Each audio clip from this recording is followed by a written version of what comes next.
Okay. Oh. Ay, ay, ay, ay, ay.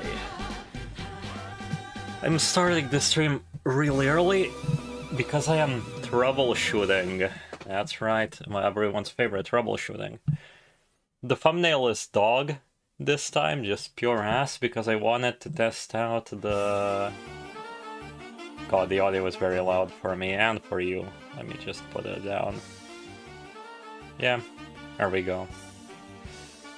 I wanted to test out the thing that Ludwig's team made, where it switches the thumbnail automatically to what's happening, like on Twitch. So just for the fun of it, and it's I'm getting an API error. Since I started the stream way earlier than intended, I will actually.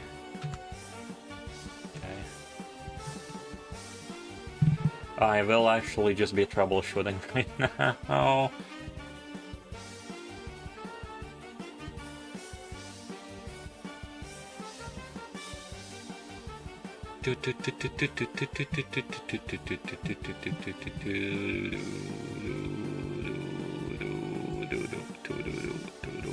If it doesn't work in a couple more tries, I'll just start regularly. And we're gonna have the dog shit thumbnail for the stream.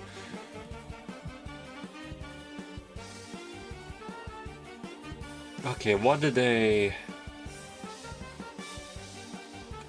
call this shit?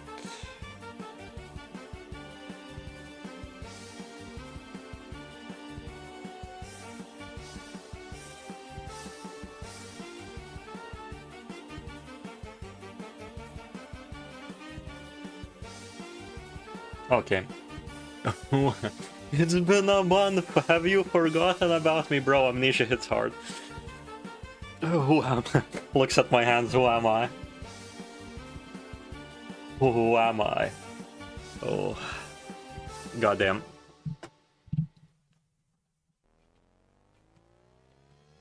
I'm pretty sure I just fucked up. YLTC.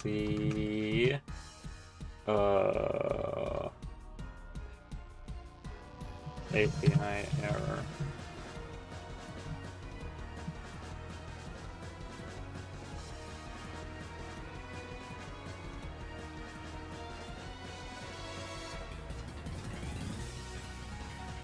I don't know. There's legitimately no information for if something goes wrong, what happens for this dog shit software.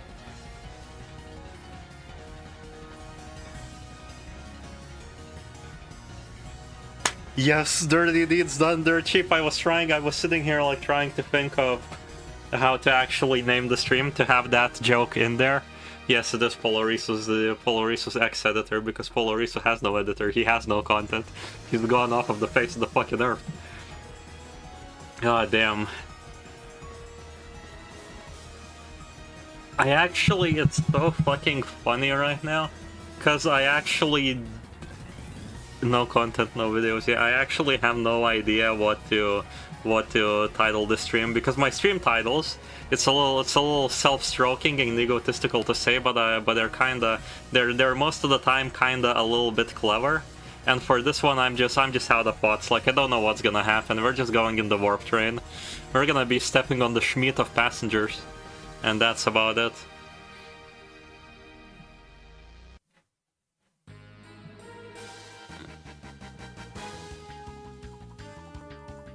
Guess you have to step up to the mantle. I'm sadly more of a banter guy than a. I mean, I am a talk. Stroking my terrain at a medium pace. I am barely like a talk about games funny guy. I really want to be the guy with the bits that happen in my life, but nothing happens in my life, so I'm just in a sad place where I sit in silence during streams. Dom being silent to study and listen to. Oh.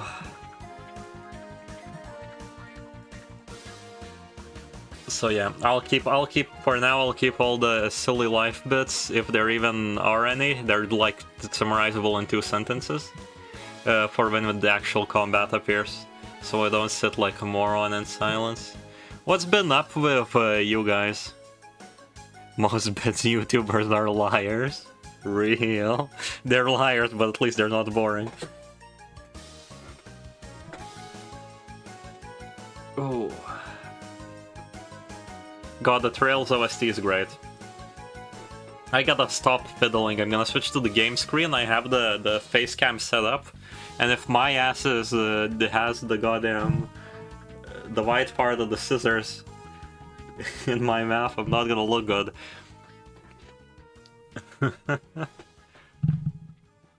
There way this OST track is over. Let's just switch over. I haven't been like, oh, the cutoff is bad. But there we go. Something is extremely funny if I make it small. Oh. Yo, Dom, ready for the Warp Train Express? I am not. I don't know. I genuinely, for this, I genuinely have no clue what's gonna happen. I forgot to hit confirm. God damn it. It always happens. It must happen. I remember the audio settings being basically perfect, so if there's a sound effect, it will absolutely make me unable to speak. Hell yeah, that's how it's supposed to be. What are the banners right now? I don't think I've booted up the game since grinding the goddamn event. Yo, did anyone tell you you look normal? Thank you.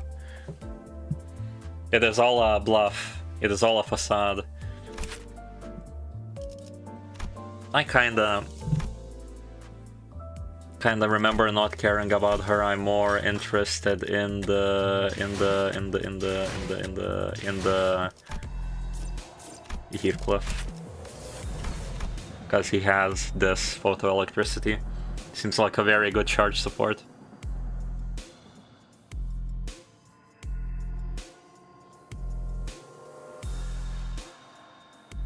And after all, I experienced the town that shall not be named, yeah. I mean, there's not much to experience. We know from the trailer that Faust is gonna have her moment where, oh no, my Wi-Fi is dead. It would be really funny to run my dysfunctional charge team here, I'm not gonna lie. I should remake it in this so I don't forget and then ruin my goddamn rotation. Yep, everything's fine here. The only ego that matters. Top text, bottom text, we're of course pulling out more salt.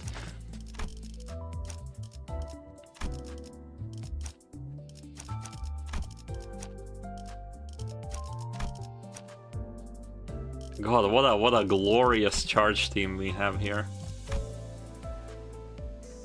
Both new ideas are really fun. Let's see.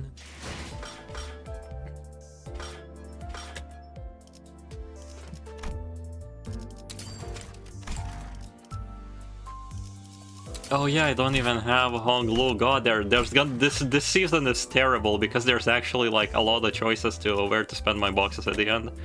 God damn, I'm actually gonna be struggling. I'm gonna be struggling hard. Oh, 70 boxes unopened. Charges sent is certainly good, though you can definitely just go any team except one. I'm kinda torn because I genuinely just... Mirror dungeons make me hate charge so much. I don't know why, but like... Something about how I play mirror dungeons just make me unable to run the charge team. It always just starts dying at the end. Just absolutely gets blasted by enemies. And I genuinely cannot pinpoint the issue why. Either way, it's 45, so let us commence.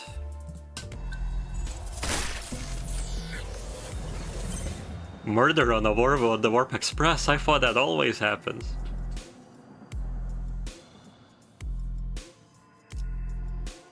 It's a slower pace than base OST. Ah, look at us.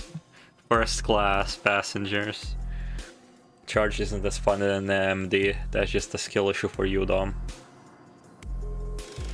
No clue. It's probably a skill issue. Burn is the best team for MD, hands down, because you start off with gifts that are absolutely broken from the get-go.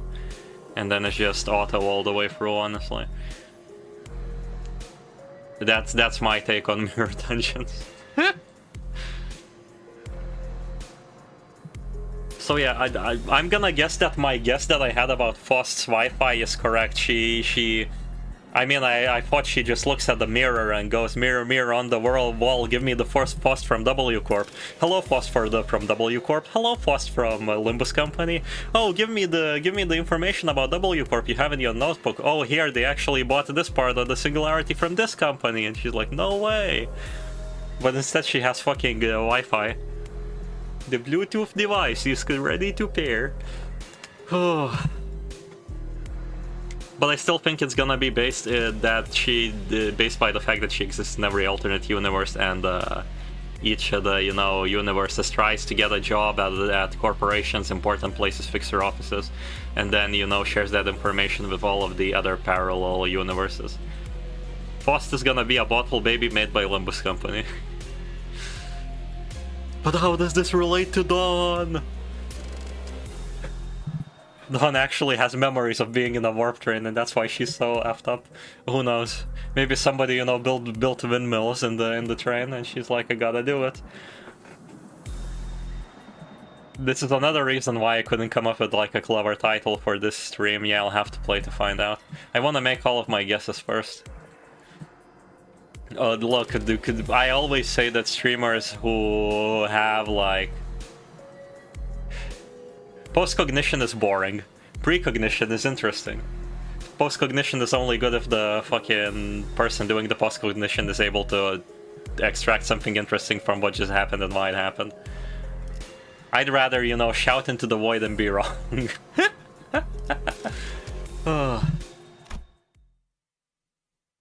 I didn't bring myself like a cup of water, so when I'm thirsty I'm just gonna have to run to the tap. It's gonna be funny as all hell. Alright, how did this happen? First, we boarded the warp train to get to our next destination, P Corp. P stands for Penis Corporation. They have the Viagra pills. You genuinely know nothing about P Corp. Got into our fancy first-class flash freeze hibernation capsules, and we were supposed to arrive at P Corp after a quick blink of an eye, but... Dante, please respond, there's... The first thing I saw when my vision returned was the perplexed look on Faust, who had entered hibernation at the same time as I did. Those sound effects are a little loud for you, chat. Let me fix that. Then I realized that we woke up mid-transit on the warp train, which could only mean that we're now stranded in some lost, unknown dimension. Dante, I understand your considerable degree of disorientation, but what? What the hell happened?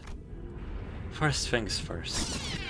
Let's rewind and return to the very start of this highly unfavorable situation we find ourselves in. The rewind sound effect needs to be followed up by like a sitcom.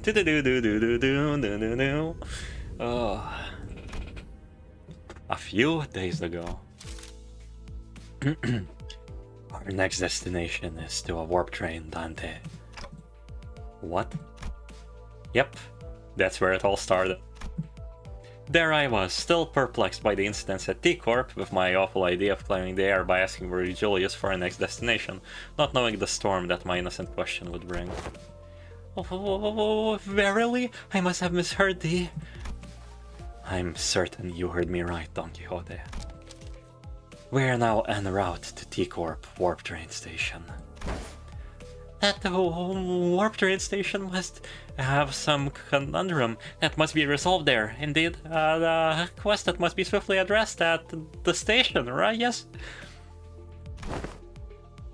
Did a distortion pop up in one of the warp platforms or something? I see that you are now significantly less disinclined to take on some side jobs, but no. We are boarding the warp train to get to P-Corp. End of story. There's nothing between the lines, so don't try reading into it. It was only natural that the sinners immediately fell into a state of collective, dumbfounded shock. They're all doing the anime. Ooh! God, I wish the thumbnail thing worked. God, imagine if it grabbed that shot.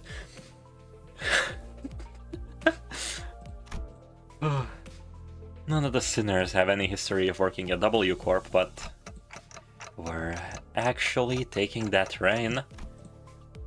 Through what vague information we could gather from the identities, we all had some fragmentary knowledge about the terrible secrets of Warp Train's operations. Did you hear about the District 23 Backstreet Godfather? No, I don't think I have. Where is this joke coming from? This is a too long sentence to these nuts me.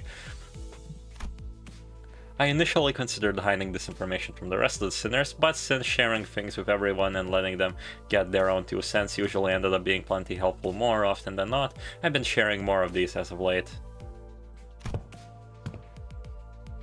Though I have very dim, if present all, recollections from the time of which I wear the identities.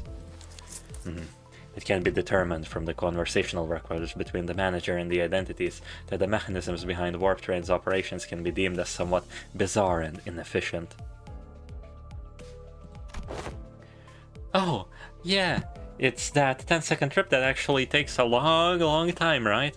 And when the train reaches the destination, they just wipe the passengers' memories? I also heard that the passengers get so tired and weary that they start literally ripping and tearing into one another. Sounds like I might have a chance to see a masterpiece with my own eyes. Even when the sinners wear the identities from identity cards, the identities' memories or beliefs don't bleed into them once it's over and done with. I remember when Faust explained that, due to the risks associated with embracing such influences, there was a filtering process to intentionally block them from reaching the sinners. That's why the sinners could use the identities of some of our worst enemies without getting infected by their philosophies and whatnot. But it also meant they couldn't retain any new information that each identity had to offer. That's why I keep a record of some things that sound particularly important and sometimes share it with the rest of the sinners. My voice doesn't really carry well past the window, so most of our communications are one-sided, but I have an abundance of W Corp identities, so it wasn't difficult to piece together the truth behind the trains. The truth behind the slaughter. I kind of want to stand up and hit the gritty after saying that for the irony, but I'm just gonna refrain. But maybe ignorance really is bliss. Your alarmed response and possible incompliance have already been accounted for. Yeah, more information on how ID info is shared. I mean, makes sense. Faust, then thou hast known this all along? Wherefore hast thou not deigned to tell me of this? Faust has indeed known this all along, as no knowledge is out of Faust's reach. As expected, the solution to your dilemma has already been prepared. I seriously doubt your solution involves not getting on the train. So what is it? The bus. Oh, what about this bus? There's no way this thing fits inside the train car.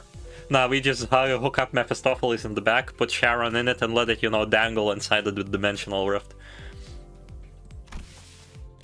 Karen vetoes too. No one to feed Mephi when Karen's gone. No one to feed Mephi when Karen's gone. Miss Faust. The rearmost tail cars of warp trains are all freight cars. That is where Mephistopheles can be safely fastened and transported. And the LCB will have the benefit of boarding as first-class passengers. The bus begins to swell with noise again. Oh, sorry. The noise again, though in a slightly different air to the alarmed responses from earlier. Oh, be glad that this is a stream. I had fucking tacos before the stream, so oh, onions. first-class passengers? What, the seats for those pompous toffs? Even on normal trains, you've got those sods whose proudest accomplishments in life is planting their asses in first-class seats, while others are cramming themselves into freight cars because they haven't the cash for even an economy ticket. Hey, don't look at me, I've never been in one of those first-class seats before either. Isn't the ticket for a single first-class seat like as expensive as 3-4 months' salary of a first-year Wing employee? Can our budget really handle paying for all our fares? The company's budget is not a subject that warrants your concern. I heard first-class passengers get some cool bonus stuff like personalized private capsules or something, don't they? That is the promotional language, yes. They are flash-freeze hibernation capsules, to be precise. They have been designed to easily withstand the true amount of time it takes for a warp train to travel from point A to point B. The trip will be over in the blink of an eye for the passengers. Limbus Money Company. Look, at least for the rich, the product acts like it's advertised. Oh. The company's regard for our well-being is unfamiliar yet welcome. To be provided such extravagance merely for our comfort, such occurrence is quite seldom. Right? Honestly, I thought they were going to slip us just the guide and Karen. To slip just the guide and Karen into the first-class seats and ship the rest of us in economy cars. This seems like an unnecessary luxury. They should have saved their budget and given only the executive manager and their loyal advisor access to those seats. Okay, she's fine. After the previous chapter of not being picked, she's back to normality.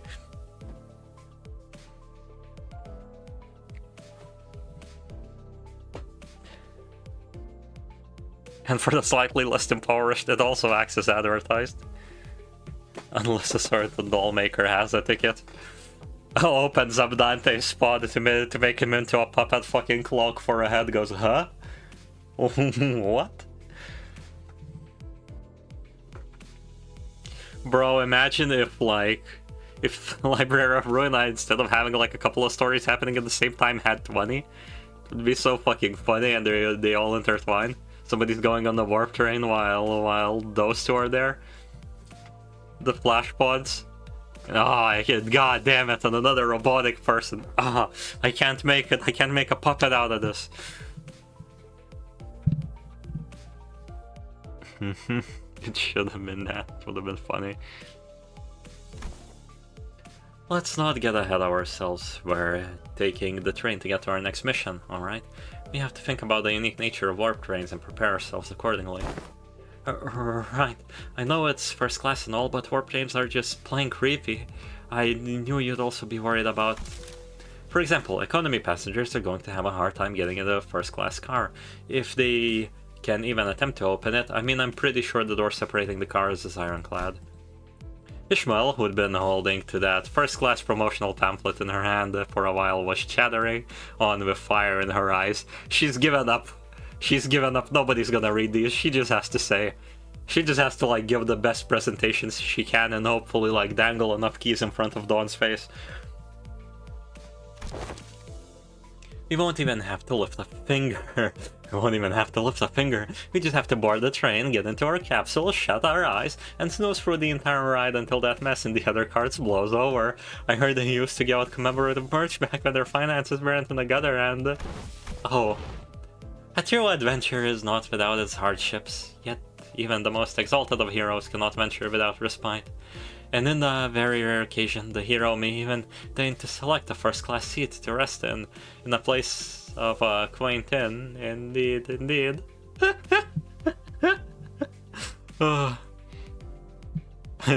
Ishmael going, there's no possible way we can fuck this up. Yep. She's going like, oh. I hope there is just a line where the like bad guys come in who ruin our trip. She's like, yes, it's not us. It's not us, guys. Finally, it's not us. Seems like everyone was at least somewhat interested in the fabled first-class seats of warp trains. I could sense that there was a growing consensus among the sinners that even a warp train trip might be acceptable if it meant that they could ride in the first-class seats. I will board the train if I must. It's first-class seating mandatory. I prefer the scenic route. Don't want to miss out on all the fun. Or Julius pretended not to hear Ryoshi's question. Very well, then I assume that we are all in agreement. Let's go. I have a matter of great import to discuss with thee. What is it? Out with it, alas. Beating around the bush ain't like you. Don Quixote carefully began, almost whispering in a low voice. That is, in the first-class seats. I have heard tell that we must board with our feet freed from our boots. Doth that the claim hold water? No, she has to take out Rocinante. Of course, we're getting acknowledgement of that before her chapter. So this is genuinely going to be in some sort of a Dawn setup. Oh, come on now, what kind of nonsense gossip is this coming from this time? That's no gossip, forsooth. I overheard aught from those we have walked past here today, and when one of them inquired, you know that you gotta go barefoot in the first class, right? The other responded with, of course, man, what am I, stupid? Doth the traveler speak true, Ishmael? Don't ask me, I've never been on one of these before. I don't remember seeing anything like that on the pamphlet. Give me a sec. What, you think this Intervala wouldn't acknowledge Dawn? It honestly, with Limbus Company, it's a fucking loose book. I would genuinely have more guesses about what happens this chapter, but the fact is we have barely any loose threads about Dawn. There's only the theories. There's only like the theories that, oh, Dawn had a partner who's actual Don Quixote and she's Rocinante, to mimic the fact that in the book both of the people are spoilers for Don Quixote, the book. The fucking Dawn and the companion are both goddamn the same person.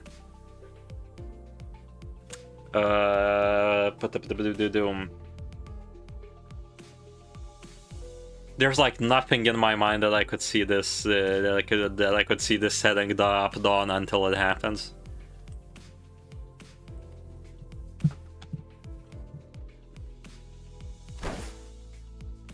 And that is good. that absolutely changes my opinion. No, it doesn't change my opinion on the story in the slightest bit. I mustn't be separated from Rocinante, not even for a twinkle. I shan't toss Rocinante to the side next to such vulgarities like ugly shoes of Sir Heathcliff. Guys, do you think Dawn had a horse? And now Dawn's horse died, and now Dawn has shoes made out of the horse. That's why the shoes are 100% horse. Yeah, I think I played too many Black Souls with this one, I'm gonna be honest, if that's a little morbid. Oi, you little. I implore thee, O illustrious red gaze, prithee grant me thy permission to allow me to board with Rocinante. I expected Vergilius to answer his usual exasperated rebuff, but this time he responded in a somewhat serious, if tainted by the familiar annoyance tone. Fine. Keep your shoes on. That's crazy.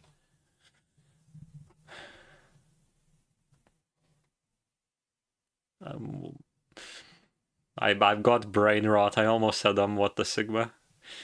It's over for me. The Northern Fixer. The rich parts of town.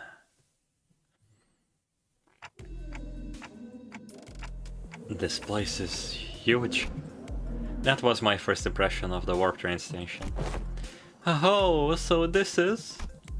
Don Quixote shouted vibrantly, immediately recovered from her previous apprehension of the sheer possibility that she might be separated from Rocinante. So each nest has one of these massive structures in them? I've got nothing. Oh, I know anything about what they're saying?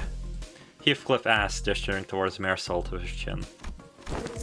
Every warp train station has been built with a general design philosophy that draws from their respective nest architecture idiocracies. It can also be said that many critics in relevant fields praise the warp train stations as one of the many cultural cornerstones of the city. I have no idea when it happened, but Heathcliff started treating Meursault like a walking encyclopedia from time to time. Meursault! Young Meursault! Lo, is that passenger over yonder one from the west? Incorrect. Leather-based clothing and metal armor are predominant fashion trends often visible in the outfits of the Western population, while the individual cloth-based style is something ubiquitously absorbed throughout the population of North and South. They are largely considered to be Eastern fashion trend, rarely seen among Western. Prithee, slow thyself, for I must make a record of thy lectures. What wisdom dost thou have to impart regarding the fashion of the northern region? I have once espied in a magazine that they are garbed in loose-fitting outfits, understandably so given the colder climate of the region. An opportunity for a first-hand observation stands before you. Whoa!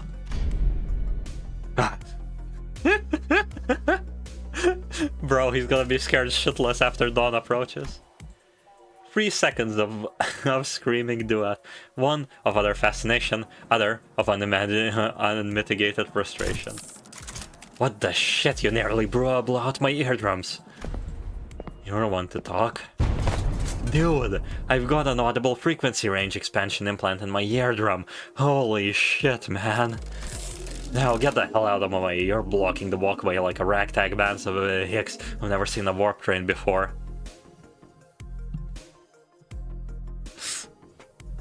Imagine if Dawn would just go and see this and go, what the Sigma?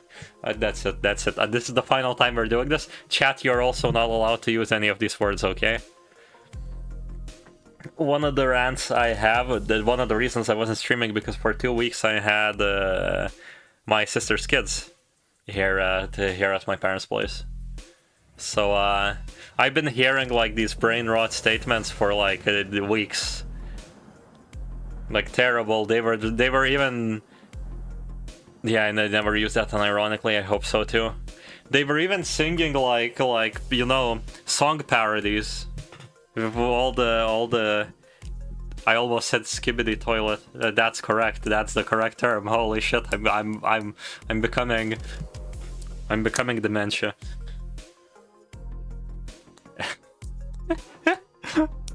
It's going to Christmas, yeah. But kind of like, it's kind of the realization that that ain't that terrible in consideration. So when I was a kid, I used to sing Minecraft parody songs, and ironically, me and my sister. To be fair, I made this joke recently to my sister. We were singing it like, you know, like slaves sung blues, because we would sing it while doing like chores. Because, like, again, our parents have, like some farming land and everything, and we would have potatoes. The potatoes seek soil, they grow out of the little things, the little roots, anywhere, even if there's no soil. So you gotta, you know, take off the roots. So we'd bring, like, baskets of potatoes from the basement, and then go taking off the roots for, like, several minutes, sitting outside. And then we would sing Minecraft parody songs. The usually more critical person in the PM community thinks at this interval, oh Jesus Christ. My god. I'm gonna get embarrassed. I'm the average European childhood. So yeah, we were like children singing blues, it's like singing blues songs, except we were singing Minecraft parody songs. I don't consider myself critical, I just consider myself normal. I consume a lot of fucking media, that's why I'm like this. That's my issue. Whew. Okay. Damn it. I take the train all the way here for an expedition, only to lose my target. Now these assholes are trying to blow out my eardrums. Great. Just great. I love this. Positive tone. Yeah.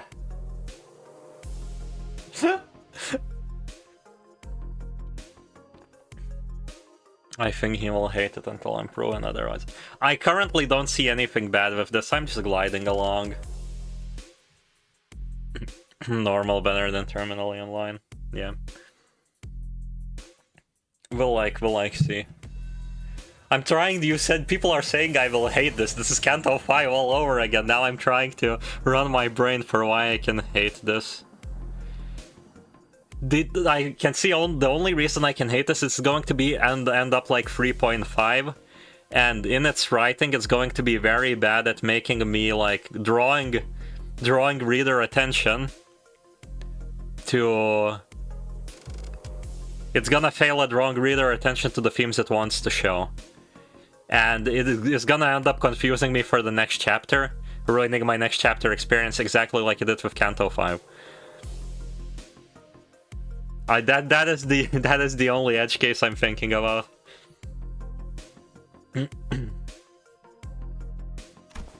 Guys, is that obvious that we've never been on a warp trade before? Tourists. And the ticket fee came straight out of my damn pocket. Whoa, watch out, big fella. Someone might get seriously hurt if you keep swinging those four arms around, each holding a weapon to boot. Prithee, will thou stand still but for a moment to satisfy a few inquiries of mine regarding thy outfit? Oh, yes, stand in absolute stillness for 5 minutes and I... Seriously? The fixer, with a particularly impressive set of prosthetic arms, spent a few minutes venting several of his numerous grievances at us before storming off to a different platform. Ah, indeed, 'tis grand, this city of sundry odd personalities. I'm pretty sure he was thinking the same thing. I guess the city is really full of people with full body prosthetics. That's where Magilius slowly walked up to our group. Well then, we'll rendezvous at the destination. Huh? Will the illustrious headgates not ride alongside us? W Corp policy demands that those with the title of a color must board a train specifically prepared for them instead. Oh, are you like riding the first class plus or something? That's a color for you. I guess special treatment from the Wings no matter where he goes. Charon wants to go back to Mephi. Mephi will be lonely.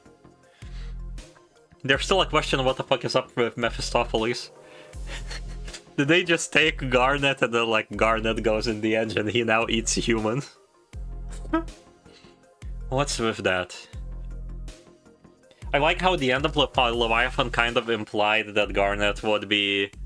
that Vergilius would be able to revive Garnet, but meanwhile in the previous canto he said that he doesn't want anybody to feel the same pain he did.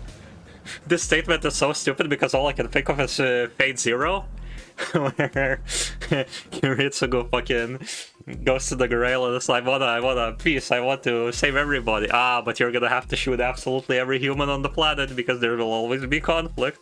No, it's sort of like a stupid wish. Yes, he eats the leftovers.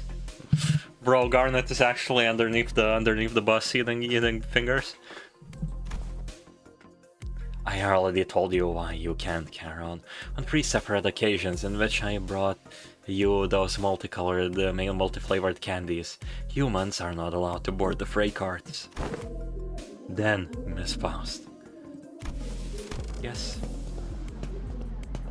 There's this YouTuber from Lithuania, Shie. I think some of you might have seen them who hops trains, like, you know, illegally, like freight trains, hops in them, hides them, crosses borders, and everything just travels that way. Imagine in the Project Moon universe, somebody goes like, "What's up, guys? Today we're gonna hop with the warp freight trains," and then he hops into the fucking place. The time dilation happens, he goes, "Ah, I hate my flesh," spreads himself across the floor, and then like 2 months later gets found by the crew unloading the fucking freight.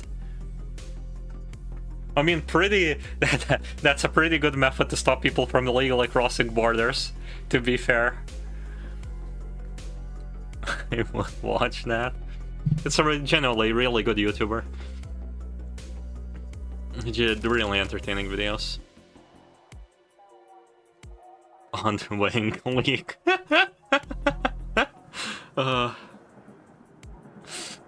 There's no Wing Leak videos from N-Corp, I wonder why. Regilius, after exchanging a knowing look and a nod with Faust, escorted the particularly peeved Charon away. Dante, let us proceed this way. We followed Faust's guidance to the entrance to our train car. Damn. Whoa. Hey, our colors are starting to come back. Oh. Hey, there must be the fabled complimentary food and drink of the first class seats. Heck yeah, of course. Quality stuff like these gotta be included with the insane pricing.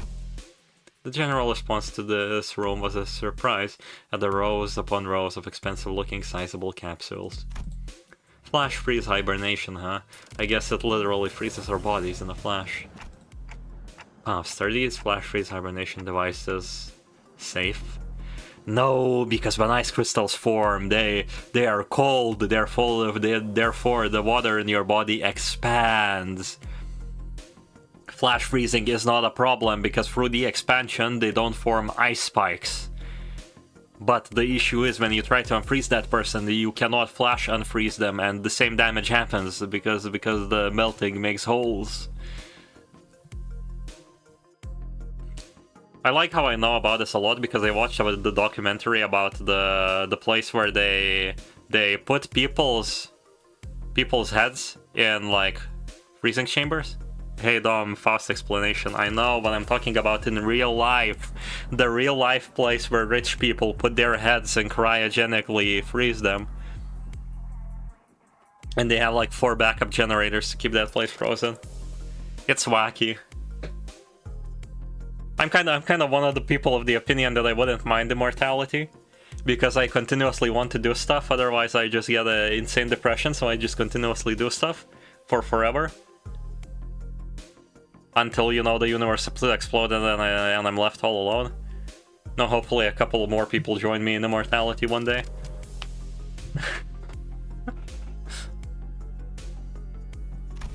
Please elaborate on the exact definition of safe.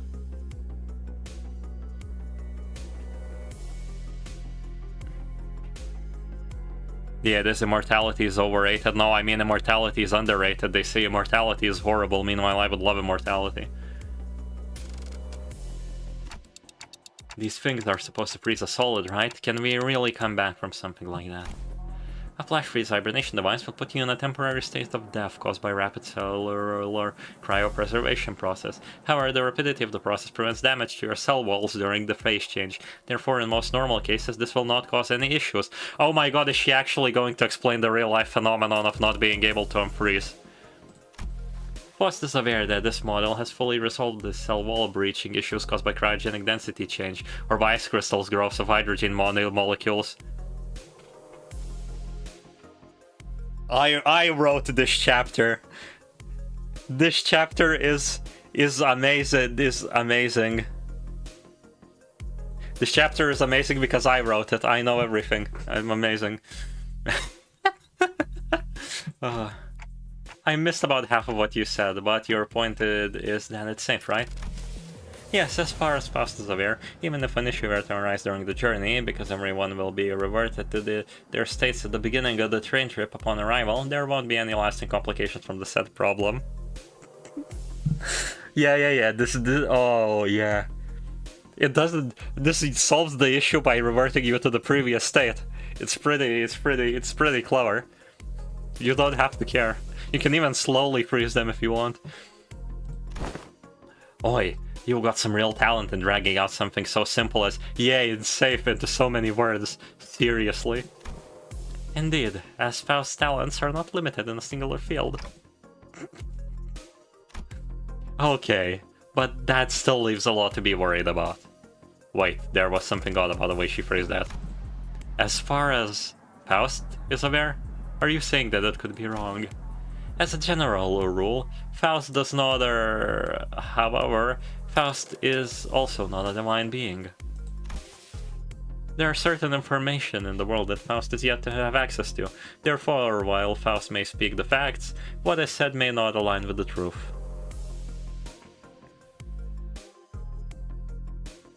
Yeah, it's safe for future you, but not the you in the pod. God, I also watched a TV show called Devs throughout the week occasionally.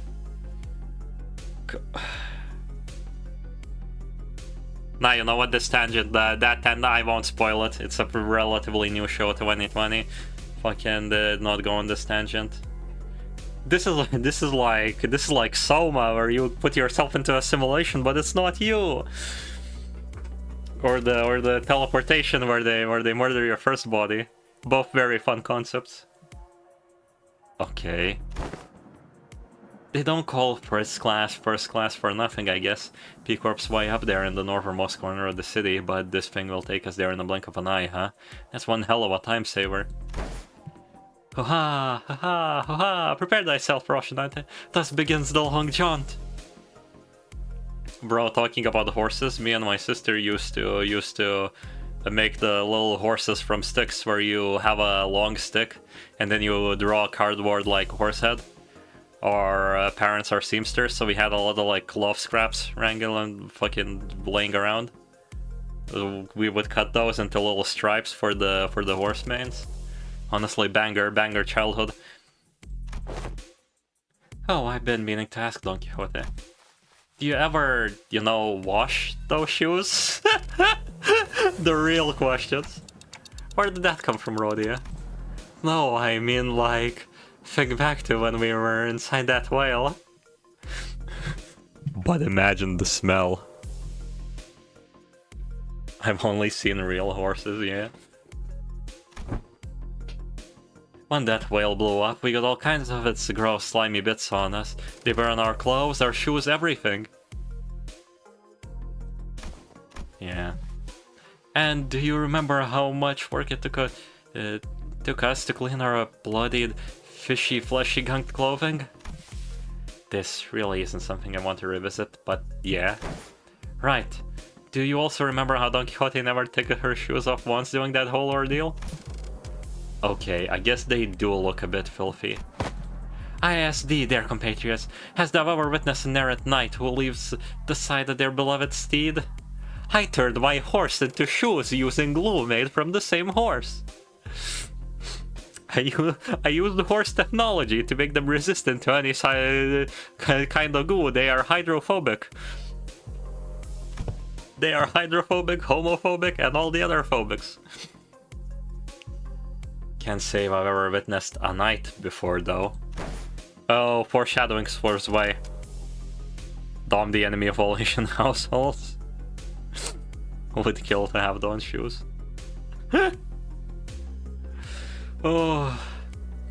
And thou shalt know, starting now, behold it, hearken to it, and remember it well. They never quiet down, do they? Wow. Have you been on one of these, Otis?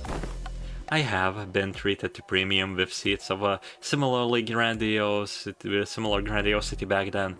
This is nothing to fuss over. Don's Jordans are fake AF. Bro, she got them horse Jordans. They go nay whiny after every step. Oh. I need to stop. I need to go to boring mode, or we're gonna be stuck here forever. I haven't even gotten to the first combat encounter yet.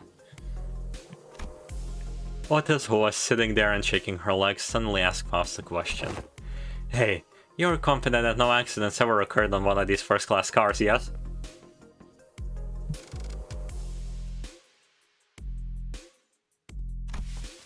In order to prevent cases of unnecessary anxiety and misgivings among the sinners, the history of accidents that has occurred aboard the warp trains will not be shared.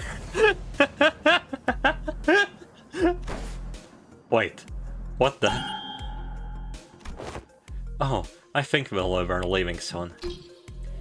This is for warp train PV612 bound for P-Corp. Boarding period is ending soon. The sinners, who were either leisurely enjoying their complimentary snacks or taking a look around the first-class cars, suddenly became a lot busier. Then let us hurry to enter our capsules before it's too late. Oh no, why isn't this? The other sinners made it into their capsules no problem, but I felt like I was the only one who's fumbling. Tries to get in, hits the fucking clock on the head.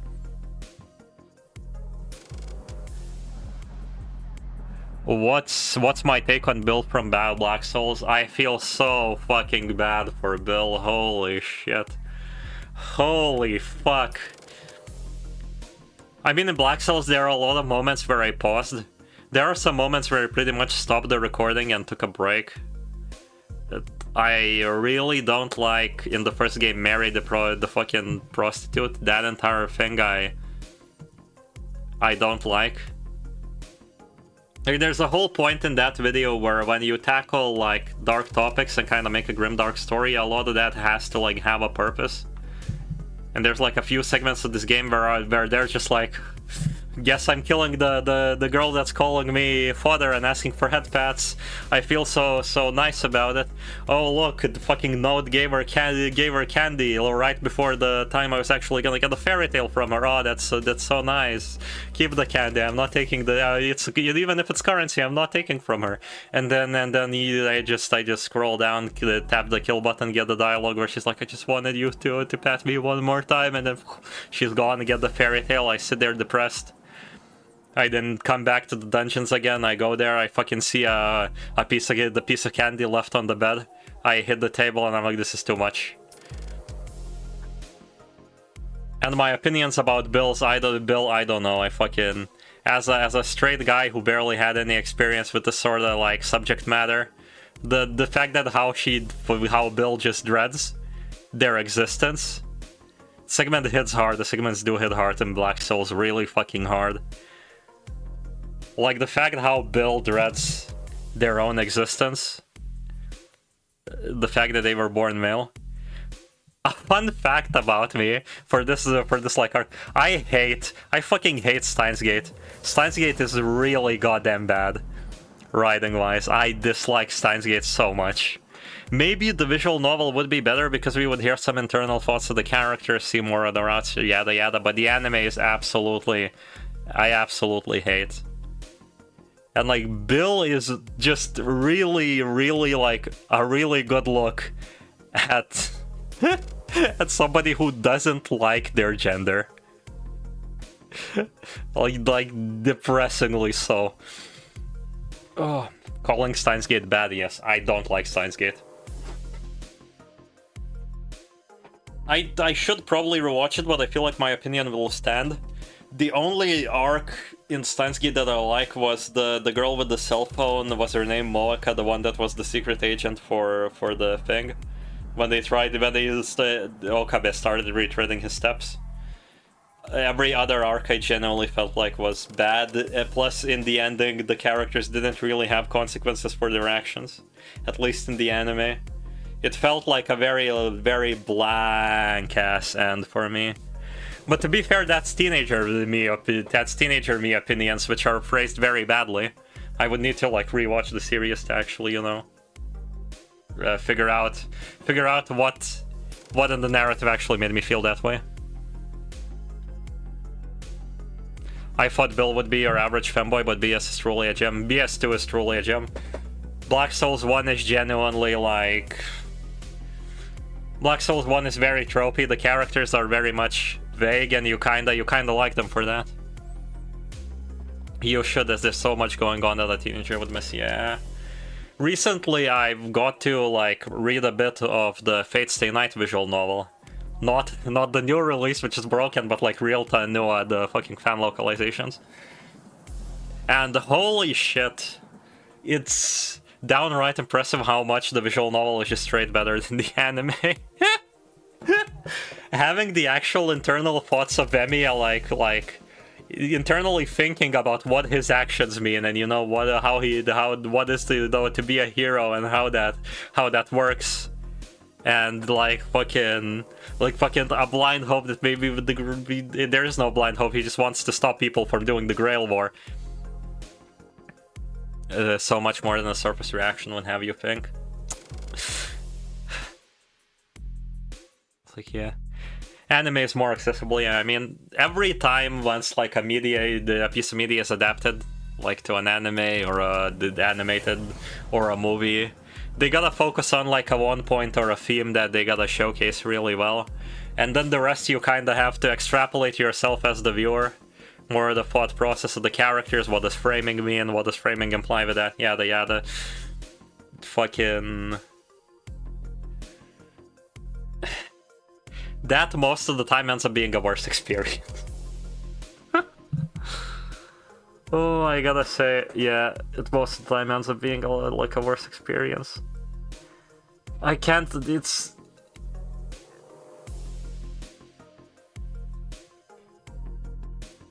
I've heard in comparison to the Fate V End, it's been alright, bad. See, that's pretty much right. Yeah, it's alright. It does what it wants to do, but like the visual novel is just better.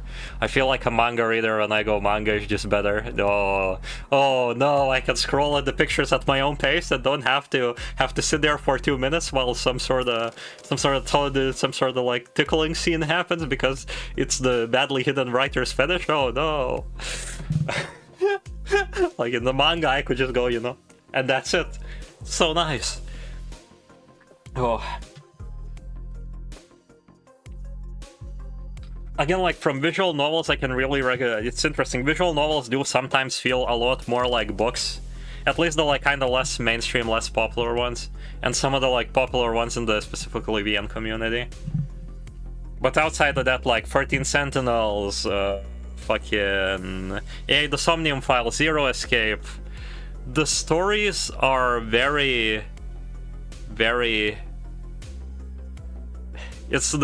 not book-like, they're comic-like. It's a very strange way to put it, but that's that. It's 14 Sentinels good, yeah, it is pretty good. It is a little wacky towards the end, but it's pretty good.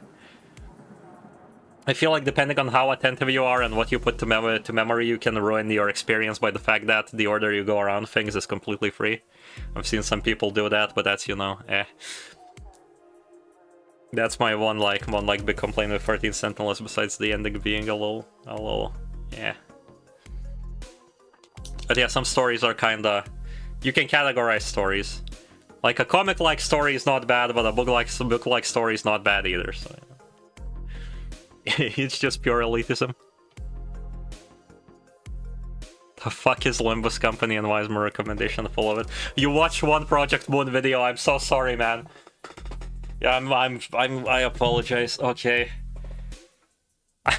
I pretended to be like a literature elitist for long fucking enough. I gotta move on with the story. Okay, that's it. No more wild tangents, guys. You can't do this to me.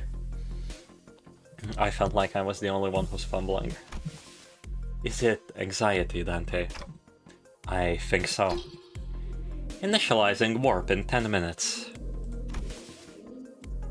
Allow me to assist you. Stand as though you were leaning back and... Faust expertly guided me into the capsule as though she'd done something like this before. Then pressed a button inside the capsule that closed the hatch. Do not worry too much. Is that Dawn? Why is Dawn praising the sun over here? Oh. We will meet again, but in a moment, Dante. I thought I heard a brief sigh, but the hatch shut tightly before I could ask her anything.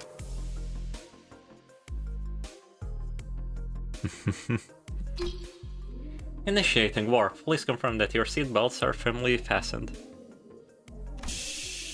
The last thing I saw before my capsule began to fill with gas was Faust climbing into her own capsule opposite of mine. I had no idea then what she really meant by "we will meet again, but in a moment." Dante, you must wake up, Dante. I truly wonder what Limbus Company is. It's a gacha game. Lamau. It's a gacha game with a pretty good story.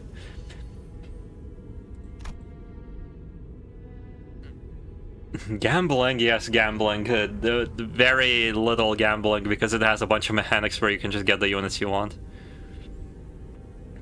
It also is a third in a series of games by a company known as Project Moon, and that's where I'm gonna stop this. But one thing I knew for sure was an inconceivable situation has occurred. That something had seriously gone wrong. Wake the fuck up, Dante, we got a city to burn. Boom. You will fucking not believe this, but the Black Souls video is going to have me talking about Cyberpunk, probably. Because I need to talk about the concept of writers. The concept of writers coming up with foreboding topics probably means that they have a fetish for that topic. It's such a funny concept that I want to talk about. Disappearing passengers, uh-oh.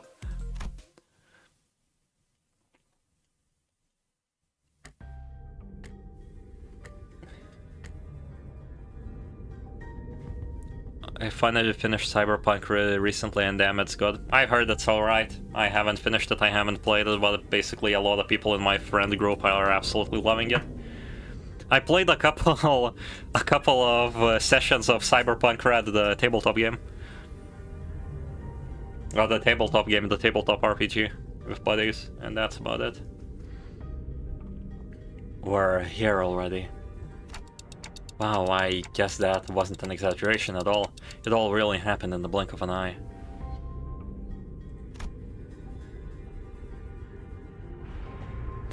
I mean, most of my private writing is... I thoughts or I have disturbing subjects, but I don't think I have a girl with torture fetish, yeah.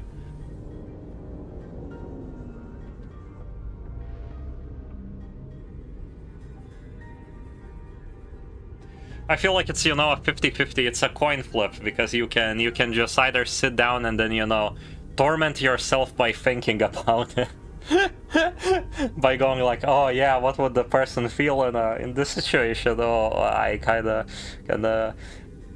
like, you know, like the lockdown situation where the Project Moon writers decided to take a break. Kind of appropriate since we're in a warp train. Oh. Just writers took a little vacation after they made the goddamn love train. The love town. On the other hand, you have like making something like Black Souls, where it's a anti-JRPG, and you're kind of like, you inevitably think about it. The sound of water gets me going insane, like actually insane. Teapot, what are you talking about? Is somebody like doing the torture method where they're putting drops of water on your forehead, like at an uneven interval? Oh. As always, Faust was giving her usual look, which was a complete lack of any emotive expression. Anti-RPG is pretty leaning pretty heavily on the writer's fetishes. Yeah, and the fact that Black Souls gets really fucking existential and really self-conscious is genuinely incredible.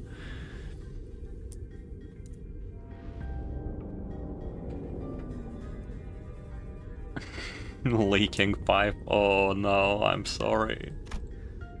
Which I suppose is why I didn't immediately register that something had gone awry. No, we are not yet at our destination. Huh? When I finally came to, and after I had some time to digest that odd reply, I looked up at her face once again, and realized that her expression was more antsy than usual, by a microscopically minuscule degree. So, this train is still running. Yes. Then, where are we? I believe we are currently stranded in an unidentified dimension. Coordinates unknown. I took a reflexive deep breath from the sheer horror of the numerous implications stuffed into that dryly delivered sentence. When that passed, the first thing that struck my mind was that we were about to suffer the very thing that we were so worried about. I see. But I soon found myself calming down. Yeah, this had to be a part of Faust's plan. She probably saw this coming from a mile away.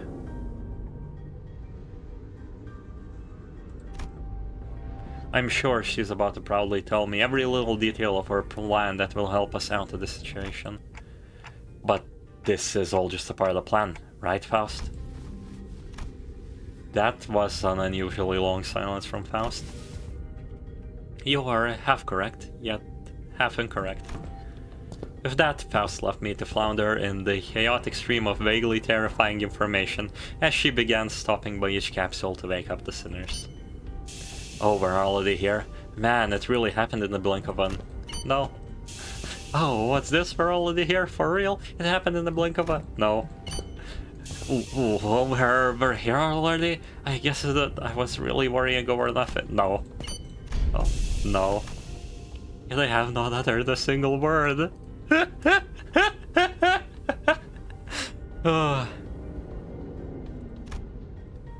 There was a brief cheer, a little hurrah about regaining our colors, followed by a flat-toned explanation of our current predicament, which was then followed by a long loaded silence, which was a sequence of events that I had pleasure of watching play out on about 10 consecutive occasions. Dante, I understand your confusion. However, perhaps an elaboration of our present circumstances is necessary. And that brings us to the present. Let me get this right. We're on a train that is in another dimension, and we're now stuck here. What's the line from Forspoken?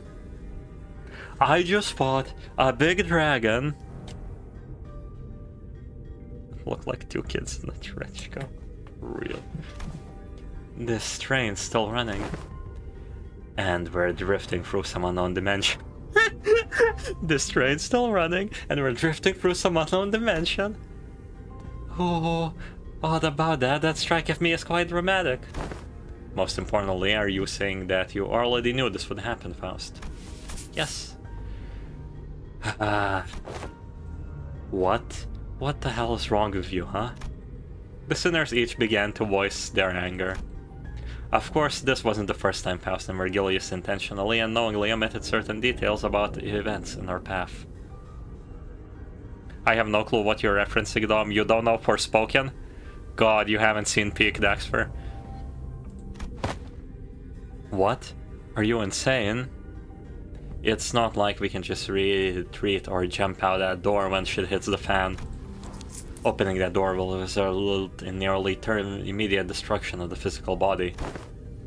But hey, Fau, at least you know what to do like you always do. You got a plan, right? Faust believes that no plan is the best plan because of being with you fuckers. Why did you remind me of Forspoken? You're telling me we're in a train in another dimension? Right. Now you get my joke. Faust, whom I had never seen at a loss for words, was having oddly long instances of silence.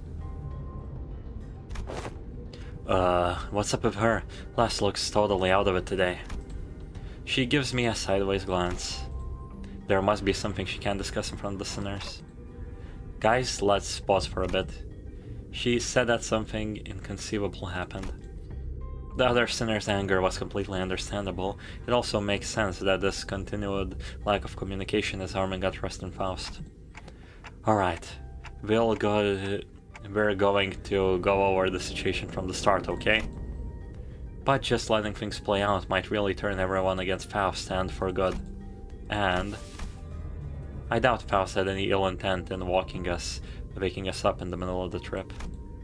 First things first, I gotta get the sinners to calm down, then I'll ask Faust to tell us about what happened. If there's a problem, we'll figure out and deal with it as we move along. Tell us what's going on, Faust. All of it.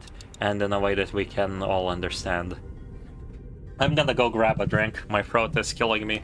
Holy shit, you're actually gotta see me shuffle away.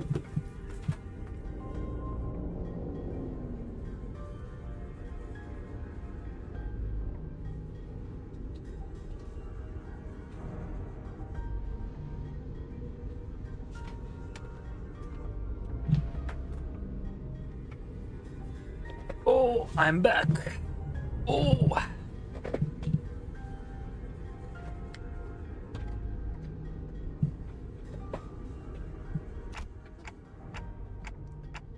Let's hear her out first. Is it okay with you guys?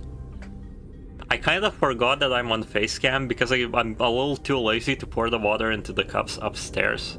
So I just turned on the sink and like fucking bend over and drink straight from the tap. So now I'm like, my hand is on my face and I'm like, oh, my beard's wet. I hope that showed up on camera. If you say so, I'll go along with it. Fine, I suppose losing my rag rarely ever did anything. Thank you. Then, after some time, the gist of Faust's explanation was as follows. The cause of this issue, as always, involved a certain contract and a unilateral decision from the higher-ups of Limbus Company. W Corp caught wind of Limbus Company's recent distortion contract management promotions, and decided to contract us to deal with a mysterious, repeated series of incidents suspected to have been caused by a distortion, after multiple failed attempts to resolve it on their own, of course. The distortions themselves likely did not pose a problem for W Corp based on the available information.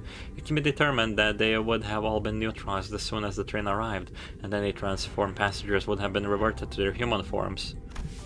But the real issue was that the passengers were disappearing. Passengers spirited away? Alas, such is an impossibility aboard these trains, is it not? That is the question for which we must discover the precise cause and effect of. Did W Corp share anything to get us started? That appears to be the most prominent cause of this misunderstanding. She explained that W Corp refused to share anything about the trains because they were concerned about maintaining the secrets of their singularity. Just wipe our memories! Maybe that's exactly why they sought out an upstart business like Limbus Company to deal with this, now that I think about it. We wouldn't even know where to start if we didn't have access to the information of the identity cards that the identity cards had to offer. Faust produced what happened to be a keycard with the W Corp logo on it before continuing with her explanations. However, we were given this master keycard that can open and close the Hibernation capsules at will. We may return to our respective capsules as soon as the contract is fulfilled and safely complete the rest of the journey as we have planned from the beginning. These bloody wings, every single one of them's absolutely Barney. I think it's a bit unkind of them to ask us to finish the puzzle without all of the important pieces. At least at D-Corp, their chief executive director tagged along as our assistant, not to mention kindly explaining so many new things to us. It sounds like Miss Faust was stuck between a rock and a hard place herself. Some sinners grew more receptive after her explanations, albeit with a sigh. I would have appreciated if you at least gave us a hint. Yeah, I understand where you're coming from, but it's not like there's someone out there monitoring you or your every move and every word, right? That is... But not everyone was willing to let this go without seeing their piece. Next time, I will take your inputs into account. And that's everything I can do for her. It's an undeniable truth that Faust has disappointed the sinners with what she's done. But she is Faust after all. I'm sure she has backup plans to get us out of the situation. So what's her next agenda? Yeah, what's done is done, right? Besides, it's not like we gotta rot away for thousands of years inside this metal box. That is something I must first discuss with Dante. Discuss? But discussing things with other people is very unlike Faust. What are we discussing, Faust? I recommend that you lower your voice from this point onwards, Dante. Why are we whispering? Her secretive attitude only served to exacerbate my already battered sense of safety. My concern to Gesellschaft, I mean Faust, my connection to Gesellschaft, I mean Faust, has been severed. I'm sorry, what? I cannot access Faust's knowledge at this moment.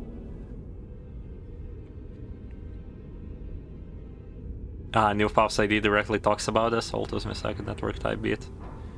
Yo, it's the angels from Arknights with the angel Wi-Fi. Oh. I guess I was absolutely right to be anxious.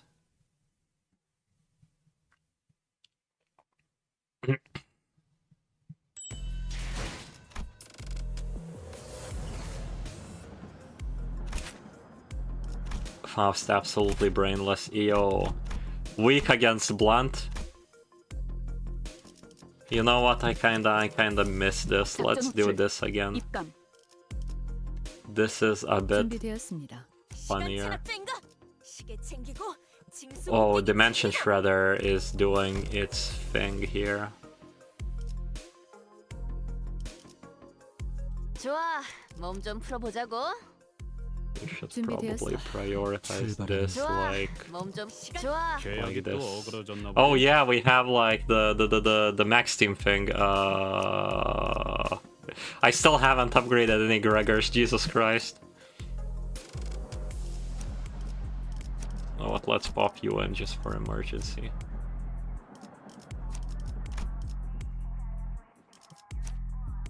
Shit, a lot of identities have the bonus here.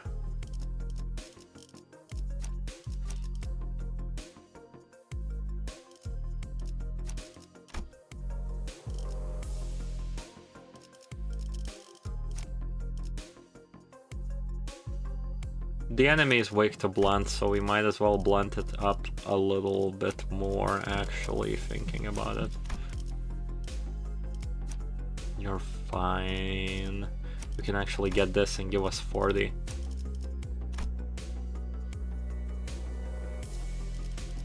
함께하죠. 마침. 화점의 청소 준비 완료. 돈 벌러 가자. The Faust Discord server.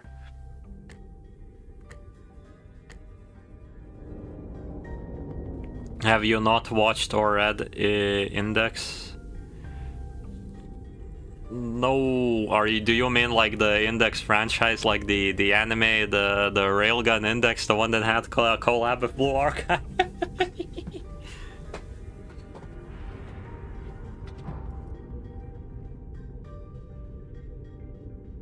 What do you mean you can't? I mean it in the most literal sense.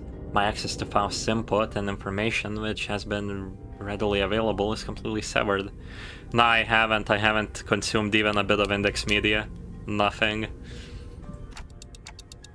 Oh, what if everything about the situation is something you don't have access to yet, like you said last time? One cannot completely dismiss that possibility, but even that is uncertain. Uncertain, Jesus Christ.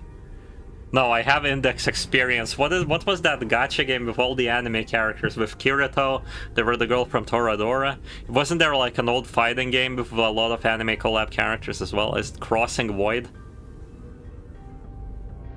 Watch the guide for the anime, then maybe I'll see. I'll put it. I'll consider it. Volume 1, Chapter 3, Part 1 out of 5 came out. I'm probably not gonna be catching up with Blue Archive until the entirety of Arc 2 comes out. Or whatever Chapter 4 is. I don't know what's currently out in Japan. Is it Volume 1, Chapter 4? I think I might wait until that, yeah.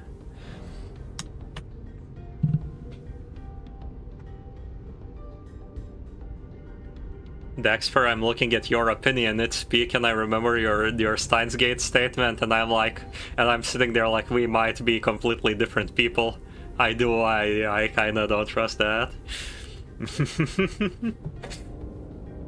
Oh. That is uncertain. Every answer Faust has given me was always full of confidence and methodical expertise. I don't think she's ever said a sentence that was this full of speculation and doubt. Then, Faust, you are.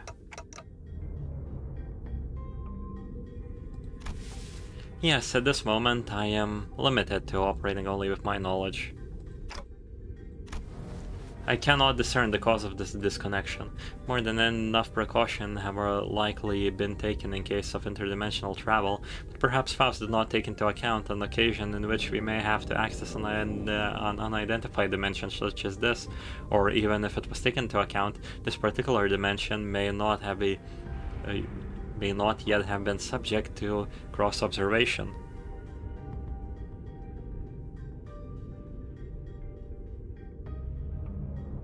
If you cannot agree that the Index series ain't peak, you don't have good taste. I mean, I've seen Accelerator. So, I have not the anime, but the character.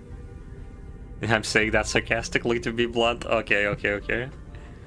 Bro, I'm gonna need tonal indicators for chat. I'm gonna start shadowboxing demons that don't exist at this point. Oh. If that is not the case, then no, never mind. I've been streaming for more than an hour and we haven't had a combat encounter, chat. I cannot keep doing this. There was nothing that suggested that my connection to Faust would be lost. Not even as we boarded the train, to be honest. This is a rather disagreeable situation for me. Alright, for now. There is very little combat in this. It does seem like a very story-heavy chapter. I should stream more non-story games that I can just play and talk shit while doing. Stream like something like fucking Skyrim or some shit.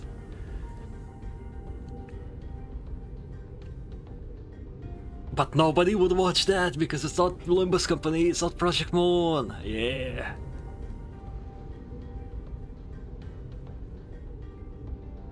Then reading and watching a summary. Project Moon fans would tear me in half if I skipped any part of the story. You see, the story goes very well with the thing here. Minecraft story mode, fuck yeah. Holy shit, if I haven't seen somebody play it and dissect it already, I would do that. It's super fucking funny. Alright, for now. Now that changes everything. I've got so distracted I forgot the conversation. Oh yeah. Really like Minecraft story mode. I would feel like I would like it. It will at least be really fun. I recall the last thing I saw before the hatch and the capsule closed, when Faust told me not to worry too much. Okay, this is just a minor setback, nothing we can't beat, right? We got this. I began to mutter like I was trying to convince myself in the corner. Yeah, we got this. As the manager, my job is to calm everyone down and set their sights on the future, just as Faust did for me immediately before the hatch closed. If you're right about why you were disconnected, then that problem will solve itself once we're off the train. And if we do run out of options, I'll just turn the clock and see what happens. Don't stress yourself too much. We still have a lot to work with. Your knowledge, my clock, the sinners, and my cock, the sinners, and I could feel my confidence taking a hit with every single word that came out of my metaphorical mouth. But that seemed to be enough for Faust. She nodded.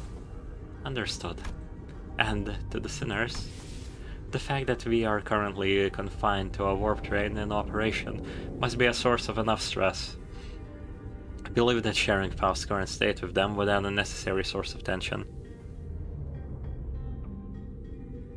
Would you rather eat soggy fries or half-cooked onion rings? Soggy fries all the way. I'm not a fan of raw onions. Even if I ate tacos before the stream with onions, I'm most of the time not a fan of onions. In general. I'm not a Shrek kinda individual. I'm not green. What, so wrecking this door ain't gonna do anything? We're all going to bite it once it opens?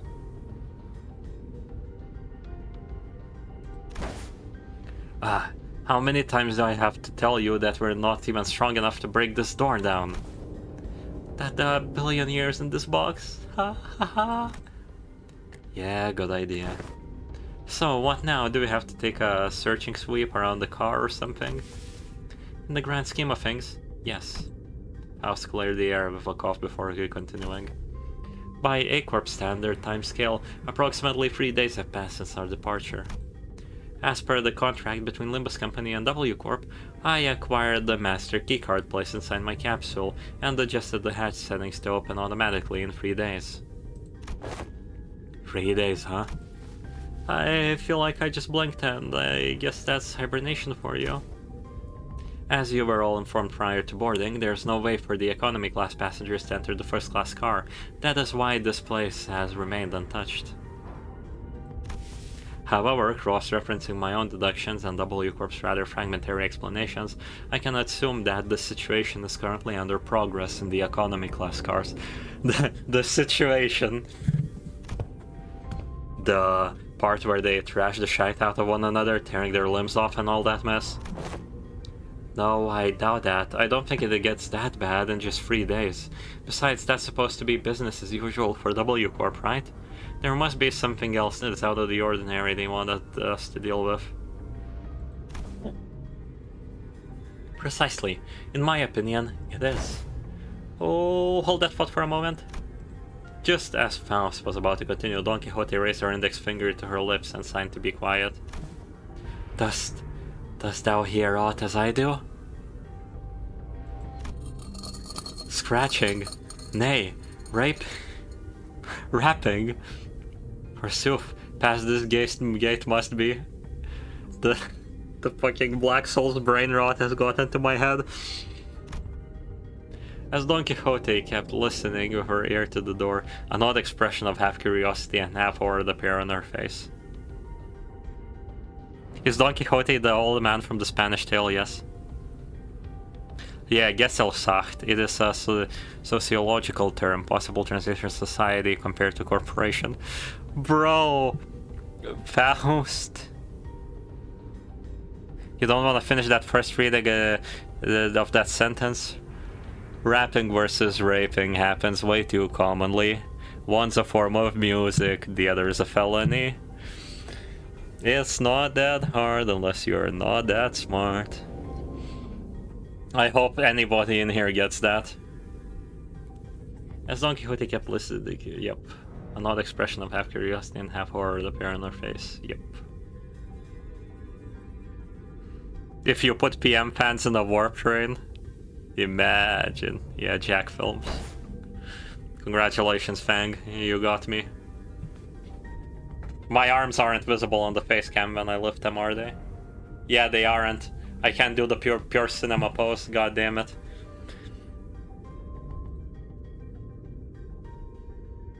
It's possible that there must be Lady Faust. After that very distressed full noise, everyone simultaneously turned their heads to look at Faust. Shit, he has arms? Yeah.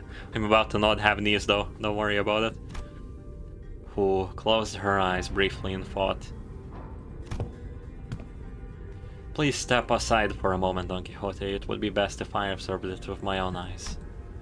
With that, she produced the MasterCard from her pocket and approached the panel installed next to the door. Whoa, hang on a minute, you're gonna open that door? I intend to follow your usual flavor of suggestion, Heathcliff. That there are times in which a physical altercation is preferable to detached ruminations. My suggestion? Well, I ain't gonna disagree with you there, but what's gotten into you, lass? After all, how could I deduce anything without seeing it myself?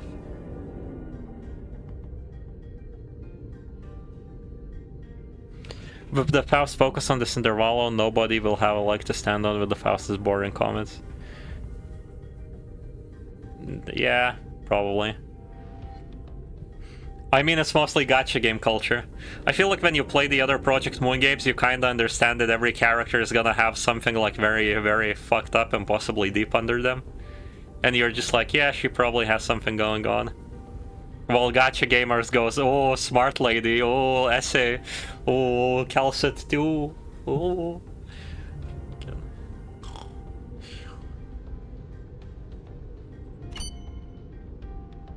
It's the mix between communities that wrong.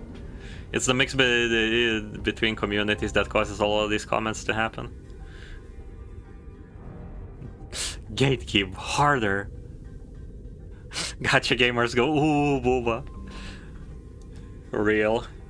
You're with the wrong gacha gamers, Admiral Fang. We all hear what we desire to hear. After a brief mechanical beep. Hideous creatures suddenly crash through the open door and charge wildly in our direction. There's a saying in Lithuanian which is "Girdi ką nori," and that basically means you fucking hear what you want. 좋아. 얼른 끝내고 밥 먹으러 가자고.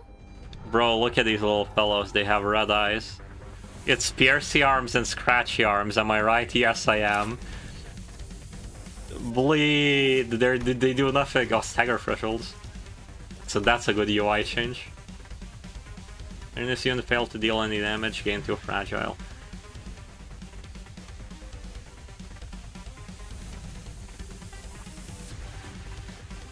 So okay, the idea is they're gonna ramp up, and we are also going to ramp up. I feel like this is going to be absolutely fine for me to do this.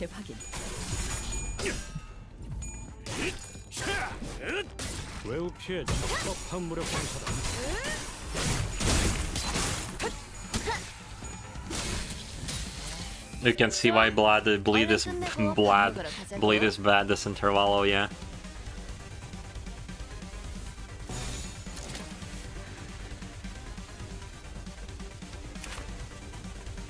Craving Bloodbag Passenger. It would be really funny if both of the Warp Corp scenarios have fucking blood fiends in them. This is also a vampire problem. Are these zombies? Is somebody breaking the goddamn vampire laws again? Right, we're still all fine.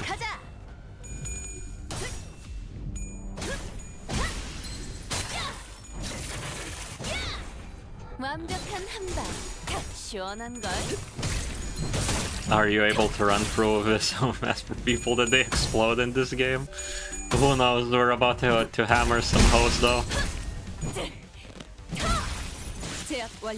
There you go, somebody exploded. They explode in a blue shattering effect. What's that all about? No warp dawn and no warp dawn. Masquerade breaking vamps.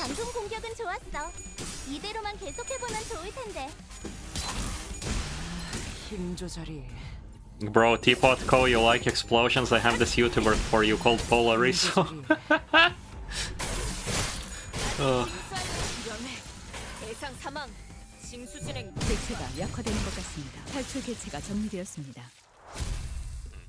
Decimated, absolutely destroyed. Lady Faust, however similar in appearance they may have been to the passengers, verily it is as thought they were in complete want of sense. Like people politified by the whale. Oh.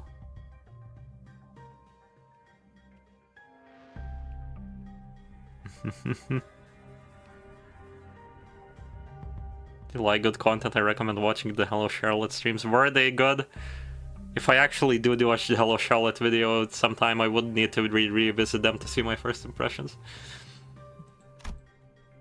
Don Quixote hesitated at the last minute before raising her weapon to fight them. She hangs her head mournfully. I realized that I took a second and like relived the streams in my head. The moment at the library where I just kept fucking touching the same enemy over and over and failing. Restreaming Hello Charlotte, not gonna happen. Oh. So much insanity, yeah. Communism. Oh. You know, real insanity, like real life insanity. I could not solve a puzzle using a fucking Caesar cipher. Oh. Don Quixote hesitated until the last minute before raising her weapon to fight him. She hangs her head mournfully.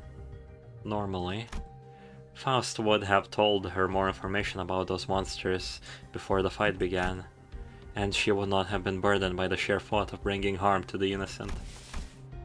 Faust began searching the area, closely observing various bodies and the general area for information. You appear particularly inquisitive today, Miss Faust. Huh? Yeah, aren't you always the one who has all the answers while we're racking our brains trying to come up with something?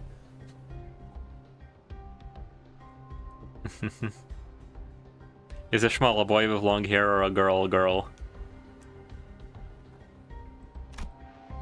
Listeners were starting to feel that there's something off about Faust's behavior. You know, of this game called Fate Grand Order, it's like that. There's a lot of gender-bent people. Don't worry about it.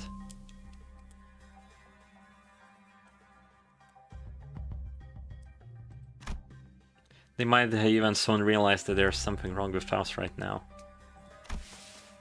Don Quixote. They are not dead. Huh? Observe closely. The parts are all tethered to one another by something, are they not? Oh! It appears that the flow of time has ceased in this space. Therefore, it follows that the connections that tether bodies to life and away from death remain intact. To my relief, Puffs managed to correctly figure out what's going on like her usual self, even though it took her slightly longer than it usually does.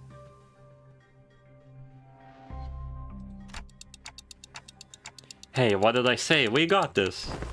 Huh? What was that about? Oh, nothing. But I'd forgotten that not all sinners were content with nodding along to whatever information Faust told us. The flow of time ceased aboard the warp train, is it? Yi-san grew pensive, seeing that Faust's lips parted for a moment before closing shut.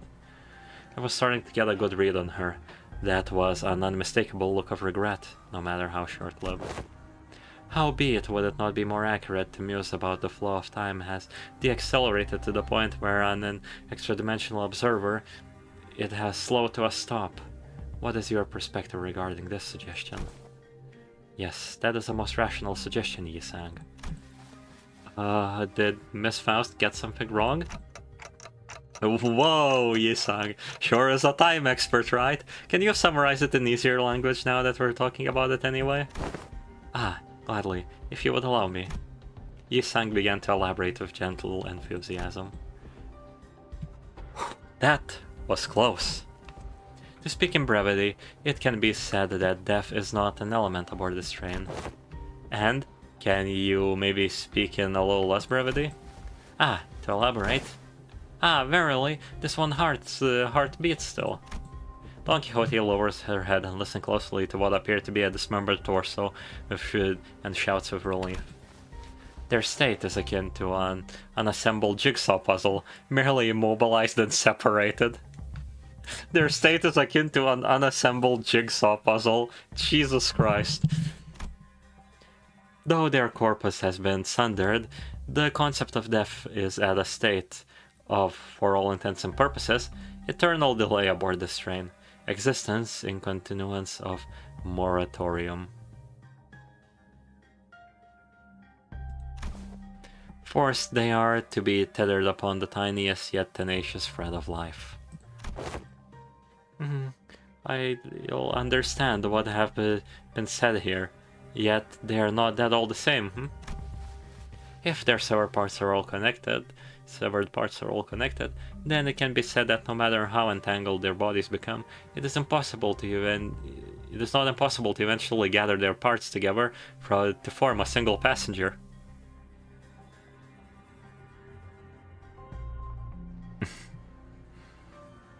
Skin in a jigsaw pattern. Yeah. You gotta assemble the skin back together. I'm missing a piece. Thus naturally we can determine how and why the profession of W Corp cleanup agent has come to be.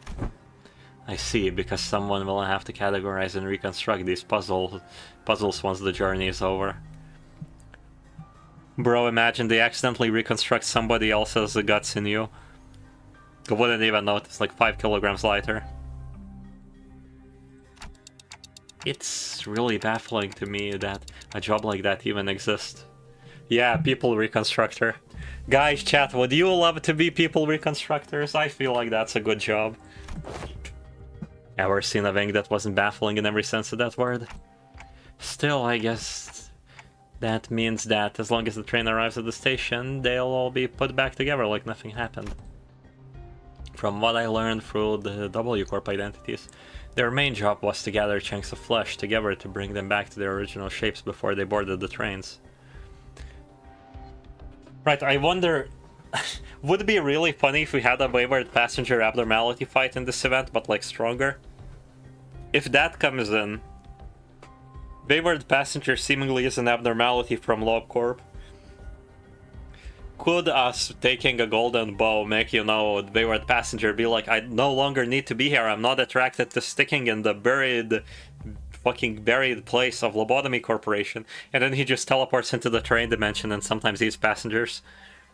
That's a fun guess.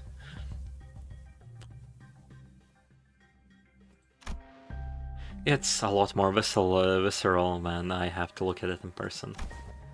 Phew, that is quite the auspicious news among ill tidings indeed. Attracted to what? Attracted to the golden bow.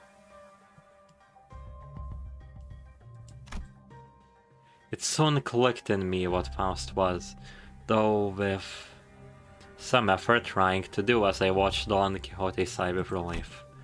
Maybe Faust was trying to cheer Don Quixote up in her own way. The other Faust would not find it even necessary to do something like that. Dante? What's up? Oh, time to whisper, right. Indeed, I intend to collect further intelligence. Well, if there's anything I can tell you... Faust cast a dark gaze towards the chunks of flesh. Her gaze remained fixed upon them as she whispered. Are they distortions or abnormalities? Oh, yeah, I actually wanted to ask you about that. They weren't humans, that's for sure. From them I felt the same sensation I felt from the monsters.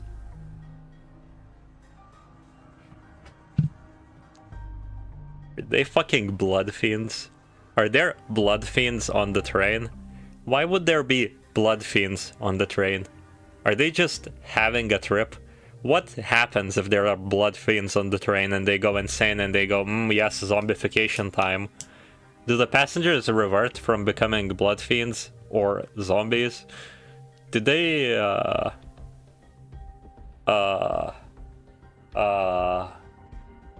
okay. Something inexplicable, an unclear sensation or an aura.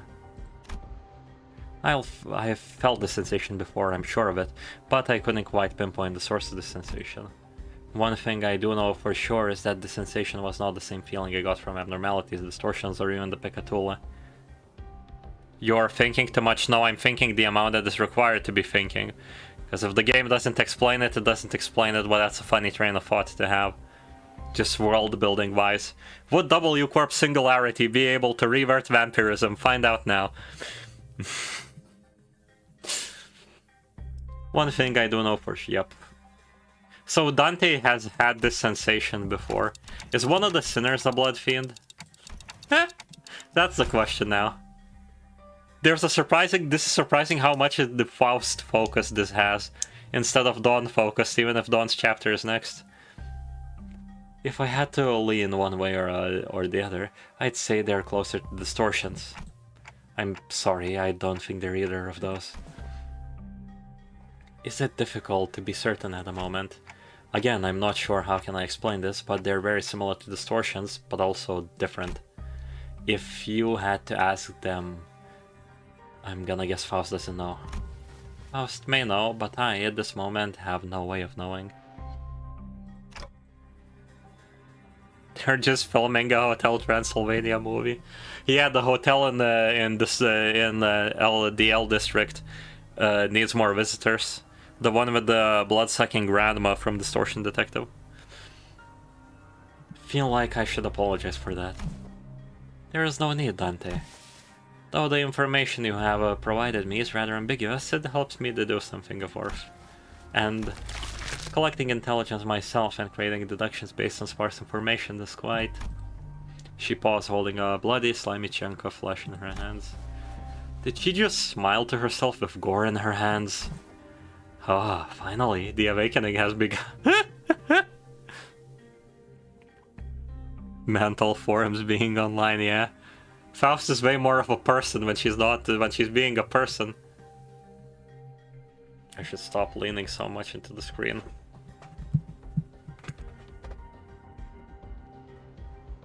I like how we're having more Bloodfiend content, but do you think we'll have a grand appearance? No! We won't have a grand appearance.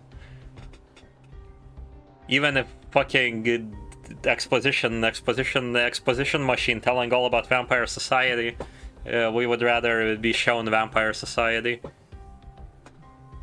I wonder, we're gonna go to one wing and then the wing employees are gonna be like, hello, our boss is a vampire, is a blood fiend, and that's it's gonna be so fun. The awakening has begun, not everybody has ear fetishes, Ryoshu. 제압 완료. 경보에는 익숙해지시는 게 좋을 겁니다. Currency, we're saving 150, aren't we? 많은 날이 남은 We are saving 500 for 하우스는 Heathcliff. 알고 있으니까요. Multi-crack office. Do they do crack multiple times? There's definitely a Blood Fiend Wing exec, yeah, and they're awesome, they're cool, imagine.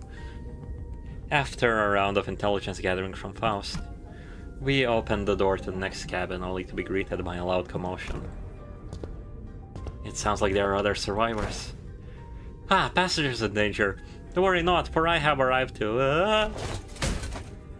Whoa, whoa, don't come any closer. Who the heck are you guys?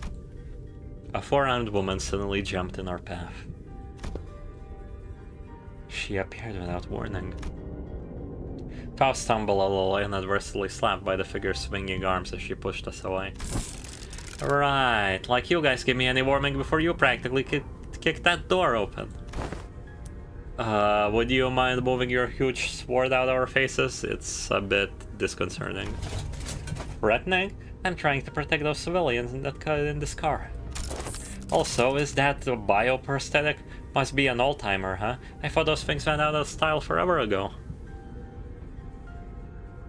Blood Fiends would be more of a syndicate, no? In Distortion Detective, we learned that... Yeah, I wouldn't know. Do you want the exposition from Distortion Detective? We actually don't know how much of it will be changed after Kim Ji-hoon does the fucking remake. The exposition is that fucking vampires don't really like to meddle with society. They are, you know, like fucking humanoid monsters from the outskirts. They are not distortions, because then, you know, fucking Moses was like, oh, a distortion, and they're like, we have existed long before you did, stupid humans. Basically, they kind of live in hiding, assimilating into the society, and sucking blood in mythical means, like growing into the walls of a hotel. And then, you know, having their veins connect to the beds and sucking the blood out of people staying there. Like, for example, with the granny from Distortion Detective. But basically, vampires are kind of also high society, kind of like nobles of the city. And yeah, the head doesn't do anything. They just kind of exist. They feign to be human. And, you know, they kind of live, and some of them live in big prosperity, while others kind of hate vampire society. Henceforth, Elena, kind of hating vampire society, goes on the incident, which causes, you know, the hunt to begin in library. Blood Fiends are still human to the head, yeah. I'm kind of interested if there's more humanoid monsters. Like, again, with watching the Harmonists, I'm kind of in my mind, I kind of think like, man, a campaign in the Project Moon universe would be pretty fun. And I kind of want to think of like District Y or something, make some bullshit up for District Y, and have some sort of humanoid monster scenario.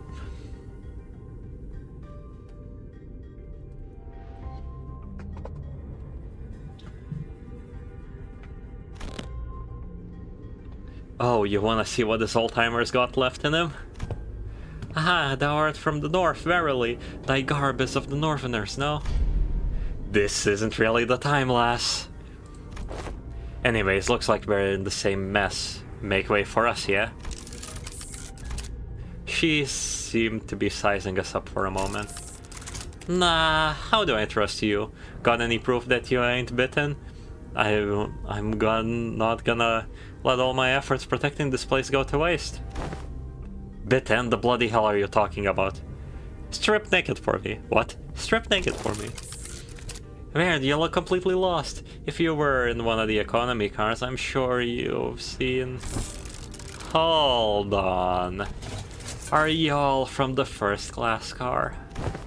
Yeah, we just woke up from our capsules. But no, you look very... I mean, aren't first class seats supposed to be... Well, why didn't you say so from the get-go? Name's Sasha. Multi-crack officer rep. With that, she lowered her weapon and allowed us to pass. Have you not left this car for the duration of the ride, Sasha? No, I haven't.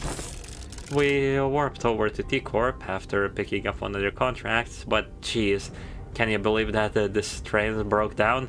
Shit, is it even broken? You don't look rich, yeah? I'm not feeling hungry or sleepy at all. It stinks of some shady bullshit if you ask me. You can still... You can feel all that even with a prosthetic body?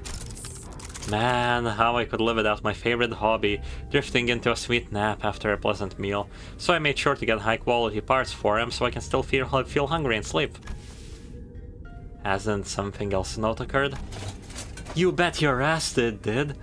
Something else, you bet your ass did something else of note go down. Jesus Christ, she's talking in such a difficult manner. What color is your Bugatti? How distracting. Is it hard for you to speak without being so hyper? Or at least stop swinging your arms around like that.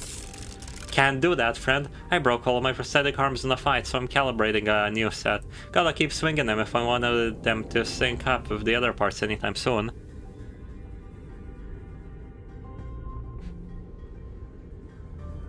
Irish-like can't. Anywho, I don't know what the hell is going on, but people started turning into some weird monsters all of a sudden. Haven't got a goddamn clue as to who they are. Don't seem like they can understand us either.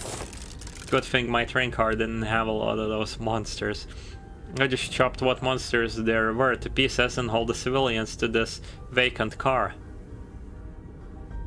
Chat, I'm starting to wonder that my overthinking of what happens to like zombified passengers when they come back and get reverted to the previous state is not a lot of overthinking. I feel like that is something that I would like answered really, really much by the end of this chat.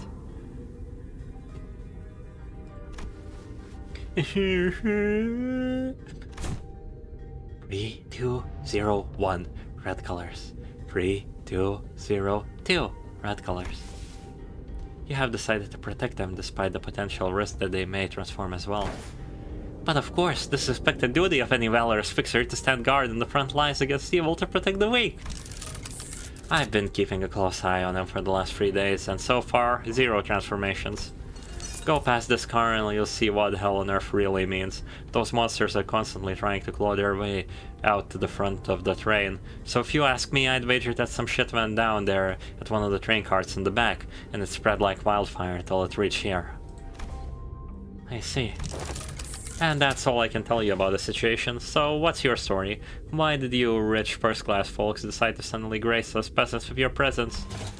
Nothing that's happening here could have made it to your shod, swanky first-class cars, so what's your business down here?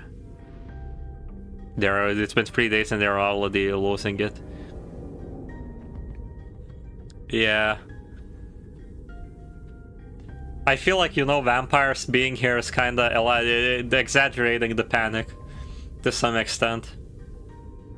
You know, it takes like a month or two when normal people start tearing each other, and now it's like vampire. W Corp has hired us to solve this case. We are, fixers! Indeed, fixers. Faust wore a look of reluctant acceptance as she affirmed Don Quixote's reaction. Huh? They got every single one of you a first-class ticket? Your office must be rolling in the dough. Wait a goddamn second, so W Corp already knew that this would happen? And a vampire that's dressed to the max plus. A vampire, you see the passenger sitting next to you is already like in bits and pieces. But they're still like alive, looking around. Like you kinda know it's not. You're not keeping like a good mental profile for a while. There's nothing to do. The only paint you have is like, you know, the stringy mess connecting the body parts of the other passenger. You know, it's good. You gotta make do with what you can.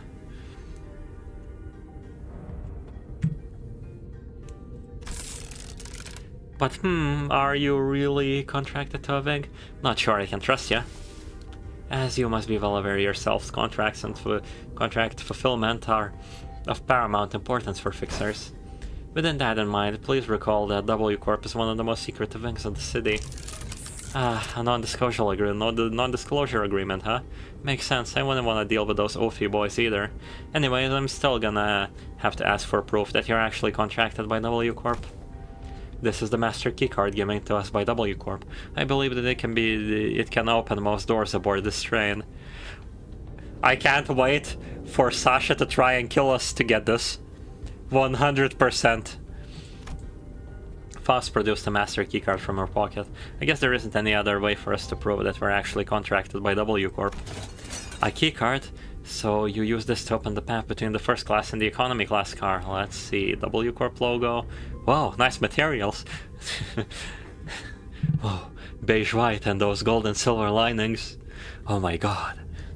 A nice material, it looks like you're telling the truth. Alright, I won't pry, not like there's any cash in it for me either. So I guess you gotta go all the way down there for your job, huh? Yes. The fixer finally got out of the way, then with one of her free hands pointed towards the opposite door. Well, it's your funeral, ladies and gents, or your victory lap. If you guys really are that good, lots of luck to y'all. I thank thee for thy words of courage, Fixer Sasha. I shall trust thee with protection of this fortress. PvE, protect the innocent in my stead. Absolute silence. Big sis, are you a fixer? Are you going to save us from the monsters in the cars behind us? Huh? Just as we were about to reach the other end of the car, a little passenger pulled on Don Quixote's coattails. Aye, for soup. Interesting, the child has got a model. Imagine they're also a T-Corp child, they have that T-Corp fit. It's kind of strange seeing that. So she's seeing color for the first time. Also, why is she so gray? Coal factory. Whoa, are you a famous fixer? Forsooth, once again, thou mayest know me as a profoundly illustrious fixer. Oh, I wanna be a fixer too, just like you. Don't pester the lady, I'm sorry, she's my daughter and... Worry not thyself, there's no bother at all. Thou must dream of becoming a fixer thyself, little squire. It is fortunate that someone like yourself is aboard the train. Your presence ensured that child's survival. What you talking about all of a sudden? Come on, no need to keep up appearances between people in the same line of work. I'm just here to collect some sweet emergency contract fees from each and every one of them. Are you two on something or what? I see. I don't think Don Quixote needs to hear what she just said. Yeah. If you live in an area with so little light, you gotta be pretty pale. I mean, to be fair, would vitamin D, the light waves of the sun, reach you? Or does everybody in T-Corp have to buy supplements? That's the question of the century. Didn't know you could be like that, Faust. Be like what? You knew there was no way a fixer was actually there to protect them out of pure goodwill, but you decided to go along with Don Quixote's delusions anyway, am I right?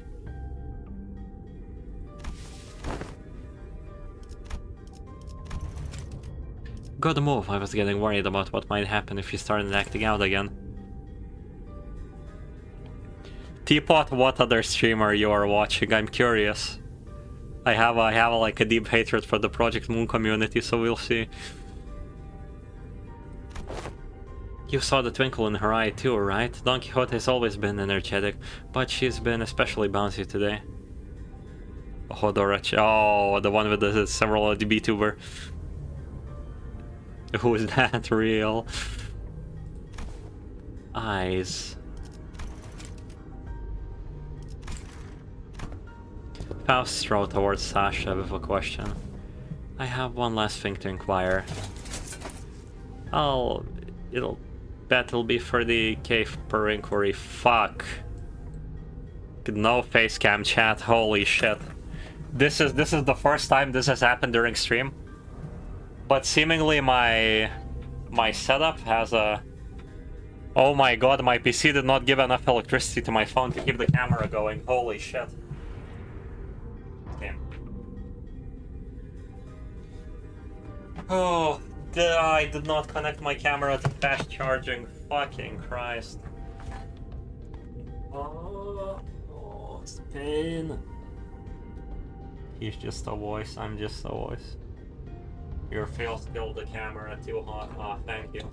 If only you were a hot woman, Admiral. To be fair, I wouldn't date you. You are generally pretty disturbing.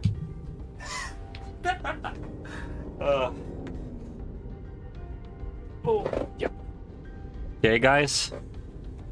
Again, I'm gonna be counting on you. Remind me in an hour to check the phone's battery life and then connect the camera back up again.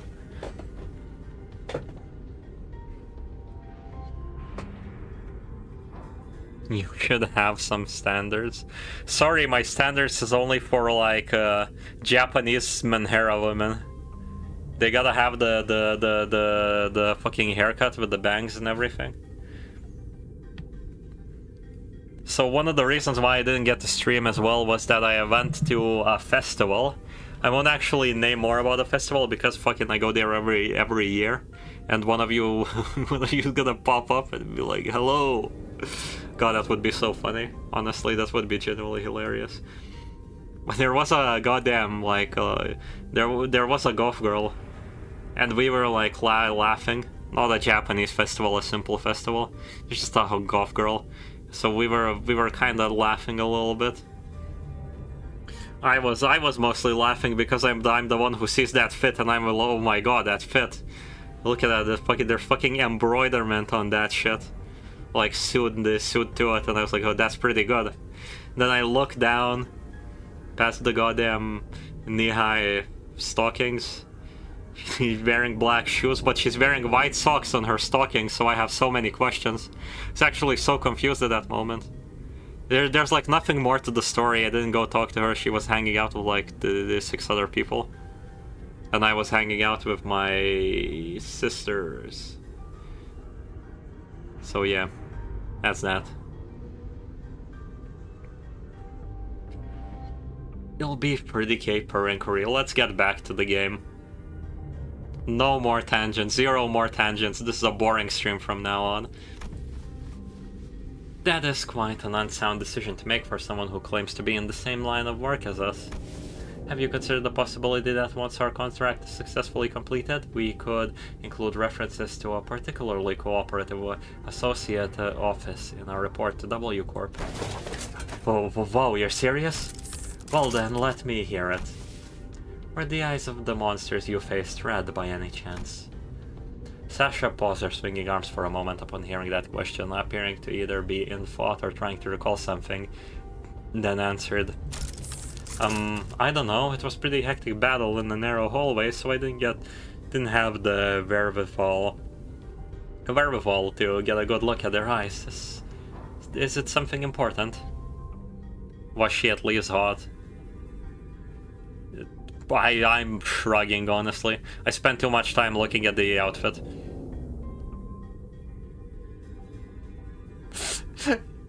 It's a me thing, it's a bad me thing. It's like the same fact that like I follow cosplayers on Twitter and I just go, Jesus Christ, that fit is good.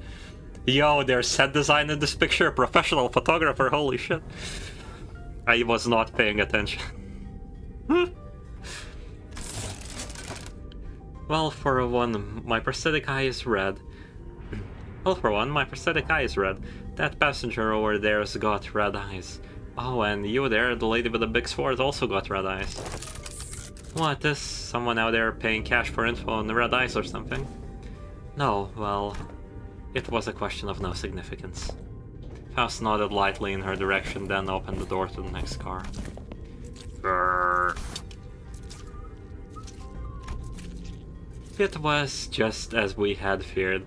The scene that appeared before us looked like it came straight out of a painting of hell. Yo, I love the ribcage. Yeah, the ribcage. Honestly, base decorations. Yo, pelvis.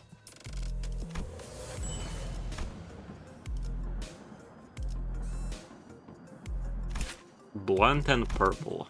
Oh, blunt and purple, so, fine, we're gonna pull out the Don Quixote. That is 60, 40, 100, the limit is 120, right? So either another Warp employee or I don't have any other egos. I think this is the only correct choice here. 천천히 가자니까.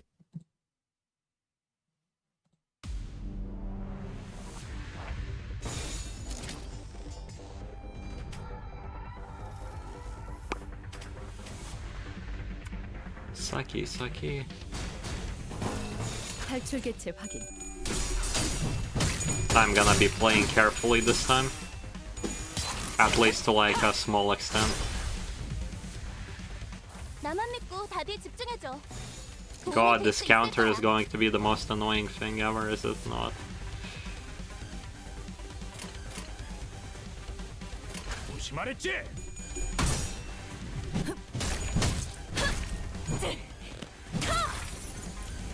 I'm trying to figure out other anecdotes. I blew the story about kids singing skibbity parodies of songs. I blew the anecdotes about the Sea Festival. I named the festival like a moron while trying to recall this. It is wonderful what I said. For the record, the festival was pretty boring this year. A lot of the city started renovation at like the exact point as it's started.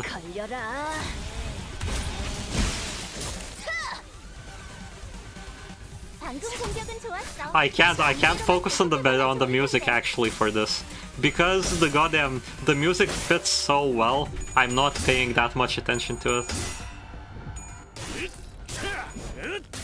외우 피해 적법한 무력 행사다.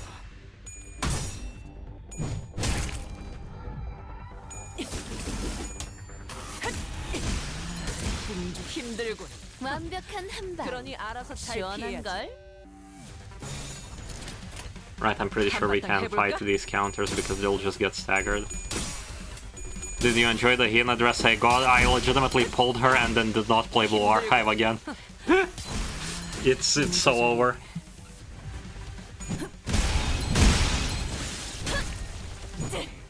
I continuously were thinking that I want to find a gacha game that I actually, enjoy and can play for a longer period of time, but I'm starting to realize that kind of won't happen. And at the same time, I'm kind of happy that it won't happen.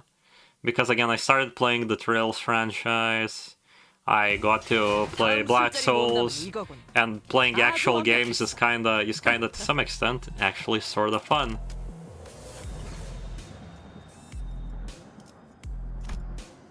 기차와 같이 달려나가겠소. Right, more fodder. 그렇지? 잠시만 볼륨 좀 This 확인해볼게. 대답 소리가 잘 들리지 않아서. The first one? Really? The first one needed to be doing this bullshit? The one that gets attacked by 2 skills? 외우 피해 적법한 무력 행사다.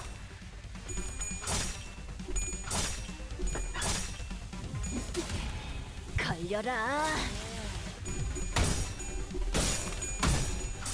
I tried to keep only Limbus and BA, both they took too much time and then you forget about it for the rest of the day, yeah. I kind of in general find the idea of having to wake up and like set aside an hour of a day to play a video game kinda just not. I would rather just not. And gacha games don't really mesh with that outside of like Limbus Company because I can pick up mirror dungeons once a week. 방금 공격은 좋았어. 이대로만 계속해보면 좋을 텐데. 것 같소. Wow, what a good turn.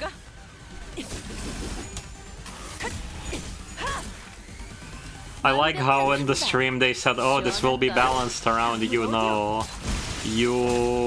losing the characters and then the backup characters coming in, allowing the enemy to use more skills. But this is easy, this is baby shit. I did not have to stop clicking the auto button as of this moment. Oh, they just keep coming. I understand now.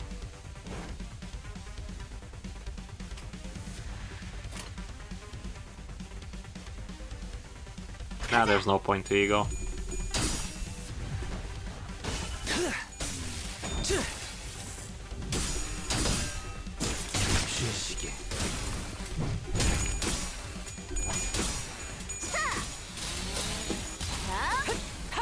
The enemies also get back up. Yep. 대체가 약화되는 것 같습니다.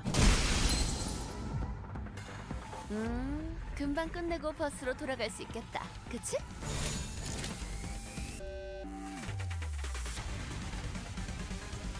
나는 언제나 달려나갈 Chargeless 준비가 되었어. behavior, Dawn.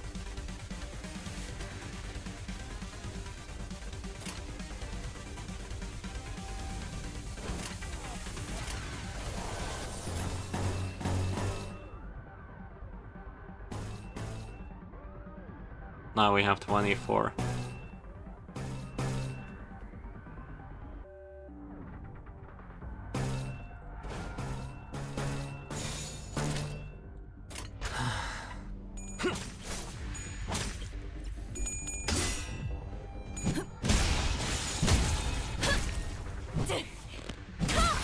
제압 완료. This by accident will make clicking auto strats way better because there's even less consequences for just tapping auto and sending it on the final boss. You know what? I might actually like channel Risu and try to do the final boss without reading and just hitting auto. 여기서 방심하면 안 돼. 지휘팀이라면 완벽하고 해초계지가 빈틈 없이 정리되었습니다. 모든 걸 끝마쳐야 Can't play 돼. gacha games these days, not even Limbus. Sad. Oh, the screen glitched out with red for some reason. 지금이 기회인 것 같소.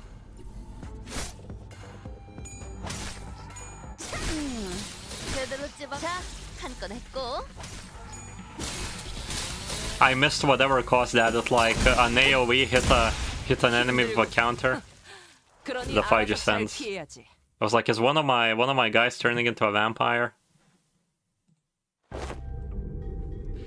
Ew, battling in a narrow hallway really takes a lot out of you. Too bad, making big movements when there's not a lot of room to move around takes more energy than you might think, especially for people like us who use longer weapons. These enemies weren't much harder than the ones we fought earlier, but it was inevitable that their sheer number would eventually wear down the sinners. But what are these things, Faust? Yeah, I've been wondering that too. Why are you all so tight-lipped all of a sudden? The alarms go off every time Rift's face goes off and deals 80 plus damage. Nice. Those entities are... What do you think those entities are? Huh? Didn't I just ask you the same question? What the... Oh no, are you giving us a chance to come up with our own answers first? Of course, Faust did not confirm or deny his question, but Sinclair was perfectly capable of interpreting her silence in his own fashion. There were some things I learned after fighting them, I think. These monsters aren't mad at us, nor do they want to attack us because we're an obstacle. That's not why they're attacking us. Quite, it's apparent that they hunger for aught, charging at anyone who... and anything in a desperate quest to quell it. The trainer's use can be dangerous. Right, that's strange. Though I thought hunger first wasn't a thing aboard these trains. It could be determined from the entity's attack patterns, and their offensives were not based on rational thought. The source of this behavior can only be traced back to primal aggressiveness. Yes, and was there anything else? Anything else? Oh yeah, I think they all had red eyes. Their bodies wreathed in blankets of red. I smelled blood, so that's likely what they're made of. Then it must be that red was congealed, nay, crystallized blood. Thank you all, your input has been very helpful. It was my turn to start whispering. What did you learn from that? We are in luck, Dante. I have read up on this subject as a tangent while perusing information regarding our next destination, moments before we boarded the train, and while that will be a useful element in resolving this situation. The sinners have also been a very good source of intelligence when it came to categorizing and identifying important evidence from the available sea of information. Your advice was correct, Dante. You mean you know what to do to blow this case wide open? Nothing can be said with absolute certainty at the moment. However, this will be a good place for us to start. With that, Faust turned around and faced the rest of the sinners. I will now present before you a solution to this predicament. Huh? Is there something else we gotta do than beating the crap out of whoever's in our way? That will not change, no. However, what I'm about to share with you will give you a better understanding of the purpose behind W Corp's contract, and provide us with the possible means of finding the method by which we can complete it. It is of high likelihood that the entity behind the incidents on this warp train, and by extension every incident of the same nature that has occurred in previous warp train trips, is a blood fiend. Yeah, baby! More blood fiends! 제압 완료. 경보에는 익숙해지시는 게 좋을 겁니다. 아직 50일까지 많은 Okay, we're halfway there. I'm gonna go chug some water again. Maybe take a breather. Maybe take a breather on camera, because I just need to recover a bit of energy.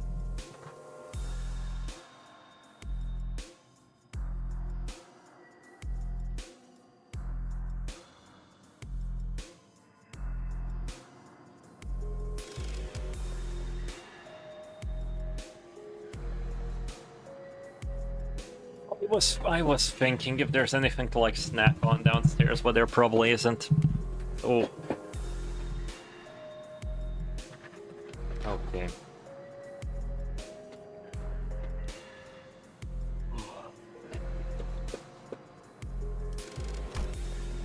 정리 시간이다.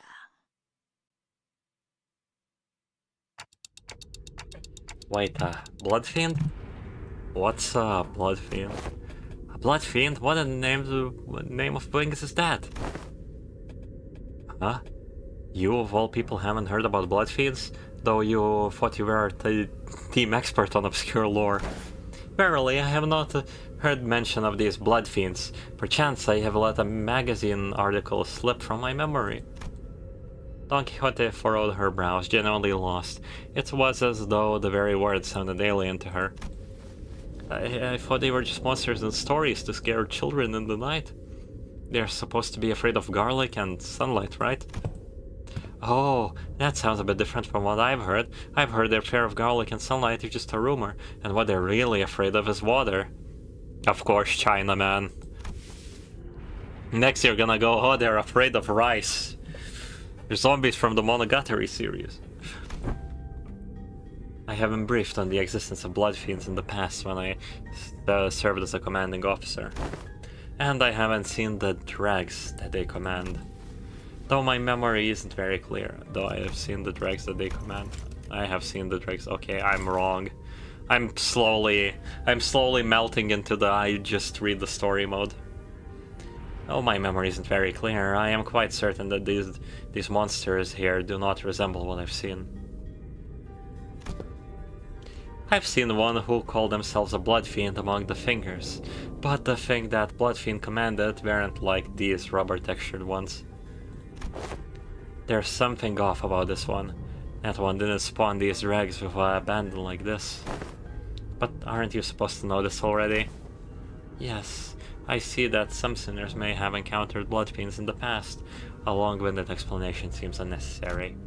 As many of you had stated thus far, the entities we face in this train do not appear to be blood fiends. In a sense, they are drag-like beings that have failed to become kindreds. They are referred to as blood bags among relevant parties, according to the information I'm aware of.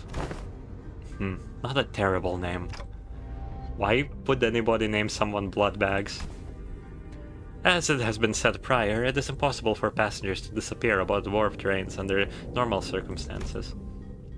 Though our reserve of intelligence regarding the warp trains or W Corp is vast, if incomplete, we could not find a possible exception to the above rule. Within that reverse of intelligence, however, I have discovered that inserting a previously unseen variable into the equation allows for a formulation of a new hypothesis. Jesus Christ, Faust, shut up! Faster! Wait, you're saying that these blood fiends can completely erase people or passengers from existence? A more accurate descriptor would be to say that they are either dissolved or vaporized. Dissolved? No matter the degree of violence the passenger may indulge in, no matter how severe the damages may be, the warp trains can revert them back to their initial state at the beginning of the journey. Among several interpretations of the word violence involves cannibalization, of course. Yeah. However, as the passenger's collective time itself is in a moratorium for the duration of the train's operations, digestion is not a biological process that should be active. In other words, even the devourment of passengers could be reconstructed.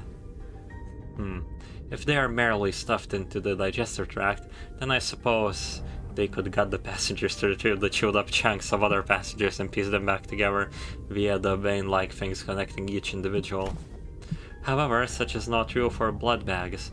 Blood bags are by their nature obsessed with blood. Their existence hinges on supplying themselves with blood of their victims. And it is said that they must consume a minuscule amount of blood to maintain their forms. Wait, what?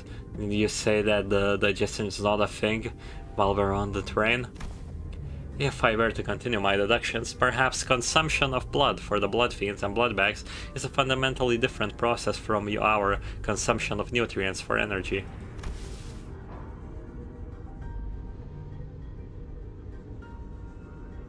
Broke the peak of all-time players. Every event breaks the peak of all-time players.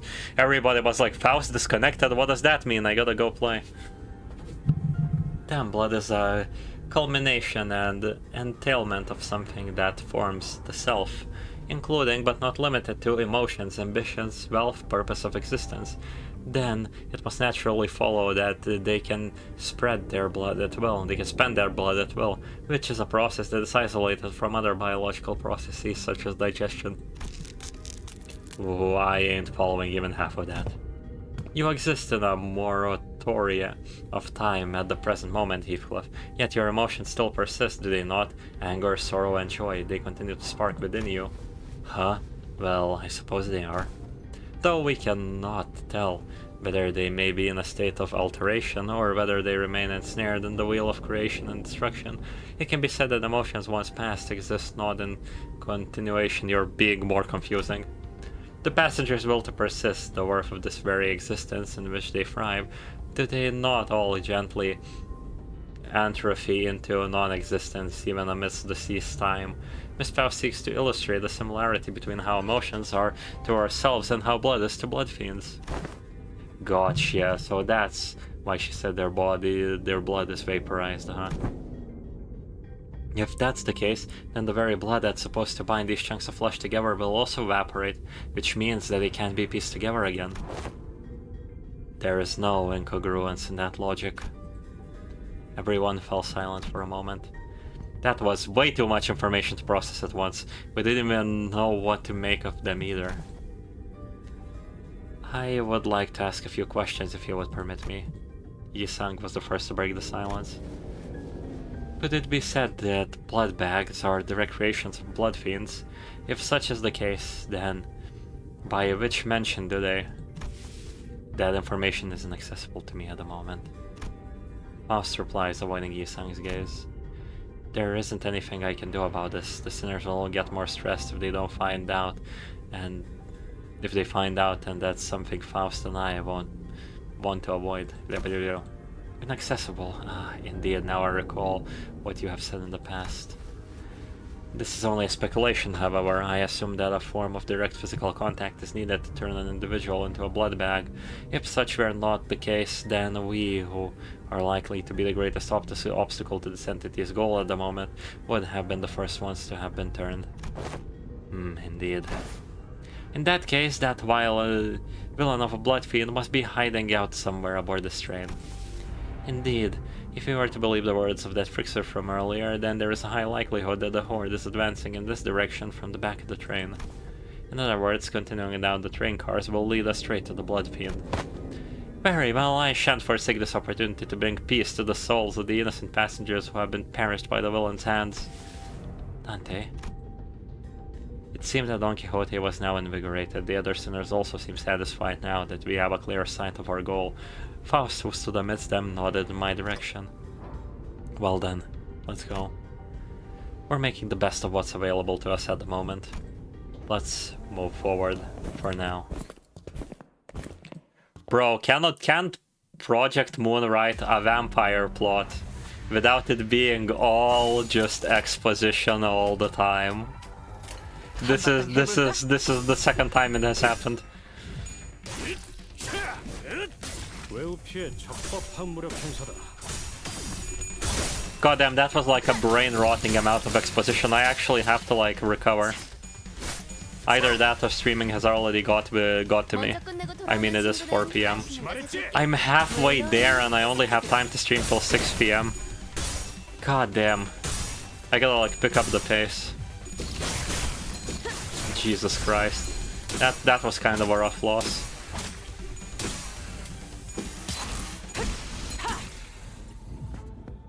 저거 봐. 쟤 휘청거리고 있다. Oh, negative 20 sanity, I see.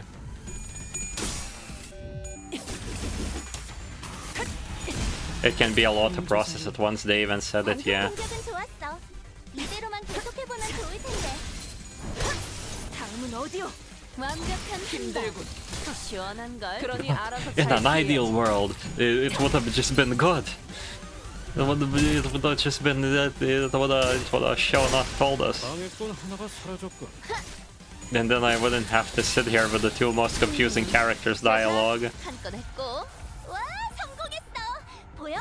개체가 더 이상 움직이지 않네.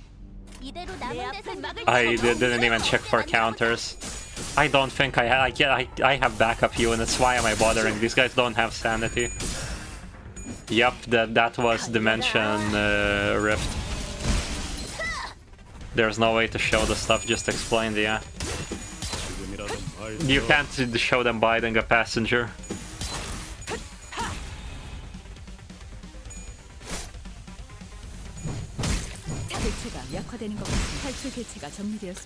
There's a constant dilemma, like the same with Wuthering Waves, where exposition is only good if the reader is interested in it.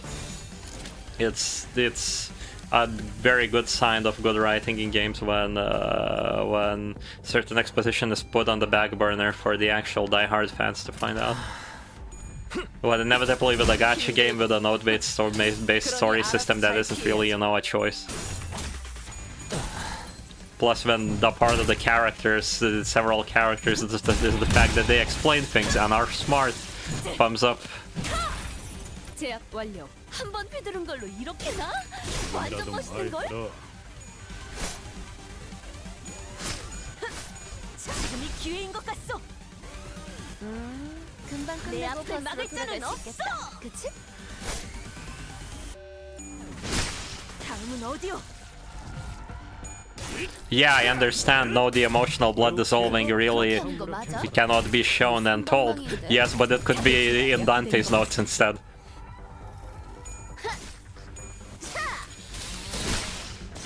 That's my point right now. It legitimately put the story to such an incredible halt. At least to me, like it's for a moment. It's not a big complaint. It's not even worth for me to elaborate even more. It's like, it's alright, it's fine. Wowzers. That's an enemy variety, and they're all weak to blunt and purple. 제가 앞에 서죠.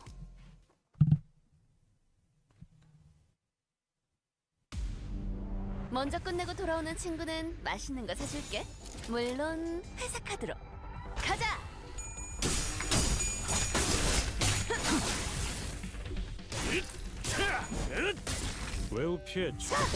It's from the sinner's natural speculation, and there's no reason not to do so either. There is, it's called being boring.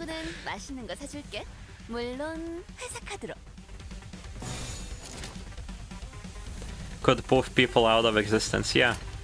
I did ask what would happen if you tried to reconstruct a blood fiend. We do get an answer. They run out. They get transformed. They run out of blood and then they disappear. To be fair, you are right, chat.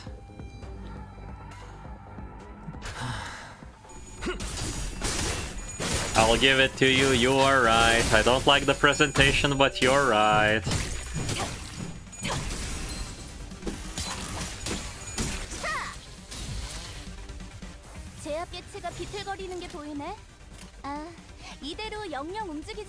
I love the speculation and conclusion to answers, yeah.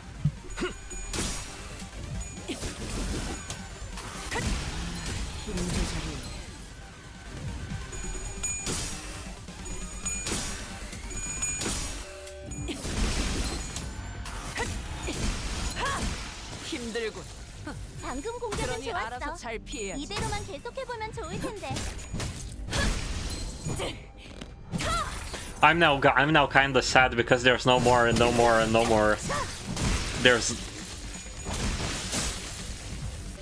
There's legitimately nothing more to ask about what's going on. 개체가 더 이상 움직이지 않네. Okay, they run out of blood or they die, and then the blood bags disappear. The passengers turn into blood bags. We see a very large count of passengers here. 가자. Also, know many a person who doesn't read Dante's notes. Yes, and they don't have to. Deep lore is not something that, you know, everybody should has to know. 힘들군. 그러니 알아서 잘 피해야지. Here, to be fair, yes, you are right. It is very permanent, like, very important information for the plot, to be fair. Because it basically explains why people disappear.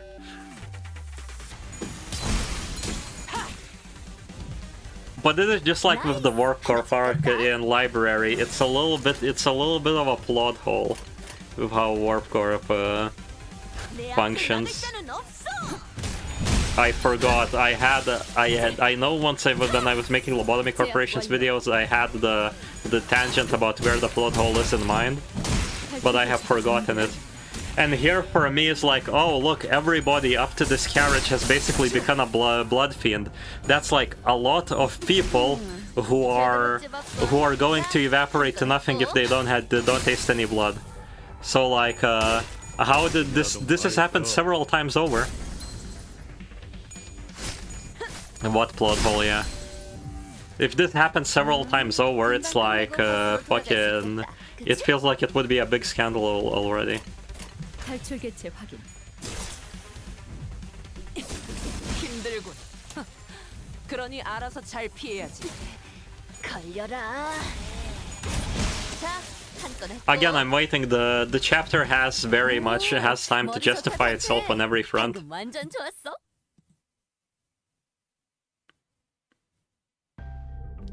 Manager Esquire, halt! Behold this poor fellow. He's still alive. Don Quixote, her round eyes wide open, began sprinting somewhere. It has been stated quite times that Warp Corp is quite secretive. Quite secretive. Oh no, an entire train of people disappeared to fucking vampires. Oh, they're so secretive. Like at this point, what do you mean? And it was only a notable scandal when the first class went missing.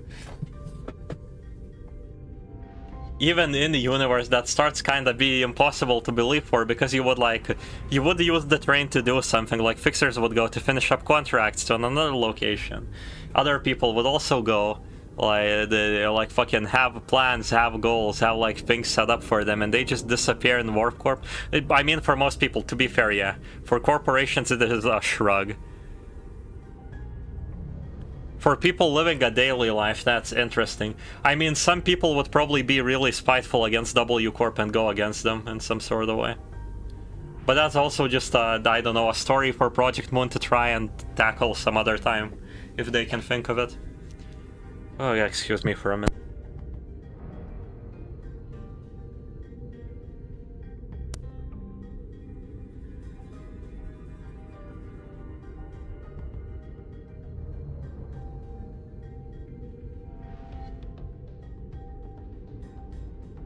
Oh, thank fucking god, I thought I fucking ruined my mic cable.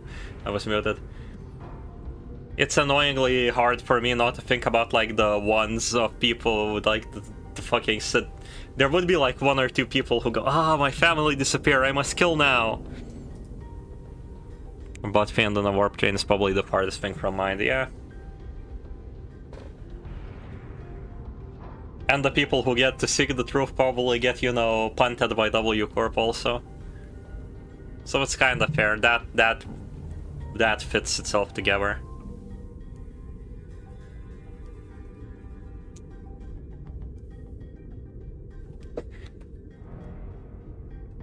Whenever this argument comes up, I keep rethinking the Distortion Detective, because inevitably how the games present the city is, in a way, very dogshit and very conflict focused. And we don't really get to see the fact of the trivial life in the city. How would, you know, normal people will react to this who don't like participate in this life? How is their, you know, outlook on things? We don't really get to see the like kind of normal nature. And everybody says, "Ah, the city is a horrible place to live in. Everybody's dying around every corner." But then how, you know, how does normal life happen normally in that sort of situation? Is just completely out of the picture.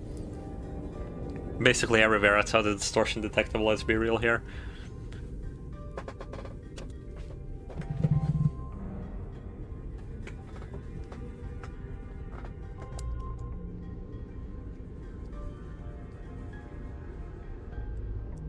Yeah, school distortion and the Fixer family, yep. It's kind of a lot of people overestimate how horrid life in the city must be, because I believe everyday life would kind of be, you know, just the same of going to work and doing shit. Maybe with the ironic added extra hours you gotta work.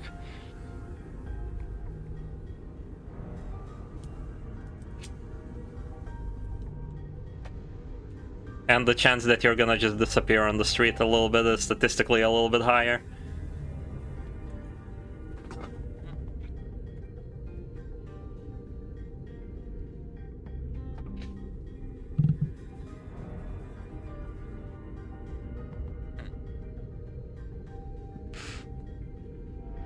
Yeah. Just make, you know what? Make like the Lithuanian book God's Forest, and have somebody like go up from the bottom to the top of the city in a non-conflict filled manner to show out a different, like, show the different walks in life and how it happens. Walks in life. There we go. Anyways, there's a hole in the train window. We're all getting sucked out.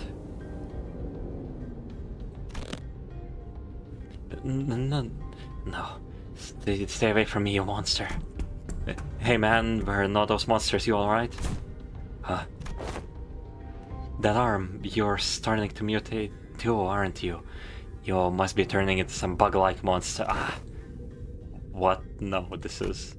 Gregor stumbled for words before chuckling and casting his gaze towards the floor in disbelief. Yeah, well, no surprise here. I suppose there's no way to tell right away whether this arm's a monster, a prosthetic, or whatnot. Average citizens getting judged by the Ring and Leviathan story. Oh yeah, no, they're art students, they're not average citizens.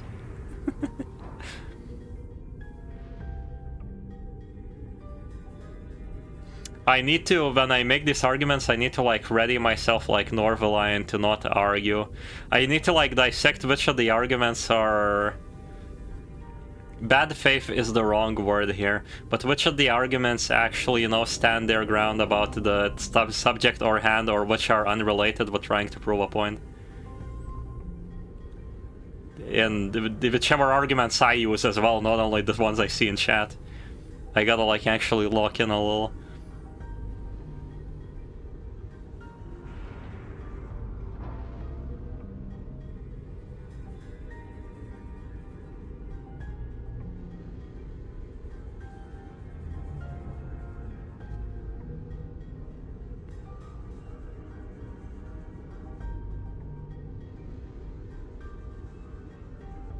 Okay, that's enough locking in. I'm running blank, honestly.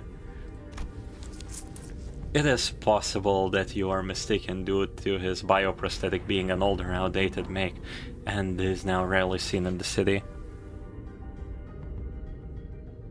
Yeah, the Kurokuma mode, yeah. But that's after, then they're already pulled into the world of conflict. Do you think any sane person would go to the ring? This is a stupid discussion to have. We don't see a normal life of a normal family living an everyday life and going to work and doing shit. Like working somewhere in a cafe adjacent to a wing or some shit. We just never do. We don't even have an answer. Like, fixers cannot be the majority of fixers because fixers have to... wouldn't join the index willingly. Yeah. That's an argument of bad faith, Daxfer. We're talking about normal people, the people who, you know, do normal things like run cafes and work in them like cashiers and shit. We're not talking about somebody who's gonna get walked to by the index, or maybe they will, because that's pure fucking chance, but that doesn't matter. We kind of consistently see the story through the direction of the minority, the fucking fixers, the absolutely homeless people who harvest guts. A company who we don't know how it runs in the city and how it's related to the leadership of it.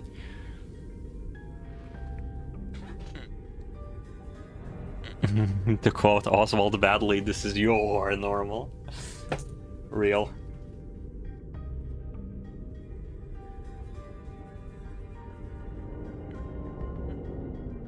Yeah, that one, Roland and Angelica date video on Ham Ham Pang Pang. Yeah, that's what I mean. They're both fixers as well, so you know.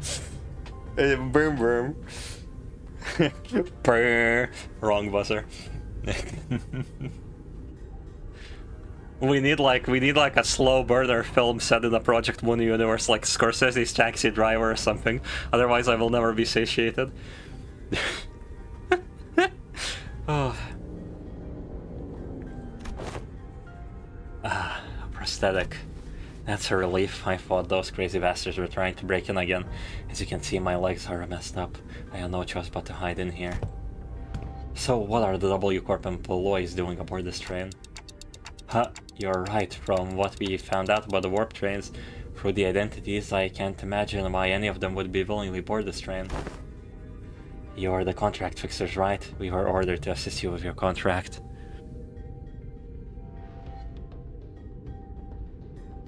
Pointed out by Hubert.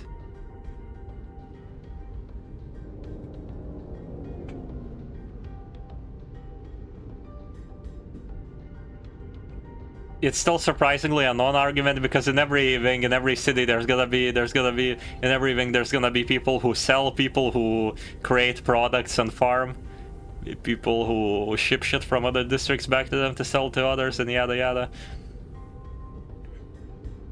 There's still a normal life. There's somebody making the clothes the characters are wearing. Can you fucking imagine? I mean, to be fair, most clothes are made, but yeah, they're made by fucking workshops.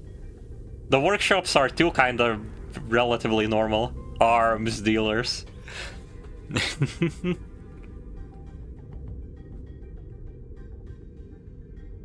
You can't say that in a part of the... Actually, I was about to say, you can't say that in the part of the city hunger is destroyed and they don't need places for food and everything. Yeah, we see T-Corp factory workers spend their days. But it's not a story focus. It's not something, you know, us get to pay a lot of attention to and actually see the full consequences of outside, you know, silly time go less. And it's normal. It's just slower, yeah. Imagine maybe in a part of the city they have actually fully beaten hunger and there's no need for food products or food stores or anything. Everybody's just consistently having like prosthetic stomachs. Because that's how just the wing is, that's just the rule of the wing. Yeah, Time Killing Time tells it pretty well.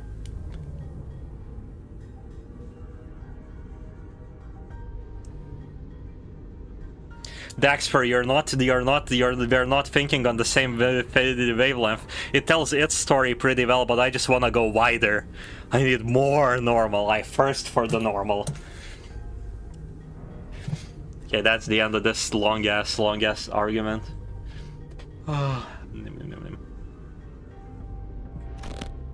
I said we, but I'm the only one left. Every single one of my colleagues suddenly began losing their minds in that car over there, and... This cannot be, Faust. Is there truly no way to cure the blood bags?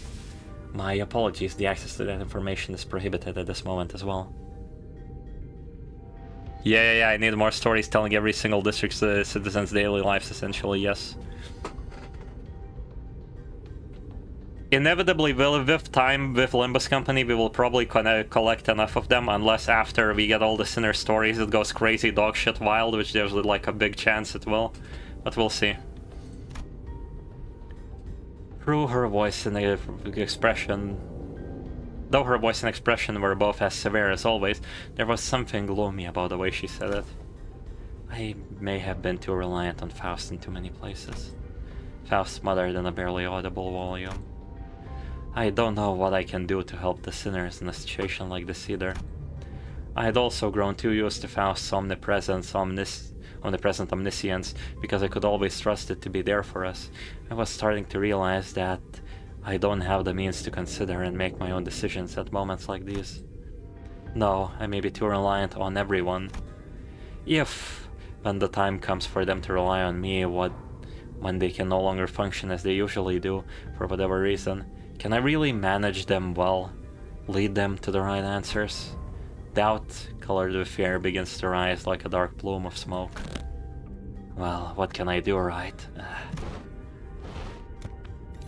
Then the agent struggled to some corner of the room with his wounded leg and pulled on a lever. I made good use of the space. And the wall behind what initially had appeared to be a folding chair for the employees spun open.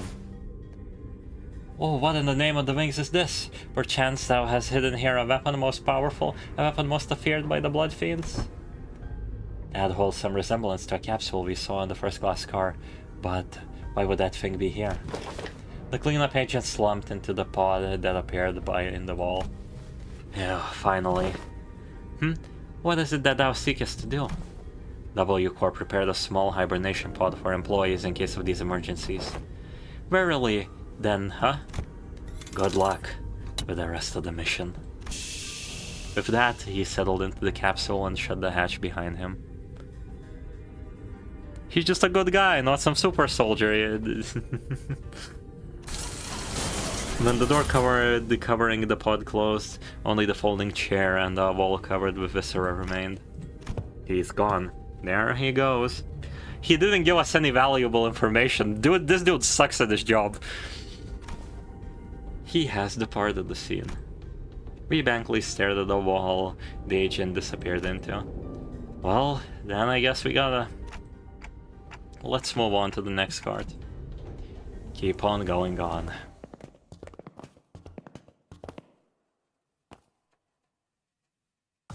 제압 완료. 경보에는 익숙해지시는 게 좋을 겁니다. 아직 제압을 준비합니다.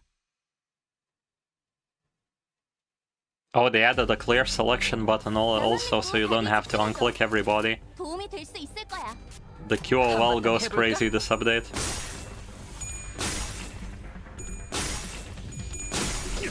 Negative 20 sanity on one loss is crazy.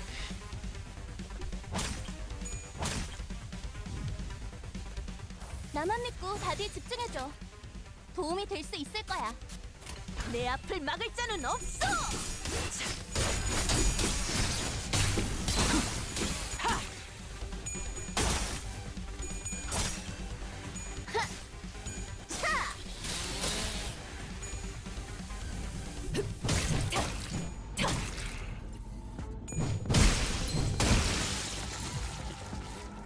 Oh, I was like, did that guy have charge on him? He's a warp agent. 더 이상 움직이지 않네. 이대로 남은 대상들도 전부 움직일 수 없게 만들어보자. No ego moment. Do you dodge, you defend? That's a 2-coin skill hitting for 47. You know what? I'll try my luck. 내 앞을 막을 자는 없어. 지금이라도 말 들어. Oh, red screen. Oh, yeah. 공격은 좋았어. 이대로만 계속해보면 좋을 텐데. Faust is staggered. Wonderful. 그러니까 거기서 이렇게 It's very cool, 피했으면 Faust. 됐잖아.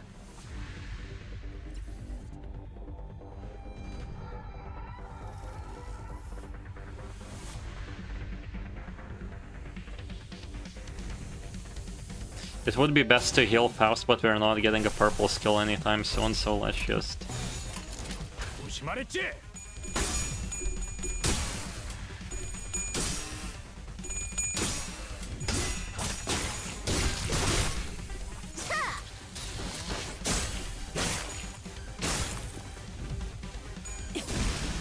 힘 조절이.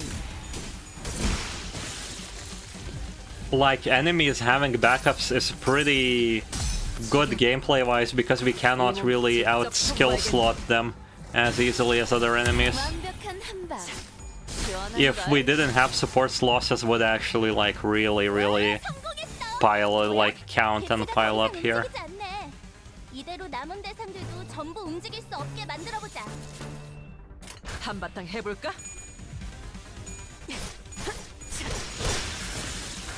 오, 머리 좋다 단테. 방금 완전 좋았어. 지금이라도 말 들어. 탈출 개체가 정리되었습니다. 개체가 약화되는 것 같습니다. And we should be able to use Fluid Sac to heal fast next turn. If there is going to be a next turn. 단숨에 걸려라.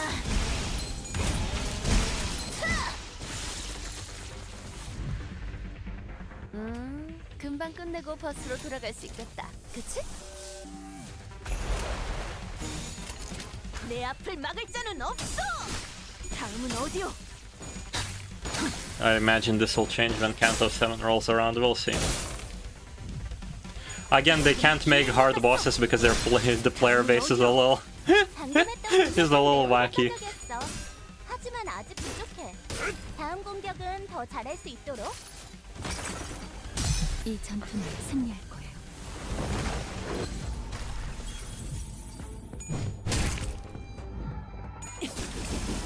All they need is a new, like, Pred grinding stage and a new XP. A bunch of little babies, yes. Little post-nerf babies. They need a new EXP and Fred grinding stage. Shut up, Otis. They need the new grinding stages, so the grind is a little less, and then have a little bit more focus on team building, because I feel like they can now. There are enough archetypes. They have the rewards for new players when they join. Oh look, it's the girl with the 2 swords is back again for some reason. I haven't actually been paying too much attention.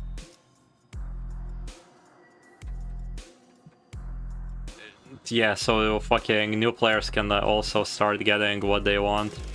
Slowly but surely. You will be able to get Fred and the XP tickets from MD soon. Yeah, that's also going to be really nice. 배운다. That's because I do my dailies. Yeah, most people find this game, it's like, oh, I don't have to do my gacha game dailies, and then they have to do their gacha game dailies. It's like, yeah.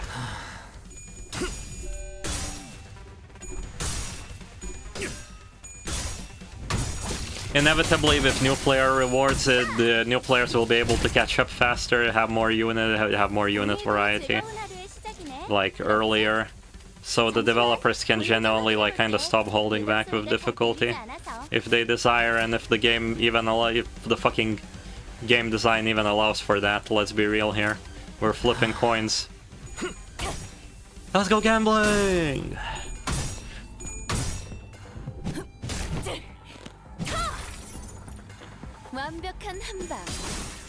If the game design allows for it, and then I remember that players could not play with paralysis. They could not actually figure out paralysis for the fucking previous chapter bosses. Fucking crying children would flip them upside down, considering they hide what the fucking what certain skills do. Oh.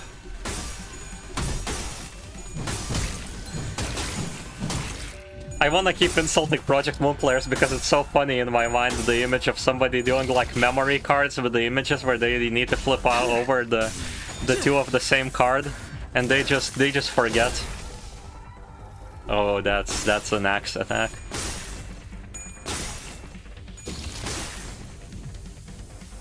Paralysis was kind of weird and completely different from Library of Ruina, yes. But the big point about it was knowing or rather taking the time to check what the rolls on your skill are naturally, and then counting. It's not that fucking hard, or worst case if you have saved up, you can use an ego. Like, guaranteed paralysis is not that hard. Plus, it's on an abnormality fight. The unit that has guaranteed paralysis can just go unopposed. There's so many options. It's actually so depressing. That still makes me angry to this day.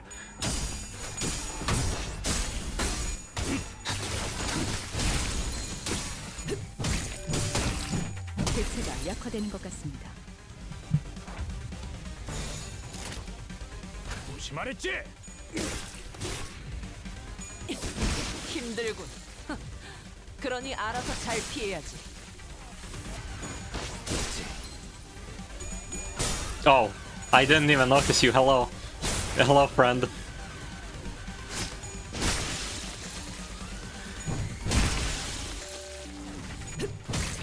Go, go, gadget blast.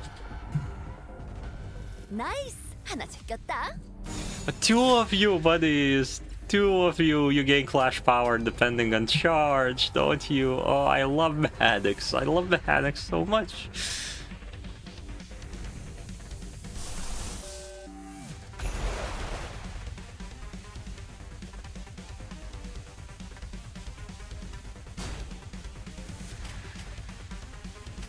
In reality, you are clashing with this, so you are fine to clash.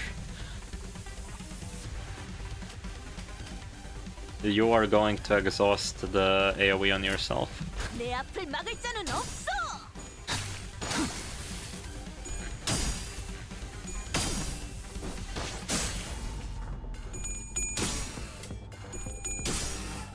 Mechanic fight paralysis, yeah. Can break a lot of bosses, yeah. Using paralysis can break a lot of bosses, but paralysis being used against you is the thing that makes people kinda go, whoa. 지금이 기회인 것 같소. It's a thing with gacha games where most gacha games are about 이대로만 계속해보면 좋을 텐데. like building a team that works and that's about it. Think like Honkai Star Rail, you're building a team around Acheron and then you don't really need to read mechanics unless they're, you know, blatantly in your face. Like in Penacony, the... 방금 완전 좋았어. Shut the fuck up. Like in Penacony, the guys who give you energy depending if you hit them or you didn't hit them. Like, those mechanics are obvious and you don't really need to care about what happens to your units. You don't really have to think outside of, oh, I log in every day and grind out of these characters. 한바탕 해볼까? 힘들군. 그러니 알아서 잘 피해야지. I inevitably think that challenging encounters are what forces players to learn, inevitably. The tutorial is dogshit, but throughout playing Limbus Company, you're gonna be forced to learn damage types. You're gonna be forced to learn, like, fucking other mechanics over time. And a tough battle should not be a signal to go, wah, I can't fucking... the game needs to change. It should be a signal that you should suck it up and, you know, go and look up how to play the video game or how to do the fight. Like in many gacha... It's insane how much gacha gamers don't want to play their games. It's actually fucking insane. 많은 날이 남은 것을 파우스트는 알고 있으니까요. To be fair, that's not an argument to be angry against. Most people, you know, play games to actually have fun. Are we just fighting a man that's shattered in pieces in this node? Anyways, most people play games to relax, so often games that fit our preconceived notions and skill sets that feel satisfying to control, satisfying to play, we know what we're doing, are going to be the games we're attracted to. And inevitably, like... giving games their chance is pretty taxing, unless you're like doing a review or something. That's kind of what I found out with Blue Archive, because I never would have played the Blue Archive like by myself if I wasn't making a review. Oh, the menu has changed. No, all of the guys have turned to zombies. No, that's cool. That's cool. I like that. That's really cool.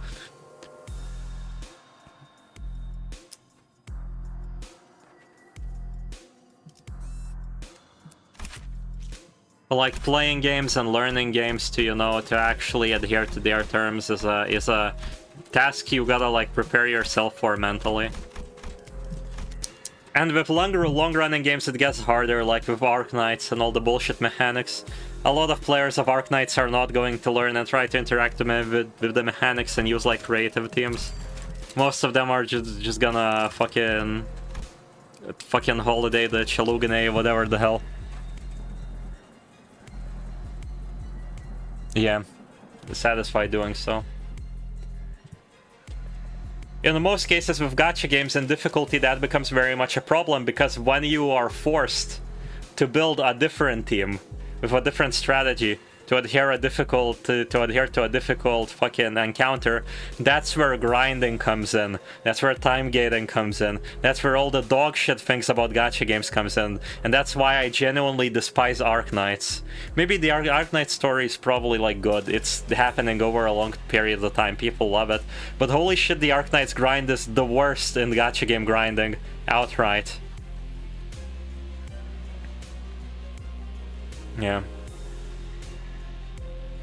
I mean, finding the units that solo the levels is also kind of fun. In here, it's more like if you want to solo a level, it's a challenge. You actually, you know, gotta figure out something to solo with your favorite character. In Arknight's more, it's like it just happens. 천천히 가자니까. 오늘도 즐거운 하루의 시작이네. 그렇지? 잠시만.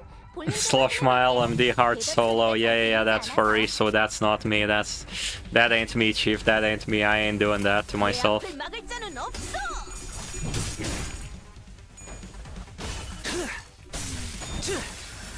그거 그렇게 하는 거 맞아? 거의 손방망인데. 한바탕 해볼까?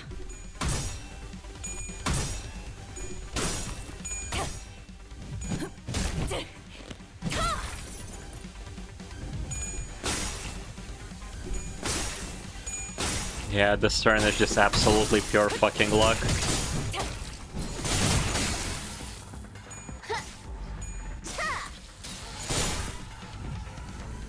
Absolutely need to. You see, that's the point if you absolutely need to.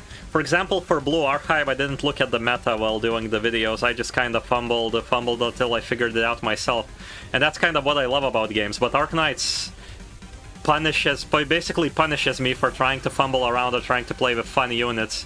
Because to be optimal, I only need to grind in the early game and level up like Thorns and Surtur and then call it a day. It's like, fuck it, that's boring. I want to play my daughter, I want to play Frostleaf. It's like, it's... And then if you want to play Frostleaf, I don't have a unit that covers several bases instead. So then I need to build another unit, and then maybe I will get bored of using Frostleaf and want to pull someone else. It's like, fuck yeah. It's the infinite grind of it that genuinely knocks me down. It's like you either know mechanics or use cheap characters, or you're punished for trying to experiment and figure out how a stage works. Unless you already, you know what to do. You already played like fucking... played the tower defense games for all your life and you absolutely clear all the mechanics. Like, this stage will have these enemies and needs this. That's why I said if you actually can't play with the units you want, it's a skill issue. Yeah, it's a skill issue and a time issue. 그러니 알아서 잘 피해야지. 방금 공격은 좋았어. 이대로만 계속해보면 좋을 텐데. 그러니 알아서 잘 피해야지.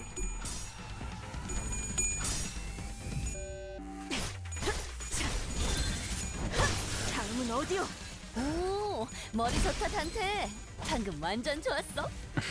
I mean, to be fair, if you upgrade only the units you want and then you do a units I like run, you know, you might be fucking fine. You're right, after the first initial grind, that would also be finished. 한바탕 해볼까? But still, I just don't like the Arknight's time investment overall. 걸려라. I hate having something running on the side while I do shit, because I just forget about it. 다음 공격은 더 잘할 수 있도록. That's another reason.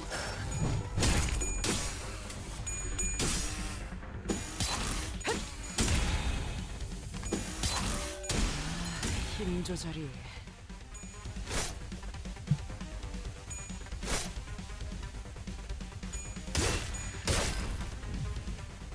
나이스! 하나 제꼈다. 한바탕 해볼까? I mean, yeah, we all have our own tolerances for grinding. I just think that's way beyond me already. After all, FGO exists. I don't know what you mean. FGO has been a godsend. What the fuck do you mean? FGO is the easiest to grind. You just play the lotto event and then you call it a day. 제압 완료. FGO has like the best fucking new player experience ever. You just collect a bunch of squares and then you, whenever you come into a problem, you're just like, oh, I just buy all the shit using the cubes. Because everything is bought via the cubes.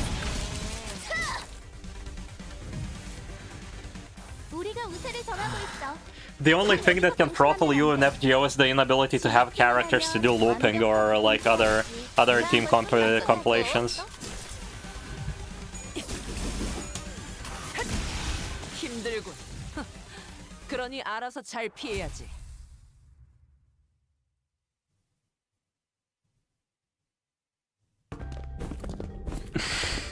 Yeah, the experts were completely different people. Holy shit, we have such different opinions. I would say the FGO grind is kinda alright. I didn't really sit. I mean, I did play quite heavily one Lotto event during Christmas, and that's about it. I couldn't play FGO because the repetitivity of the story kinda killed it for me. Every 2 chapters feel exactly the same, but sometimes the second one feels just outright worse.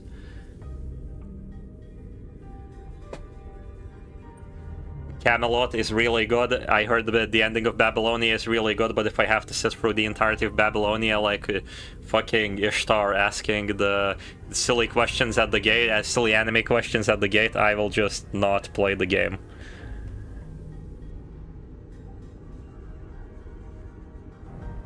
Something caught my attention from the corner of my eye after another round of brutal combat. Huh? What's this now? Oh, look, they're finding the the whichever protocol. As someone who skips FGO story and only played the...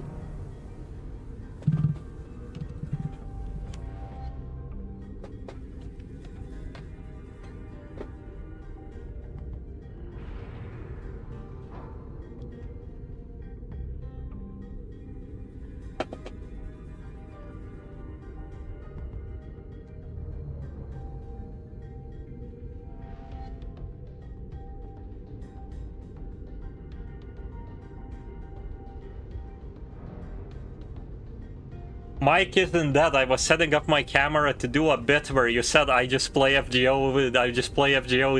The game without reading the story. You're playing FGO for the gameplay? Fucking hell. Okay, I'm gonna let my phone charge. I was gonna just turn on the camera and have like mouth fully agape staring straight at the camera, and that would have been a funny bit in reaction to your statement, but yeah. That's such a like mythical take. I just pulled this is seeing that in chat is like pulling an SSR of takes. Holy shit.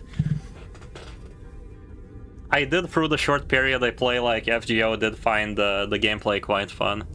But I'm guessing once you get to the late game it kinda mellows out for the most part.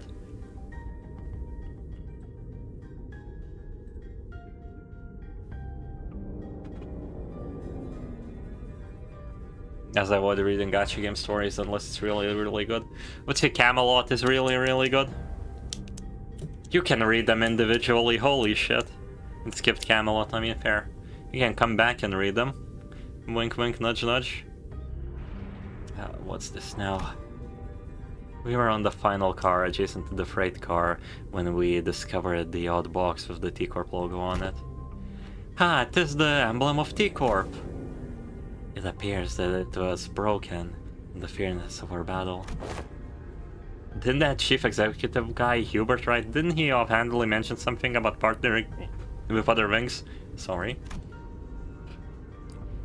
I guess they were in cahoots with W Corp too. Such collaborations were not limited to T Corp. It is oft the case that a wing may work with another. Nah, I just listened to an audio reading of a Sora summary. God.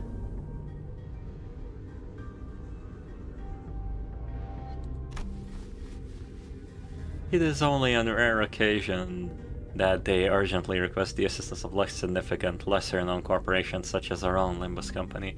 Their choice appears to be quite irregular. Bro, listening to a summary, like watching a summary video, and it's like, no, that's only for 5-hour video essays about weird, obscure TV shows. No, The media you like? No! Fuck it, falls down a hole. Sounds like W Corp's heydays are long behind them. Just like this wall that's falling apart, revealing what's behind.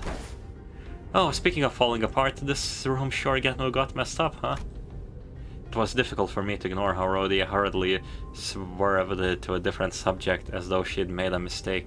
Even the tone of her voice shifted like she was catching herself. The various destroyed prosthetic parts covered in human remains indicate that this train car was boarded by several prosthetic-equipped fixers. I can't think about it right now. Let's deal with the task at hand first. I really find reading Fate Ghost Story a drag. I like the Face franchise in general, but man, FGO just does not jive with me. I mean, it depends. I would say the first few chapters, yeah. But like Camelot, I genuinely enjoyed it all throughout. It is genuinely amazingly written. It does what it needs to and nothing more. Nothing more and nothing less. No dog shit tangents about going through gates where Ishtar asks if she's the most beautiful or some shit.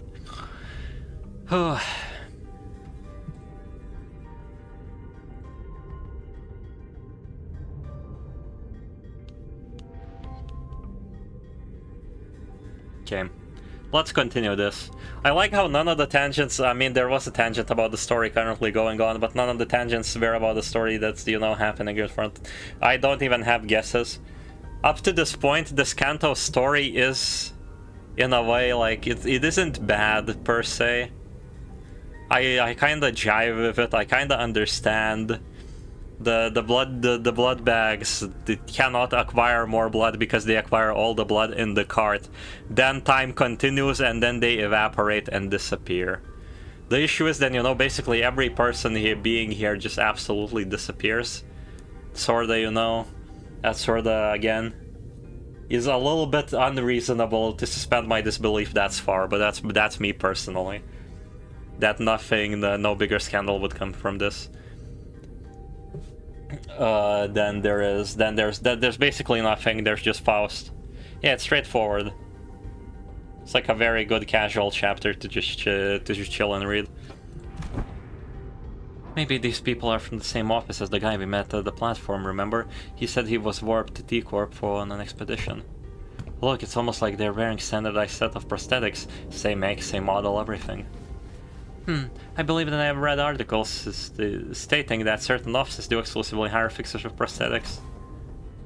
Wait, we were walking through the bloody train car when we suddenly heard Sinclair's voice crack as though he saw something awful. Phi, he is the one we encountered on the platform. Yeah, casual chapter with the background it is right now.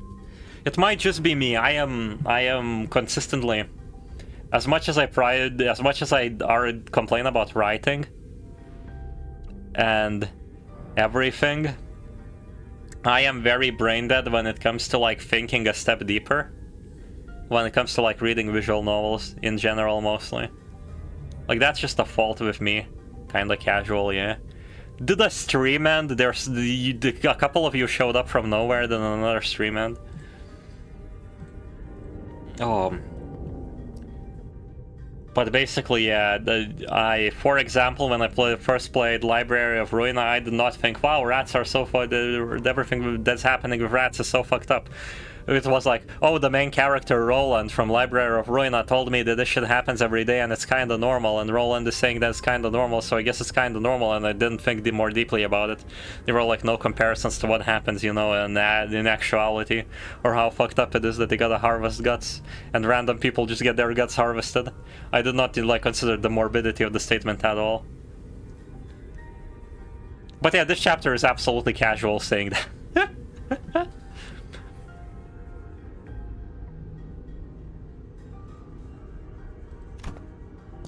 This is the fixer who suddenly started venting at us. Yeah, and he said something about going to T-Corp on an expedition and failing. They bought a whole train car full of fixers for this contract. I guess calling it an expedition was no exaggeration. There are over a dozen broken arms thrown about. They must have fought valiantly by replacing their broken arms with backup arms, perchance. A strategy indeed.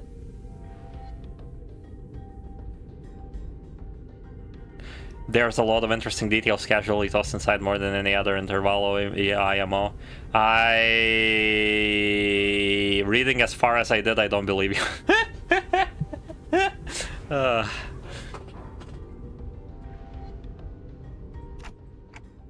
Makes sense. That would explain all the broken prosthetic arms and legs in this car. Executive Manager, this is likely an aftermath of a battle between the Fixers and the Blood Bags. There were many similar cases during the war. Those using prosthetics would simply let their bodies be destroyed in battle because they considered them to be disposable as long as there was cash remaining in their wallets. Of course, the blatant lack of self-preservation often led to early graves. Maybe that's true. I see, there are more than a single possible interpretation of the same scene. I remember both of your inputs. That's a good attitude. Employees with attitude like yours often made it to the end of the war. Good input, Otis. Very cool. Yes, well, good for them. Faust answers Otis in an uncharacteristically snappy manner. Signs of fatigue were creeping into her pensive expression. Is the fashion from where Salt was talking about? Yeah, that's pretty cool. That's just like outfit designers getting to completely vent. If you apply Chekhov's gun to a lot of previous statements in the interval, you know what I mean.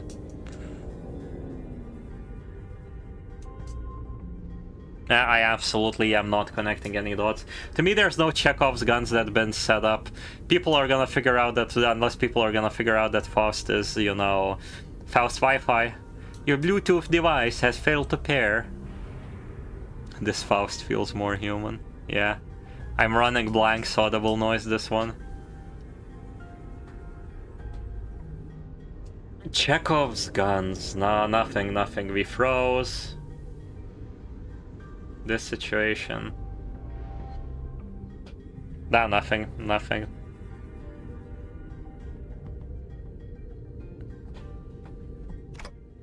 You alright, Faust? It was rare to see any actual expression from her. I was starting to get worried. I am physically unharmed, yes. Yet. Yes, I'm alright. However, I do not enjoy the circumstances which we find ourselves in. It is as though I am casting nets to nowhere, am I lost and isolated in a blind sea. I could usually complete these deductions within moments after establishing a few basic cross-references between the accessible information. Her voice was such a whisper for the second part of her sentence that even I could barely hear what she was saying. I know what you mean. Feeling like you're completely lost, obsessively casting a net over and over the black lipperless lake in desperation, the hopes that one of them might pull something we could eat. I don't care about you trying to find employment that you like, Ishmael. Holy fuck. I'm pissed every time we get like callbacks to Ishmael's chapter. Such a shallow exploration of such a subject. It's the toil of me watching too many coming-of-age stories in my youth. It's actually that toiling. There's so many interesting ways to tackle being lost in the world, but no, Ahab telling me 20 times how she's bad. No way to tell where we are. No way to tell if there's anything to eat under the glassy water surface. Grasping at straws, you know. Yes, I got bingo. Is there a Dom complaints about Dom complaints about Project Wood stream bingo? Oh, you gotta put that in Discord, the audible noise. You gotta put that in Discord. Holy fuck. Oh, that's terrible. I hate myself. I hate myself that I'm so predictable. Oh my god.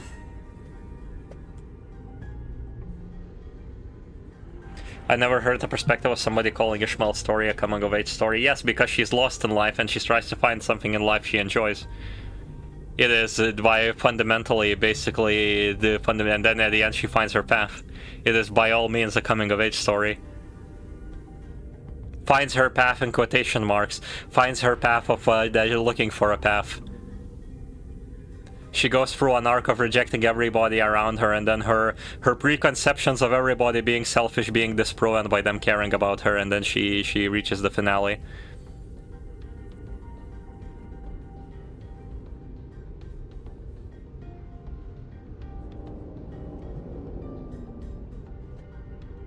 It's a coming-of-age story, guys. It's a coming-of-age story.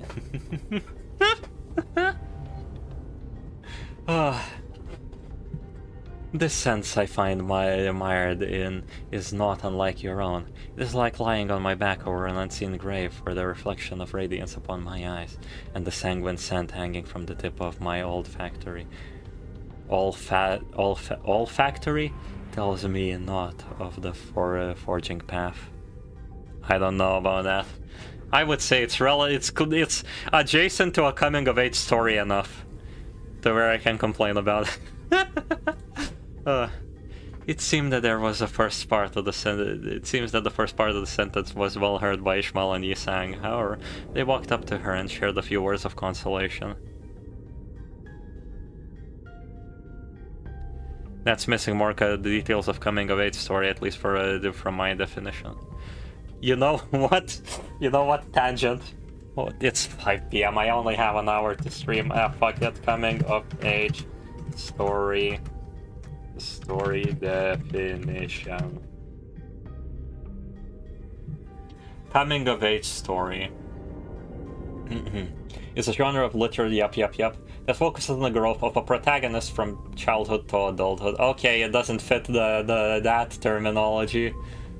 But it is adjacent to what the stories tackle in a lot of sense. The confusion of being young and having to come to a conclusion. It's very hard not to draw this similarity for me, mostly because I am unhappy with my circumstances and I need to look for different ones. It's such a... The literal definition doesn't do jack. It's such a coming-of-age subject where it's like being absolutely lost in what you're doing and then, you know, finding it. Talking about coming-of-age stories, this season the best anime is Days with My Stepsister, and I Will Die on This Grave. It's actually a really shitty show, kinda. It's pretty bad.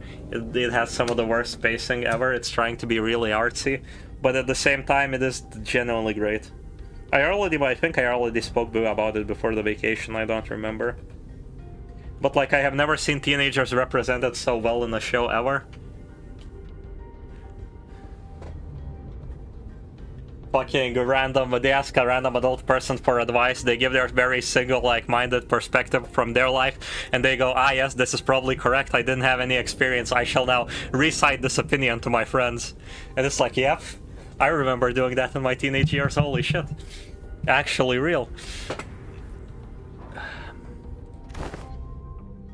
By the way, I don't ever recall you talking like that, Faust. The anime, nor do I care about something like that.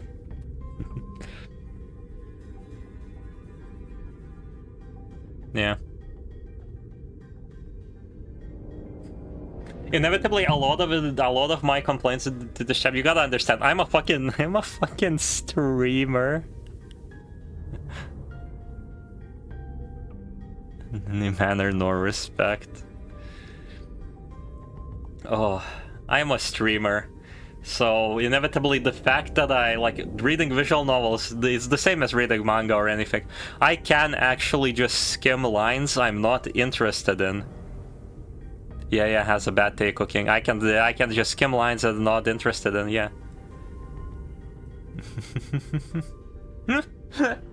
So inevitably, like, if I was reading most of these chapters by myself, I would probably come off like, for the most part, pretty happy, unless they fuck up the main plot, or they fuck up the thing that, you know, the story is focusing on.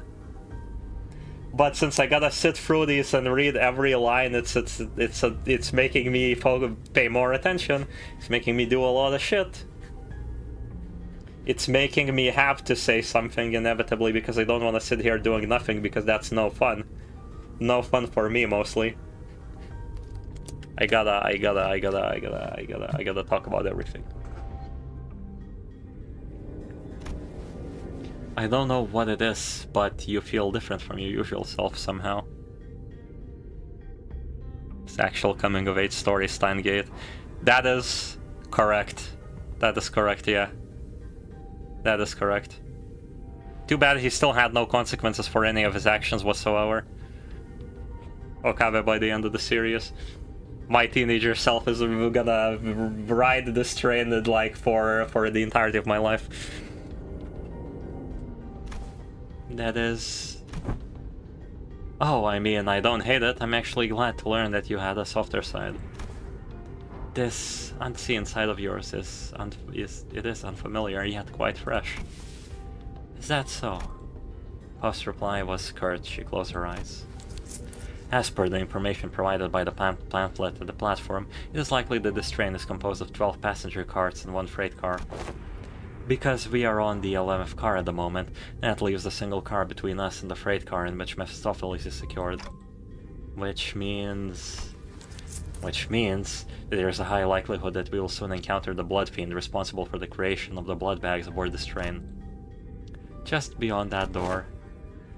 Well, how strong could it be if its fathers are this weak? There are so many of them, but we practically smashed through their entire horde.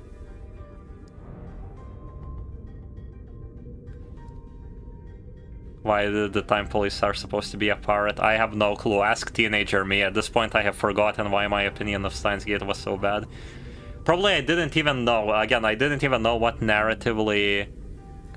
which actually does. I just know I felt like the kind of, you know, the intuitive feeling I have when something is bad enough in a series by the end of it. And I probably just went, the ending's probably bad, that's why. I mean, I wasn't that smart. Again, like, I watched the entirety of Sword Art Online, even if I had that feeling. And then I didn't myself recount, like, why did I think it was bad. I watched video essays explaining why Sword Art Online was bad, and I was like, oh, Sword Art Online's bad. It's just life. It is why it's very nice to actually talk to people about stories in general. Like, pulling back the curtain of me arguing this. It is pretty, just genuinely nice and eye-opening to have people, you know, comment on my shitty takes, and for me to reconsider them. That is somewhat a privilege in life in most cases. Mostly when it comes to something as inconsequential as like video game stories. So it's fun. I also get, you know, I also get disproven. I get to be more correct more times because somebody in chat actually goes, nah, you were wrong. Either potential, at least L-cization exists. I haven't watched anything past like the middle of season 2. I remember when season 2 was coming out and I watched the opening and we were talking with fucking one of my friends at school. King Christ.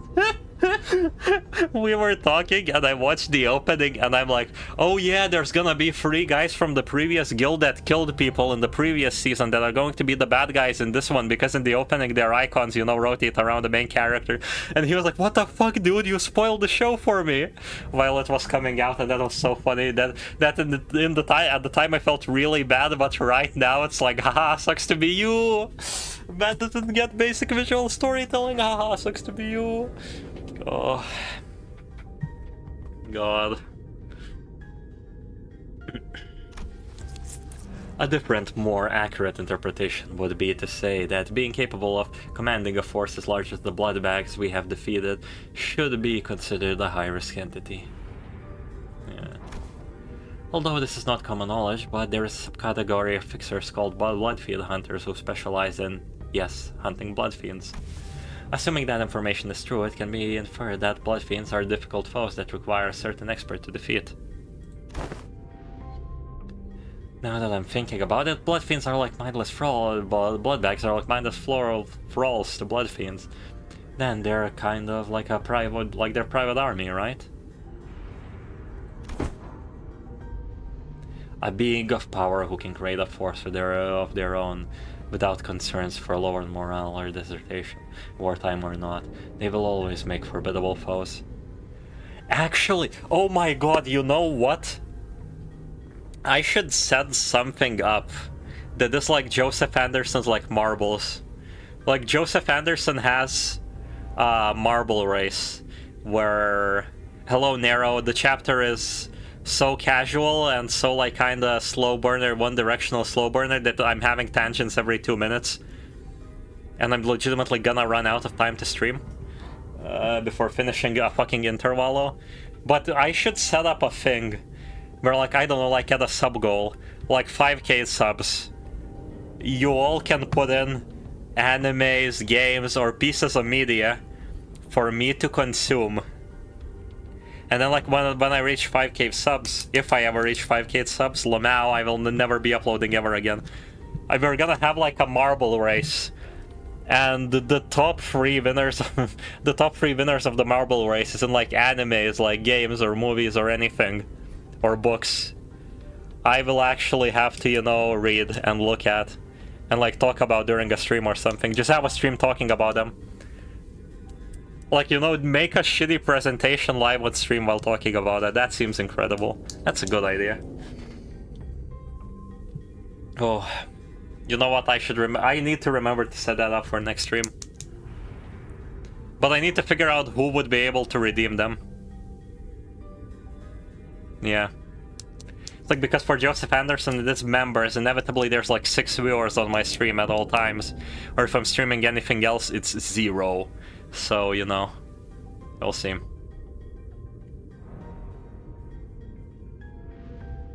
It would be nice if YouTube had channel points. I could make it like a massive channel point redeem and have predictions for things. We have prediction at the start of the stream, which is like, will Dom like this chapter? Yes, no.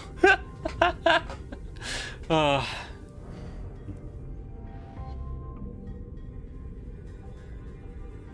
being of power who can create a force of their own without concern for lowered morale or dissertation, wartime or not, they will always make formidable foes. The sinners each exchange various opinions with one another, possible strategies, estimations of the Bloodfiend's strength. And all of a sudden, fie on this indecisive idleness! Our quest is to defeat the villain who have brought such pain and misery upon this train, is it not? It may be vaporizing the lifeblood of the innocent as we speak. Mighty or feeble, I care not. I swear upon mine honor I shall smite this foe and let the hand of justice be the judge of their fate. Let us hasten now! Don Quixote's sudden outburst immediately put a stop to their chatter. She is not wrong. Besides, we have to deal with the Bloodfiend to complete our contract. With that, I open the door leading to the final car of this train.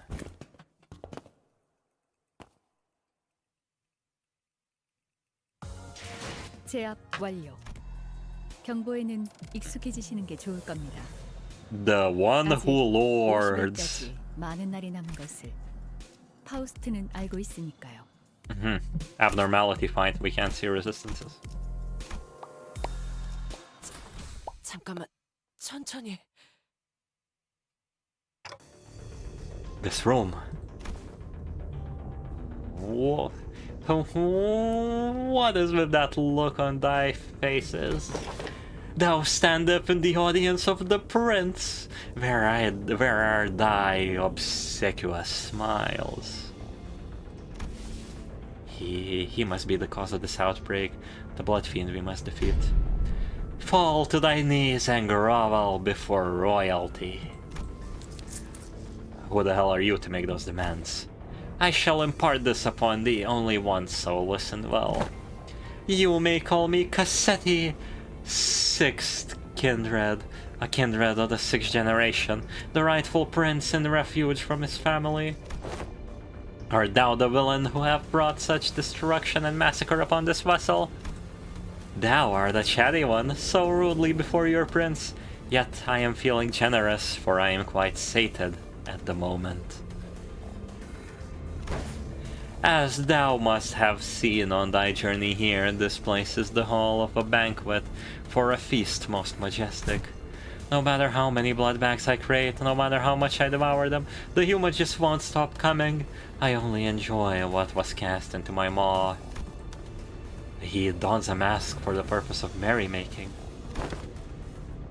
If we're going to exchange pleasantries, why don't we take that mask off? Do you not even know the basic etiquette? Oh, this mask, he's made of throne. Oh, Lamal, he's made of throne.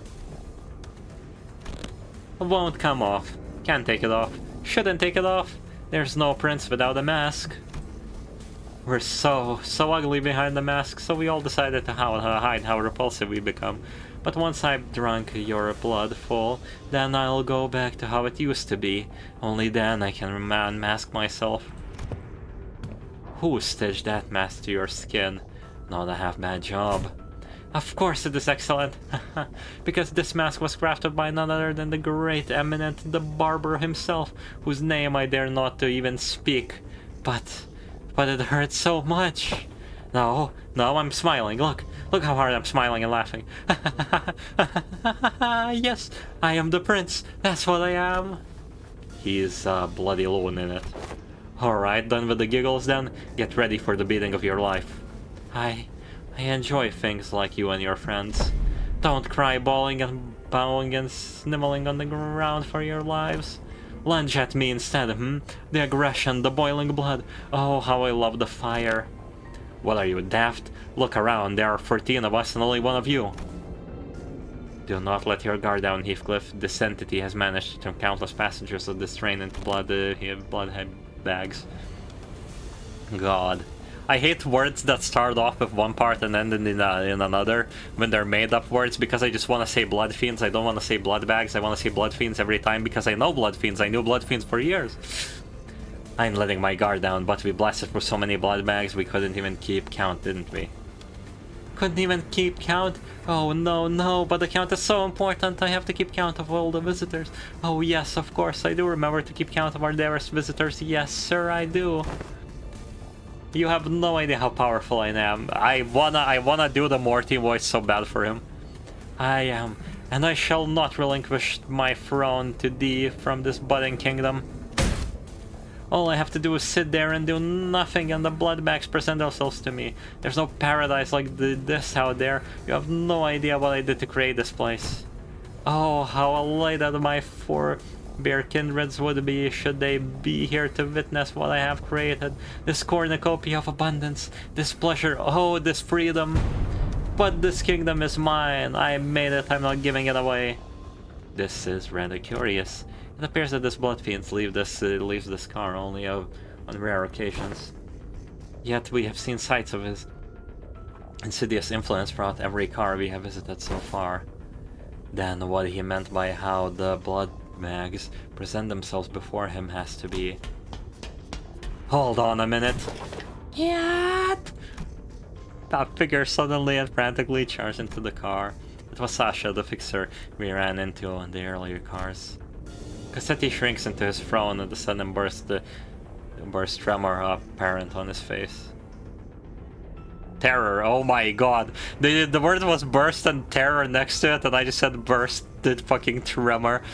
I'm shooting myself. This is the last stream I ever do, chat. That's it. That's it. I'm no longer going to stream story games. Every other game I stream is going to be freeways on stream. That wasn't intentional. Tremor! Tremor was apparent on his face. Ching! Hi, this thee, by thee hast thou truly journeyed to assist us in our quest. No, Dawn! She feeds him the blood! The expedition was to bring the prince over to the other district. But since everybody's memory got erased, it got a little bit funny. She burst by tremor till I stagger ++. I'm +2ing that comment, that is great. But full of tremor due to being infected with dyslexia. I've been streaming for 4 hours, I'm kinda tired and kinda hungry, everything is kinda adding up. I can't wait to finish this, honestly. Blow, that villain is the blood fiend responsible for the tragedies that have transpired aboard this train. Help us slay could occur and eventually lead the passengers thou hast protected thus far out of this train. Blood fiends. What if there was more than a single blood fiend on board that's capable of rational thought? Damn, you actually made it all the way back here? Guess the wings don't give you contracts to just anyone. I fought my darndest too, till I was the last one standing. What is she talking about? In the end, I stood alone with nothing but a single one of these forearms left. Kinda feel funny how perspective on life can just completely flip when you're really, really in the shit. I think my last thoughts were, man, I don't wanna die. So I fell on my knees and pleaded and told him that, Don Quixote, watch out. I'd do anything to live. Blood rapidly crystallized around Sasha like a suit of armor as she swung her great sword at the sinners, striking them even before Faust finished her sentence. What? What did I say? I commanded you to give me a warning before jumping in like that. Don't you know how loud your stupid arms are? I thought the family had come for me. I'm sorry, Lord Cassetti. Allow me to introduce my kindred to thee. To be the first of many since my escape for the kingdom I intend to build. My kindred, my loyal squire, who shall be at my side as I build a dynasty of my own. My family. I can't say dynasty, I have to say dynasty after fighting Mog. Lord Cassetti, I have intended to select the more powerful of the bunch to send to this car, as you have commanded me, but the humans in my car were all weaklings, so I present to you before this group from the first-class car. Kindred. Are you even aware of the exact nature of a kindred? Nah, but I can tell you this. When I accepted my lord's blood into my veins, it was though as I was reborn. I see. A kindred to a blood fiend is like a sub-entity, similar to sub-entities created by distortions or abnormalities. It must have been desperation that drove you to accept that proposition without hesitation, despite the lack of relevant information. Maybe. That's probably what was going through my head before I became a kindred. Thou has been in cahoots with this villain all this time, as his underling? Even ere then, when we first laid our eyes upon thee. Lady, you have no idea how much I freaked out when one of you asked me something about red eyes. Not that it would have mattered since I did it. You did suspect me though, since my red eye is just a prosthetic. Yeah. The passengers were under thy protection. Haven't I told you that the count matters? The longer the line, the better. Shh. Dozens of blood bags began shambling into the room from behind Sasha. A smaller one among them stood out to me. My mind immediately slapped to the child who grabbed Don Quixote's coattails. I knew that a passenger were dead the moment we realized Sasha was a blood fiend, but this, I really, really hope that it wouldn't have to face reality, not like this. There was a child. Yep, Lil Runt wanted to be a fixer, but she got to grow up. Good thing she won't though. I can tell you on good authority that living as a blood bag is way better than the drudgery that is the life of a fixer. Believe me, I'd know. Hold thy vile tongue. Dreaming of becoming a famous respected fixer and an actor of justice, it's all just a stupid pipe dream that always ends in crushing disappointment or a really, really early grave. Silence! Silence! Don Quixote did not give Sasha time to finish her sentence. She was already charging full speed ahead with her lance drawn. Join the Serpent King as family! 나만 믿고 다들 집중해줘. 도움이 될 수 있을 Now this!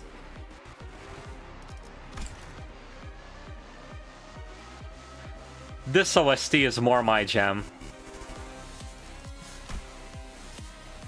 What's with the electro OSTs this chapter? This kind of the previous Intervallo had this kind of vibe, and this has it too.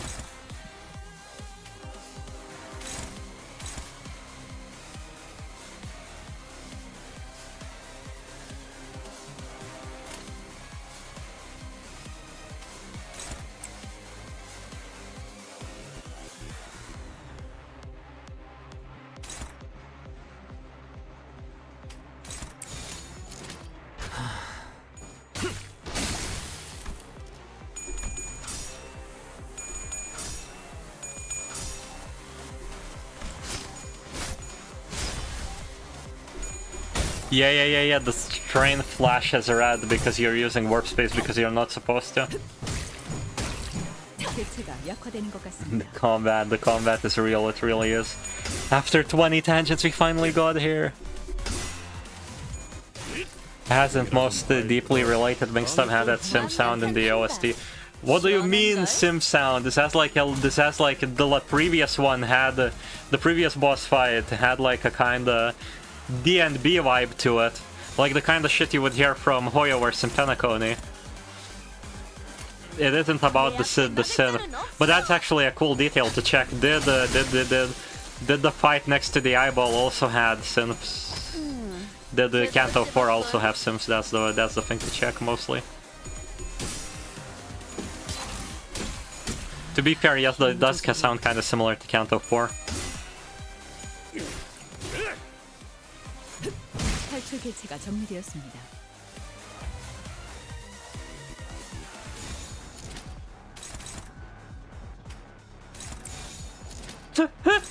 There's the train stoplight, the sample in the back, going.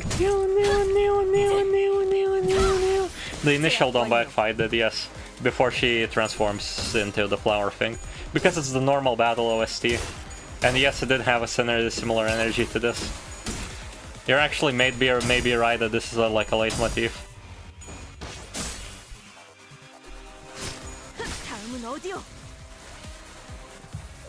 But this in structure for like a the boss theme of an intervalo is the first time we hear something like this.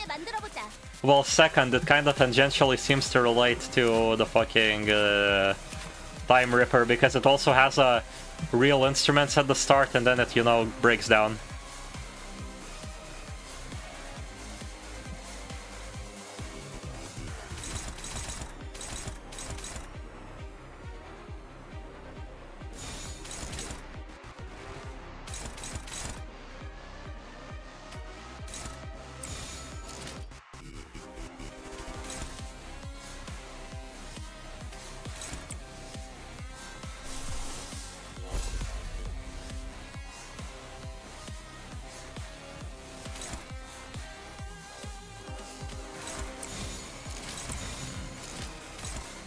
This is the problem.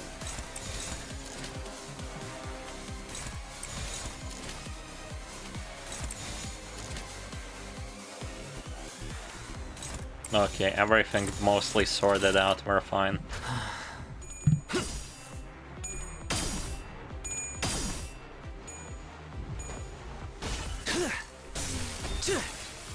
오, 머리조차 단테. 방금 완전 좋았어. 모든 결과들은 파우스트가 알아. 방금 공격은 좋았어. 이대로만 계속해보면 좋을 텐데. The enemies aren't disappearing, they're just fucking getting a red glow when they're and staying on stage. That sort of terrifies me. I mean, this is a two-phase fight.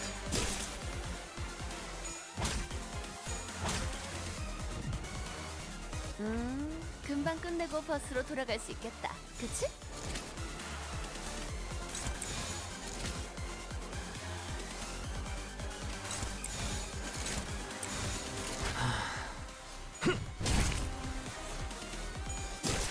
Aren't you ready for the blood nuke? The blood nuke? 자, 한 건 했고. Bro, blow. He just... I was about to say bro, but I just said blow. Blow, they explode. Dude who bit their tongue trying to warn his ally who's about to kill an enemy with self-destruct. Blow, they explode.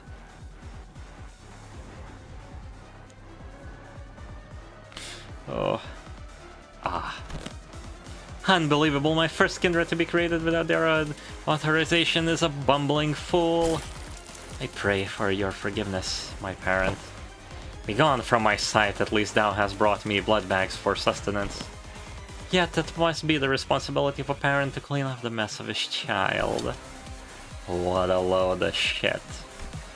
Of course she replies to the child comment.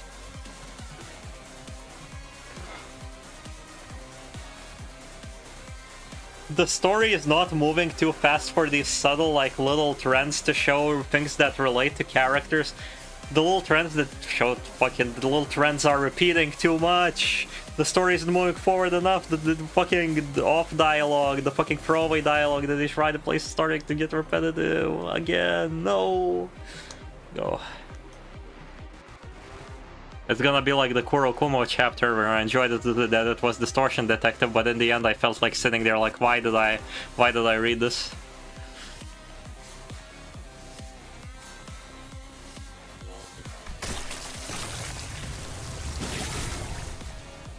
There we go.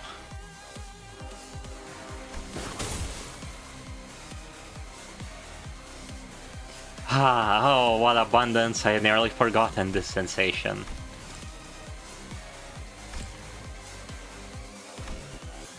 An armor of hardened blood materializes over the Blood Fiend's body. His sheer aggression and hatred was palpable for enough to make her skin crawl.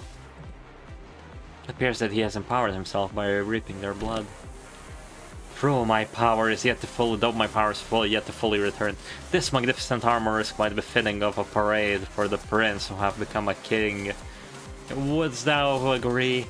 Yes, sir. Yes, you do. 'Cause of course you do. Challenge me now, O rebel, challenge thy king. That's a lot of skill slots. Store the blood, low max value, 10 lose value every time this unit loses 5% HP on hit. No 1% of this unit's HP.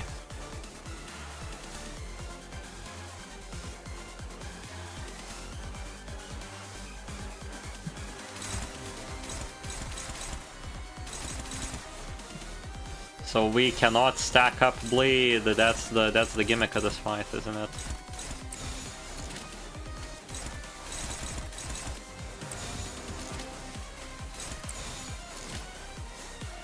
I feel like all dominating across the board is gonna allow me not to stack up bleed.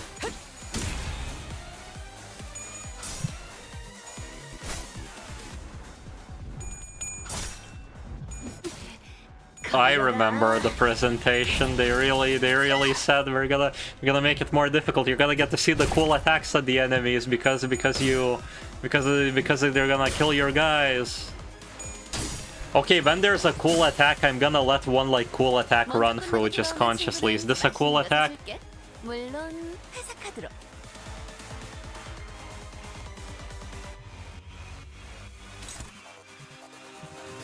Nah, he has to have cooler attacks. He has to have cooler attacks. There's no way an attack called go away is gonna be cool.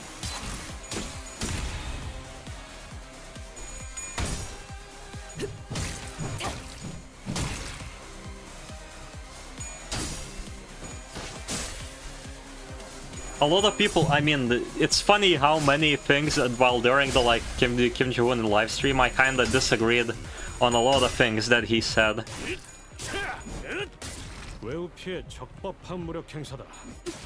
Again, since attack animations is something you see just occasionally by failing, and if they're cool, it's just gonna add to the aspect of like going to Twitter and being like, yo, that attack was so cool, watch this, and then I wake up and then I see it on Twitter and I'm like, yo, that's a cool animation. Blood first. Double the amount healed by Blood and Glaive. Reset SP to 0, gain 10 stored blood, does not get staggered. Turn afterwards. Oh, this is unclashable, so he's just gonna do it, so the cool attack is gonna happen no matter what.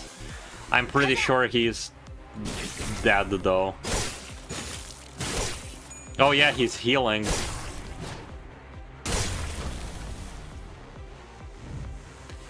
좋아. 얼른 끝내고 밥 먹으러 가자고. I think fundamentally you should not show every element of the game to everybody. It adds a little bit of novelty when you can be as a player just to go like, yeah, I saw this cool thing. And occasionally only some people should see this thing that the developers have put in a lot of effort in. It is just way more awesome than hey, we're gonna have these backup characters that you can add to your team afterwards. So you can actually get hit by a skill that is basically impossible to beat. Yeah, too bad he had no power.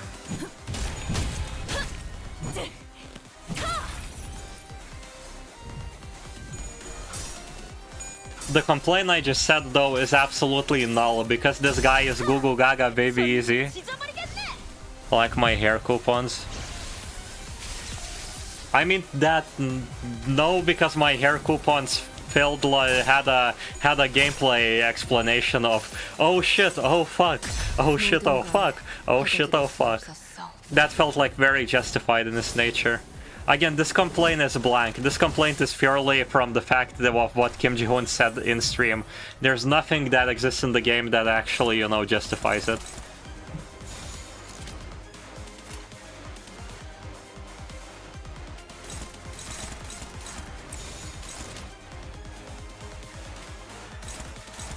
Why are you neutral? Do any of you? Everybody has good amounts of bleed, like.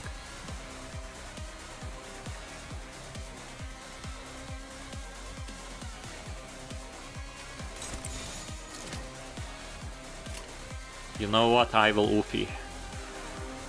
I could heal as well this turn, and next turn. 한바탕 해볼까?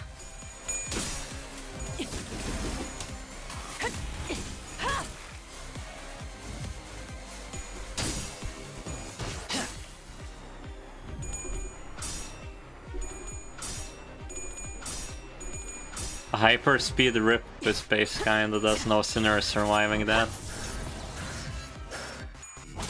I mean, I haven't seen that skill now.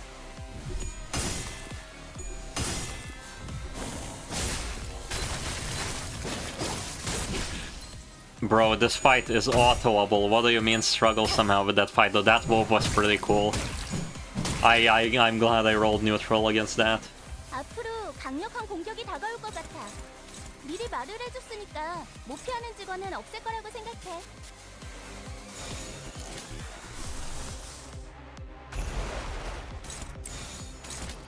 It is time to guarantee our victory.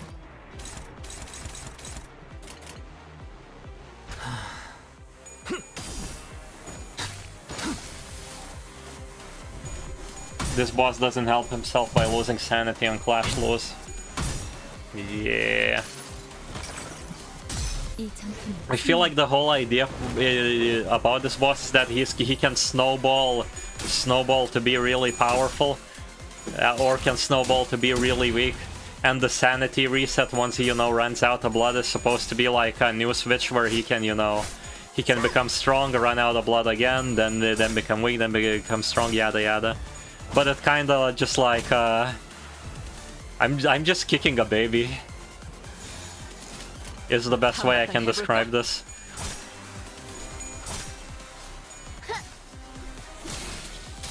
No, he does not. He no longer just has the blood mechanic on him. I'm wrong. I don't know what the idea behind him is. I haven't even read his passives because I was too lazy. Yeah, he only does blood refill once.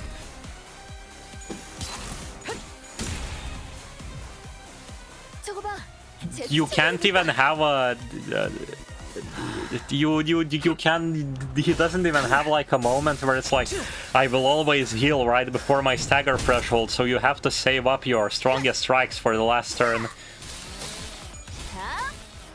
Yeah, it's a snowball fight.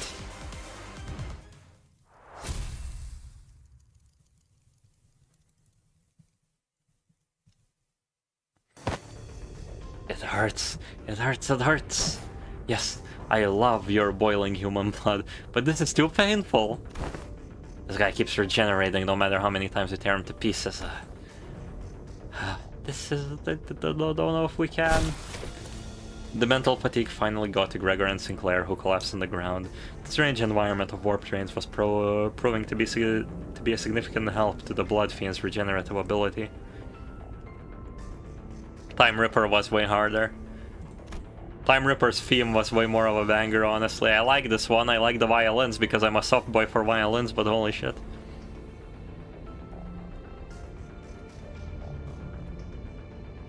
This fight's been dragging on for even longer than our battles at K-Corp, a border checkpoint, or the basement of Wuthering Heights. I knew that the sinners had all grown stronger since then, but I feel as though I stood before an impenetrable wall. You know what? We should become like a vocal minority. We should all like go to Twitter and be like, this boss was dog shit because it's too easy. The content in the Limbus company is too easy. And just keep complaining about the content in Limbus company being too easy so Kim Ji-Hoon has to listen to us. Email the support email and say that it is too easy. It's actually not a bad idea because all the people complaining that it's too hard got to get their battles nerfed.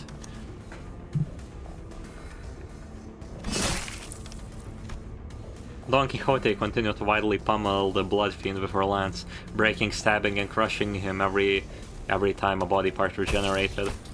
I am so hungry. Ridiculous, thy hunger is no justification for this massacre thou hast wrought. Shut up! You don't understand.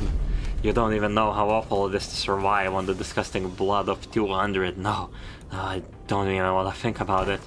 Shut up, be quiet. No, I'm sorry. Please, let me just have a sip. Just the smallest sip, please.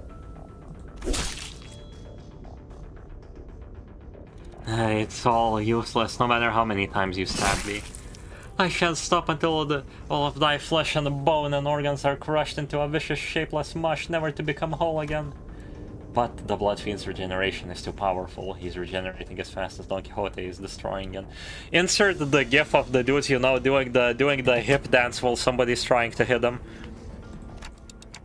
He is regenerating at an insane rate. We can't. Ah, my kindred, my child. I have given thee a new life, invited thee to this banquet. So do thy responsibilities. The blessings of a parent must be repaid, no? What can I do? Find their weakness, break their anchor, make them kneel and grovel before me in desperation, just as you had. Wait, I think I got an idea. Sasha began looking around wildly, surprised by Cassetti's sudden command. It's... the way they fight reminds me a lot of the way we prosthetic using fixers fight. Just as prosthetic fixers slowly lose their sense of self-preservation, their limbs becoming no more important than tools to be replaced. These idiots act with such abandon as though they have multiple lives to burn through. If nothing to protect, they throw themselves wildly into battle like moths to a flame, and forget to look after what's really important, like this little thing. With one of the remaining arms, Sasha picked up the MasterCard key Faust showed her in one of the previous cars. Don Quixote, stop her now. Oh, my parent, I offer this gift to you. Gah! Don Quixote immediately leaped at the fixer, but one of her arms struck her away with great force. Ishmael and Mersault, who had been holding Cassetti down, were no match for his strength. Without Don Quixote's fury, the Blood Fiend threw them both to the side and grabbed the key card. This is the key to the first-class cars, my lord. With this, grow your army of blood bags to bring glory to the kingdom. No. Cassetti examines the master keycard with clear interest. Without the keycard, will be trapped inside of its train for thousands of years until it reaches its destination. Dante, I believe myself to be trying my utmost to overcome this adversity. Without access to Faust's knowledge and intelligence, however, with our loss of the master keycard, the uncertainty of the circumstances has greatly exasperated. At the origin of this obstacle, Faust took a deep breath as if she was about to take a deep dive into the source of all this trouble. Must be the over-reliance on Faust. Real. She is realized as well. This is good. This isn't like Canto 5. We're not tracking the reverse where Ishmael has realizations, and then while Ishmael is getting reconciled for her realizations by talking to people, we get fucking... the Dante gets the realization like, oh no, everybody might be selfish in this company. No, you dipshit, everybody is already taking care of Ishmael. It's over. To be fair, that's justified because Rodion at that moment is talking to Ishmael and he leads them away. But Dante follows! God, okay. I actually thought I would end the Canto 6, the fucking Canto 5 complaints, but something has reawakened it in me. I'm genuinely just being very argumentative this stream for some reason. I need to tone it down. Like, in general. I need to chill. Possibly 3 weeks of not streaming, that's what 3 weeks of not streaming does to a motherfucker. From what I can tell, Faust has always been operating based on information she received from Faust. So a similar situation like this, where she has to make her decisions on her own, has to be unfamiliar to her. But Faust is an admirable sinner, with or without Faust. I've been thinking the same thing about myself, actually, that I might have been relying too much on that perfect Faust. But even without Faust, you still gave us good directions to follow after analyzing the information we brought you. Maybe uncertainty itself doesn't always have to be a problem for us. Remember, thus the lack of a plan itself becomes the plan. You said it yourself. I said that at the start when this came up. Yay! I see. Indeed, among many, I am Faust that believes in uncertainty. Our loss is the master keycard, but the keycard is but one of immutable uncertain variables in the equation. The constant is, however, that the Blood Fiend is just as desperate as we are. Thus, the only option remains at the present is to compromise. You there, looks like thou art the one who'd been generating your friends. Stop doing that, alright? Don't heal a single one. Just stop that. Or I'll smash your precious key to pieces. Manager Esquire. Compromise. To compromise with the villain as vile as that cur. I didn't have the time to generate Don Quixote's severe injuries just yet, and the rest of the sinners were already unconscious. The only sinner who could still move and talk normally was Faust, whom I just rewound the clock for. Yeah, let's do that.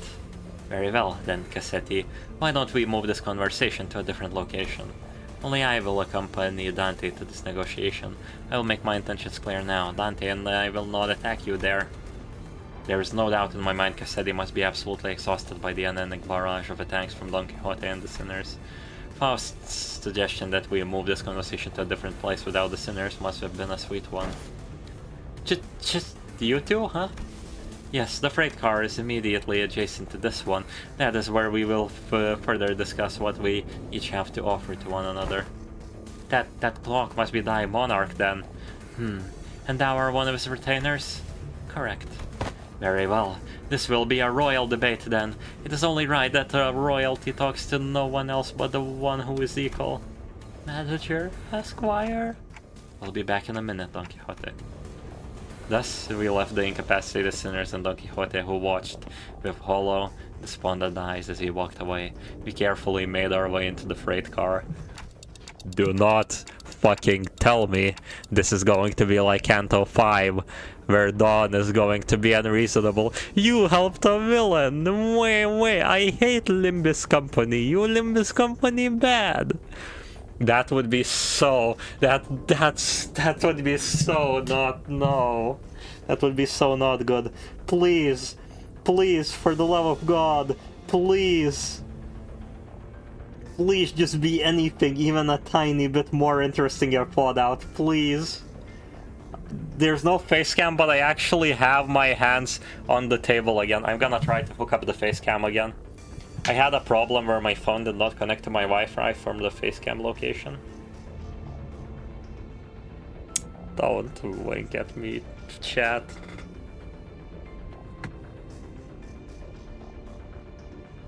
Okay, I'm placing the camera down. Will it work? Will it? I placed it on the wrong direction. Yo, what? I'm not centered. It did. Oh, okay, it did the bug again. I forgot I needed to reload the app. Okay, let's see how off-center I am. Oh, the monitor is visible.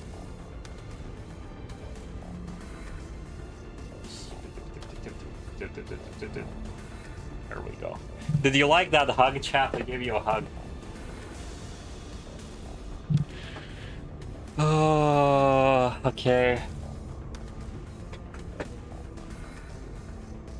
It would be really funny if me and Faust get to go back to the cryogenic chambers and everybody else remains in the warp train, and then everybody would be angry next chapter. Just fucking imagine how interesting that would be. Because they would forget what happens, but they're kind of like, you kept us in the warp train, Dante. They're like, we had no other choice. We negotiated with the dude in front of the capsules. Oh my god. You know what else would be cool? If we go negotiate inside of Mephistopheles and we throw him down the fucking hallway, so he's left wandering there forever. Tom, that would make the characters mentally retarded to do that. I mean, what if they had no other choice? They just, you know, trick the guy and then lock themselves back in the pods. And then everybody else stays for a million years until their memories get, you know, they get put together back like puzzle pieces and their memories get recovered. Dante would also hate his own actions. And regret. Everybody would hate everybody. Faust would be Fausting. You'll find out, just keep playing. You all scared me so much I don't wanna. Me no wanna keep playing, holy shit.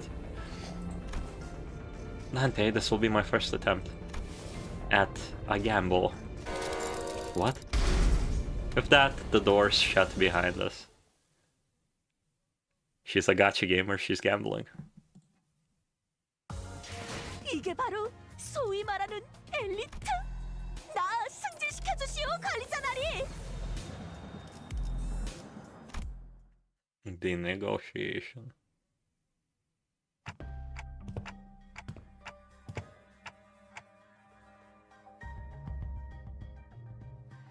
Again, that makes it so characters would have to make logical actions. Not jive with the actions they would take. To be fair, yeah, Dante would absolutely hate doing that.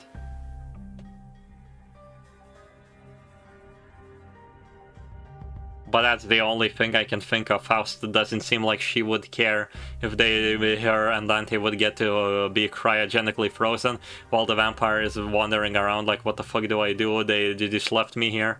Maybe frozen with the keycard, so the vampire is stuck in the thing.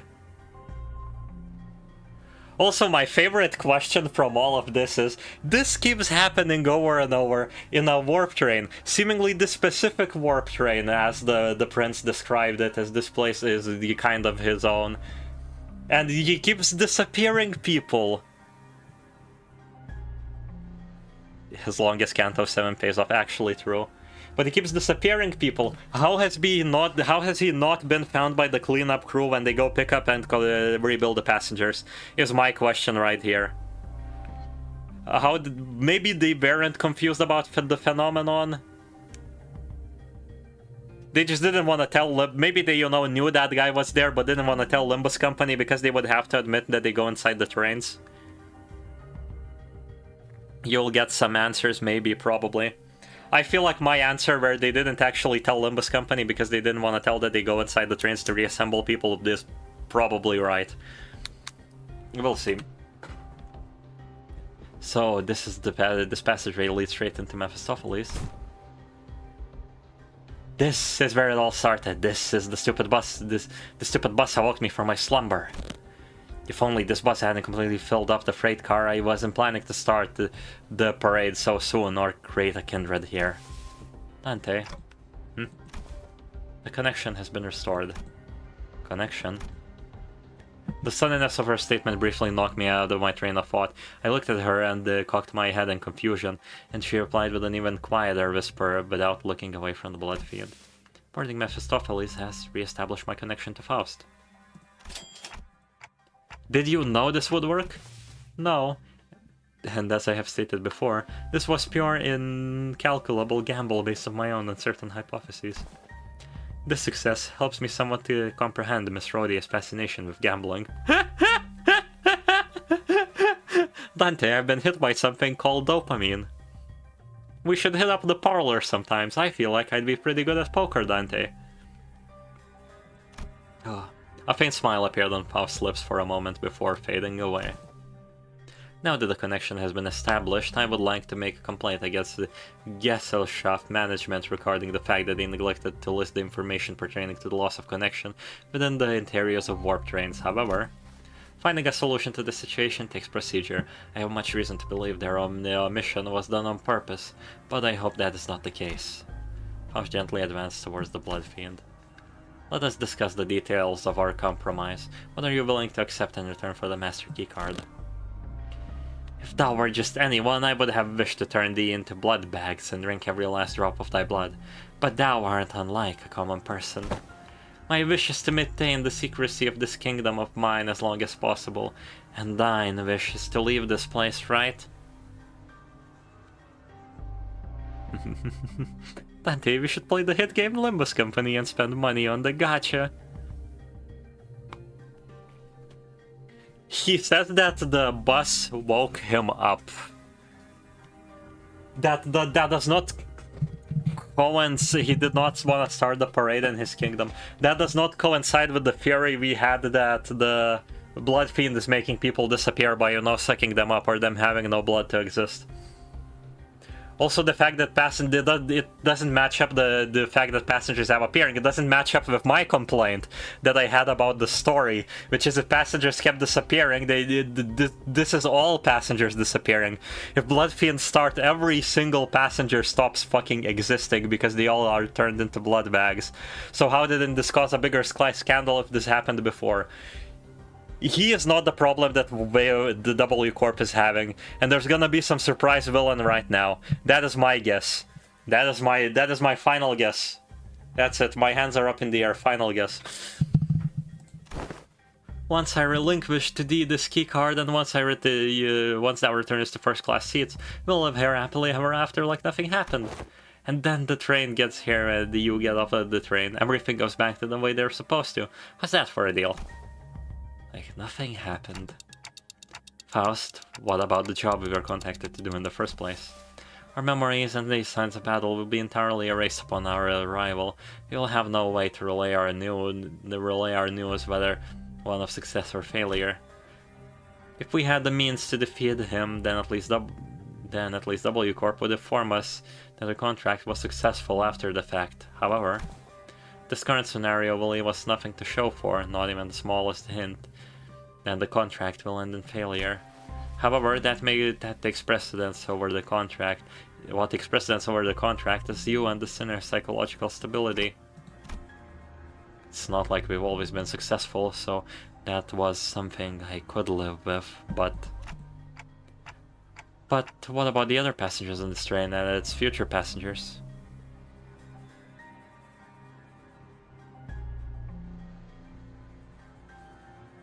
Echo passengers doesn't matter to W. I'm not having this whole discussion again. I'm not going back to the... It's still unreasonable. Napro is right. It's still unreasonable because there are multitudes of people living normal lives in the city, like tailors and everything, with families and everybody. To be fair, if they dug in W Corp, they would probably be dead. But it's unreasonable to think that occasionally some sort of medium strength fixer doesn't try to break into W Corp, meanwhile it's failing. That's the whole point of the discussion and the complaints I've been having.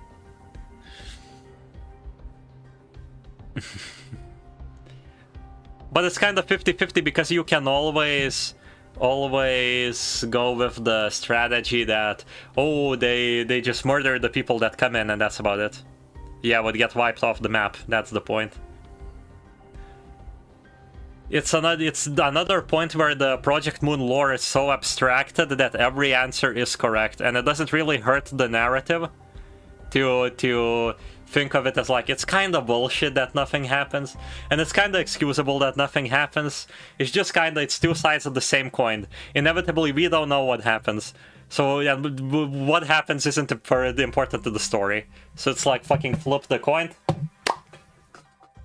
I believe that this is dog shit and things should happen, and then we move on with our lives. Yeah, you can come up with answers with yourself. Look, now if you're making a D&D campaign, like a D&D campaign based in the city, this is important questions to ask. But what about the other passengers of this train and its future passengers? I remember the look on Don Quixote's face whenever we would come across these inevitable forms of injustice. PM World is the true nothing ever happens Wojak parrot. You use the word Wojak. I am inclined to disagree with you forever in the future. Faust does not reply. Yet the lack of reply is a reply on its own. You need to realize nothing ever happens Wojak Paradise is games that are like in which actually like nothing happens. Here at least you know the main story is to some extent captivating and well written.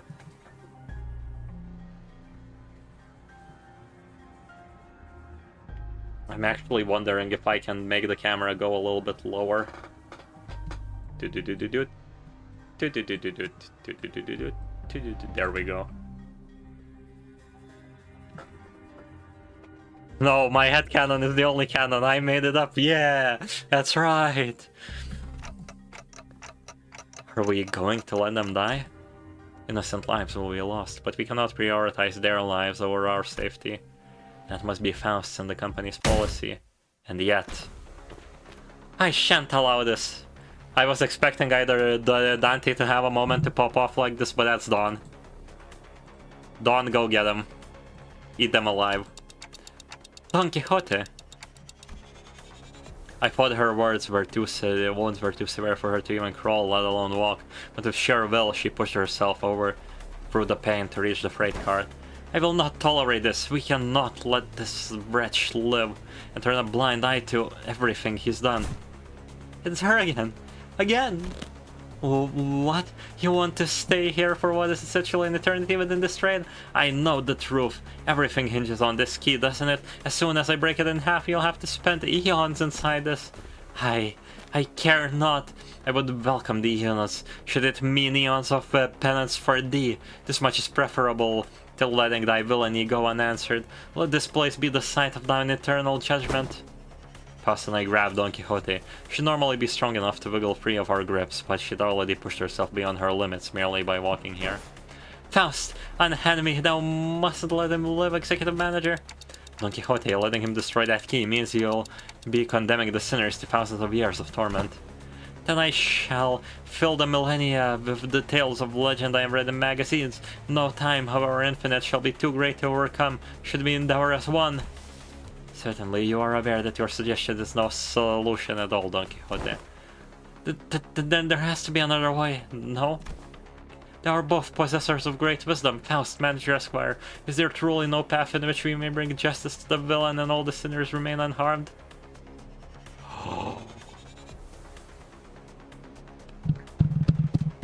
You know what's gonna happen? All of this is gonna happen. Don Quixote is gonna hate us, but everybody will have their memory wiped and we're gonna move on as normal. Please, everybody said that it's the worst option and it's worse, and that is the worst option I can come up with. But it's so fucking bad, it loops around to being alright in my eyes.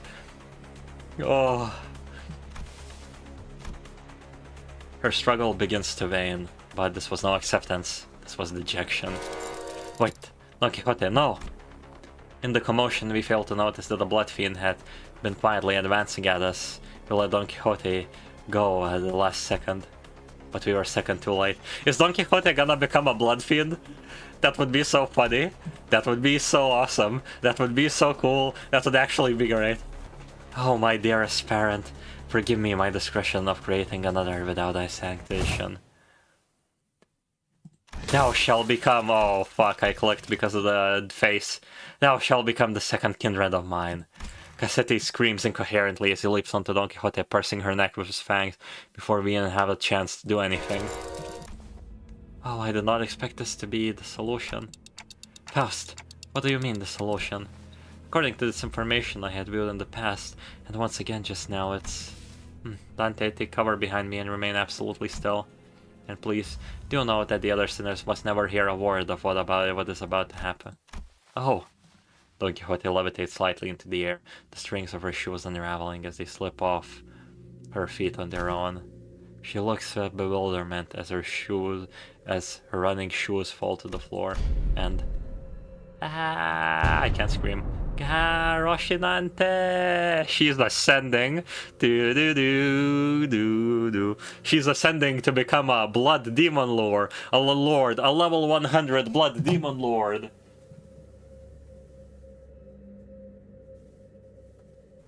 Surprisingly, in concept, if she actually turns into a blood fiend, I love this a lot because we have a very good pre-setup of somebody who would hate this, and now we have a setup of somebody who would technically hate, quotation marks, their lineage. And then we have their story afterwards inside of the chapter. This is just a setup and execution I can't really be mad at if it doesn't pull anything out of its ass right now. We're gonna be fine. She's gonna be fine. I'm gonna love this, chat. This is gonna be great. I've always had these questions swirling in the unfocused backstage of my mind. Are you always so protective of these running shoes, Don Quixote? Huh? Running shoes? Ah. These are not running shoes, manager. These are my training weights. Once I take them off, I become 50 times stronger. Do do do do do do do. Does thou speak of their Roshinante? Yeah, those. I have battled through thick and thin, feast and famine with their Roshinante, in sorrow and in joy, no matter the brutality of trials that have struck me, and have been loyal steed by my side for how long it have been in existence. That's why I turned it via shoes, all of the components of my horse, even the glue. She doesn't know when she got them? Manager Esquire, wherefore hast thou not saluted Roshinante as well? This may be a rather auspicious occasion to do so. Nope, I think I'm good. Be not so bashful, go on ahead. Right, if anybody ever draws a Don Quixote dojin, the shoes have to stay on. Otherwise it's not canonically accurate, okay? Look, Stinky. Small girl is torturing TikTok with Stinky. Stinky, they are not. Scuffed as though they might appear. Roshinante is in pristine condition. Also, thou shalt not address me as small girl. Evacuate. Evacuate. Don Quixote, don't tell me you go to sleep wearing those Roshinante. Oh, I have always been quite certain that someone so esteemed as the Manager Esquire would care to ask me about how Roshinante flares.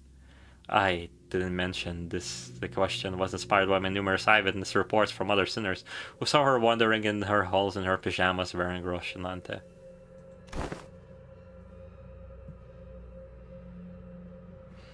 Verily, Roshinante and I remain bound together, even in slumber. There shall be no separating the two of us. Oh, I wish I wasn't like an action, not ironically a degenerate, but actually a degenerate. Because when her shoes fell off, I should have just been full on like the stank. Bleh. No. I don't think I can even pull that out of myself ironically without being disgusted. Turned into clothes with superpower, so I wonder if Roshinante is related to that info in some way. I'm telling you, Roshinante is just Don's horse. You just did that though, yeah, and I felt very bad about it. There's like that one frame of me looking right here at the table that summarizes my entire feelings after I done that. Like the immense regret. We are bound not by need nor want. We are simply bound together through plight and delight. I need to not talk about my bits. Because how it works, I do these bits in voice chat with people all the fucking time. Like fucking haha, but imagine the stank. And I do that and they are disturbed, and the fact that they're disturbed makes me happy. I need to not explain that they're bits, I have to disturb you all, that's the point. I need a bigger audience. I need a fresh faces who don't know me to be scared by me going or something. Does OBS capture that? Yes, it does. Great. Wonderful. Wondrous. Now that I think about it, every single identity of Don Quixote was also wearing those pairs of running shoes. Roshinante. Have you ever taken them off? Take them off. Fine, whatever does that mean? As in, detach Roshinante from my body? This is a very odd insinuation thou maketh. The shoes fall off her feet, and then her toe fingernails stab both of the vampires, and we see the issue solved.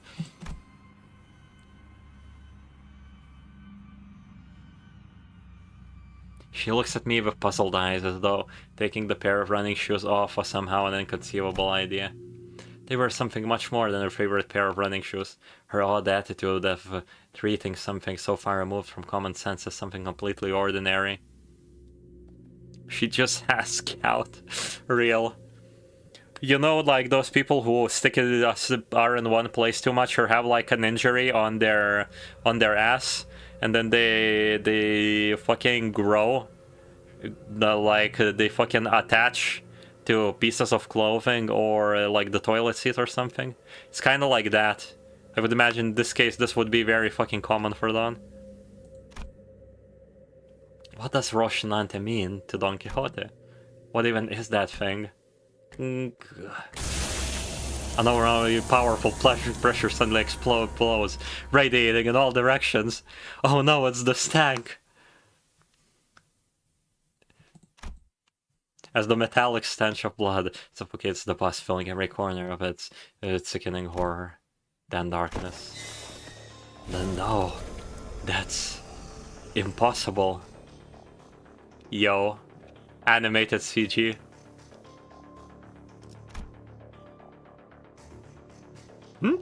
And I was also thinking Power Rangers.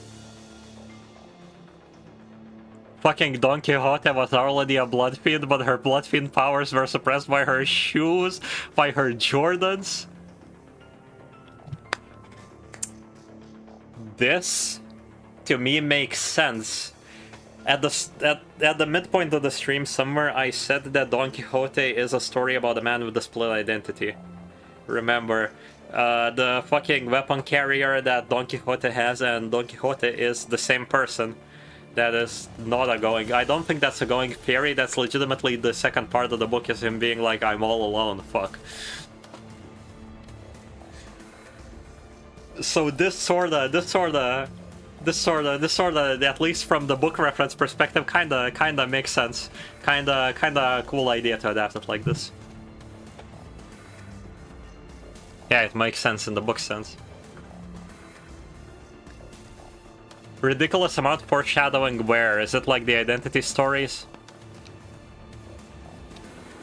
In the interval alone? I like how I haven't tracked any of them. I just tracked 0 of the foreshadowing. But again, the fact that I'm not emotionally opposed to this is fine. And in all absorbing darkness, voice is our only light. You are the second kindred. How did you? I should have felt your presence. I do think I saw a faint outline of an aura. I see a red aura and a long fur adornment of sorts. Though the shimmering aura I saw, through the shimmering aura I think I saw red eyes. You have committed the sin, filial impiety, transgressor. I know that voice, but I also don't. Never heard it in such a low, imposing tone before. It speaks towards the lesser being. The blood fiend shrilled and kneeling, trembling, pathetic. Mercy, oh venerated ancestor, I beg of you the mercy of the second kindred. I beg you the mercy of the second kindred. Beg. Insolent worm. Crimson droplets of blood slowly rise around the blood fiend's mouth before coagulating and sealing his mouth shut. I truly hate this as a person who was actually excited about their Kanto. This reveal killed most of my excitement about her character. Can't even articulate exactly why it rubs me in the worst way. It's because you liked her character before.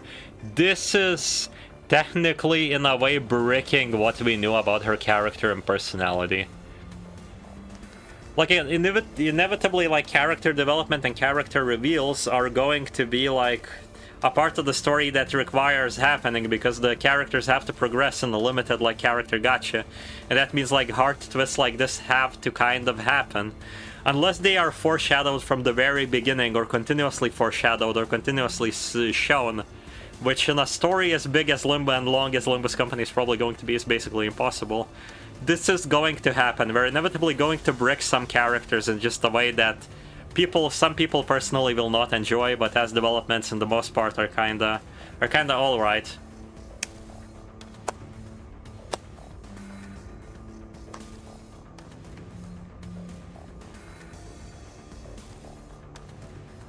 It would be more fun if she was a regular Blood Fiend. I do agree that her turning to a Blood Fiend at this very moment and then everybody getting up to fight again, then we're grabbing the card and like the thing, would have been way more fun.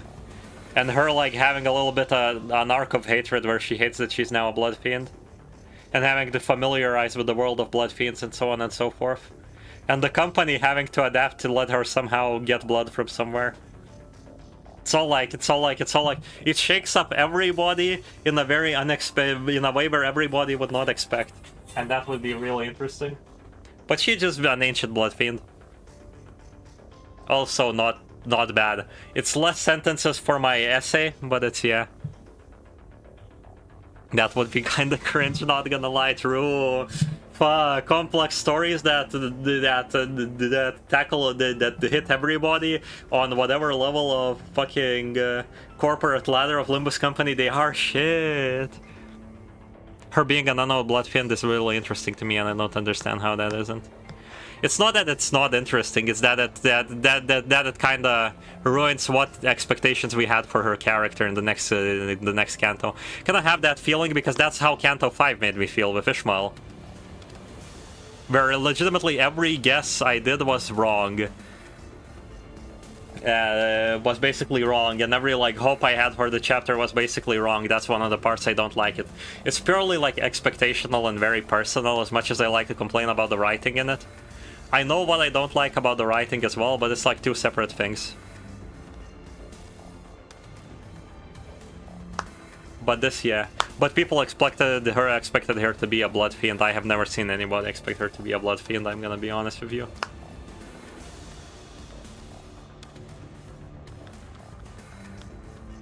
Down to earth people revealing the struggle in the world. Lamau, down to earth.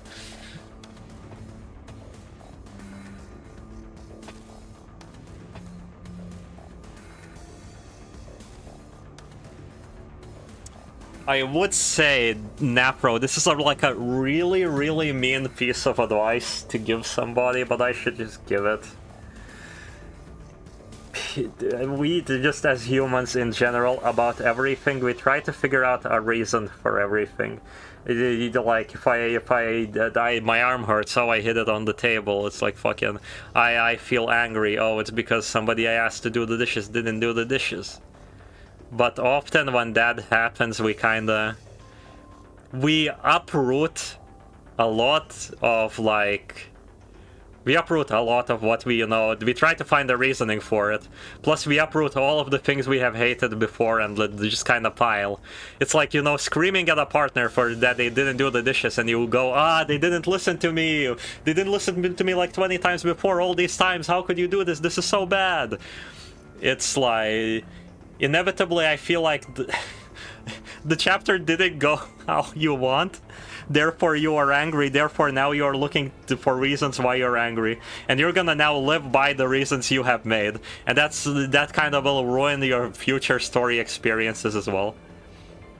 It's kind of, you gotta give it like, I did not expect this to happen, this guy, I dislike Dawn more because of this. That's it. Yeah. I want to have a conversation, that's it, Max. Yep, I know. That's why I said this piece of advice is really fucking mean. But that's how we function. Inevitably, that's how I function, even with my fucking rants.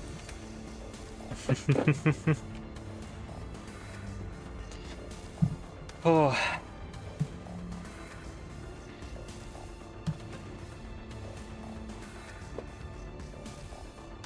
Conversations about yeah.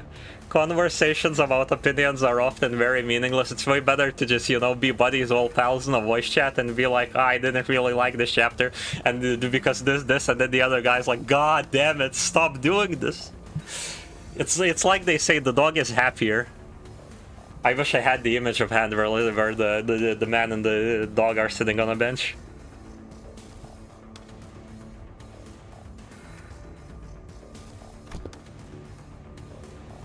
It's interesting that then why this for example actually increases my interest, because I gotta go, what the fuck, why is Dawn so delusional if she's a blood fiend?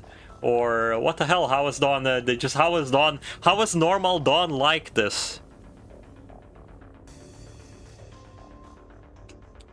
How it's played in the future, since I'm very neutral on it. I'm for now just really intrigued. I don't feel either way about it, I'm just really intrigued. This is intriguing, that's it. No language worming its way out of your maw shall be worth my ears. No.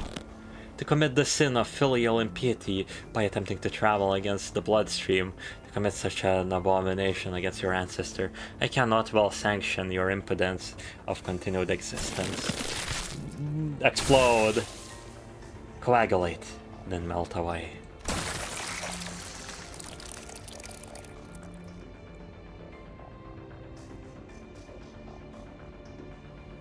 That's why I look at stories casually. I want to enjoy it. Yeah.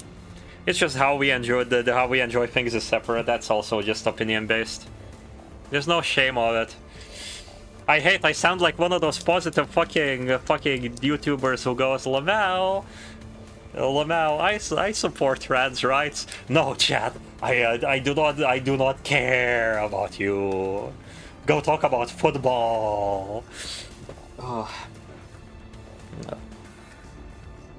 I wish you had regular rights that everybody else has, but fucking... I am not gonna say it because I don't care. Oh. Rapidly yet ponderously, like that ice cream Don Quixote loved so much, melting away on the floor, heated under the searing sun. I care infinitely more about other details and setup in the story. Ah, you. Don Quixote turned to look back at me, was still on the ground after being thrown by the shockwave, and with a cryptic look of pity she uttered something. Indeed, you must be the promised timepiece. Something I couldn't quite understand. Roscinante, to me. Roscinante, I beseech you. I carefully reached out and grabbed her shoes, and slipped them onto her feet one by one. Ah, one day. She gasped, stumbled, and slumped to the ground.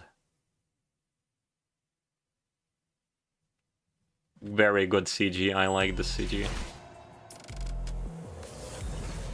Uncertainty. Dawn Vampire. It would be really funny, that means the next chapter might be dealing with Vampire Society. Can somebody explain what just happened in a way that makes sense? I knew the sinners would all be shocked and confused. After all, one day, including Faust and Don Quixote, all came back to life after I rewound the clock.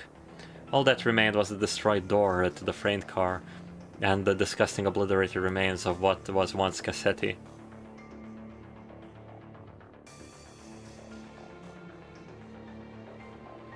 This makes me actually think that the wish has to be from Vamp Dawn. No clue. Maybe Vamp Dawn does actually just like justice and wants to change profession from professional vampire to fixer. At least it's fun to think how it will get resolved. She has to remain mostly the same after it. Yeah, that's the problem. The characters have to remain the same. It's my problem with Ishmael's chapter. Fucking this incident was because of multiple Blood Fiends going to P Corp for the events of Canto 7. It might... I can see the next chapter being about Blood Fiend Society. That sounds pretty cool.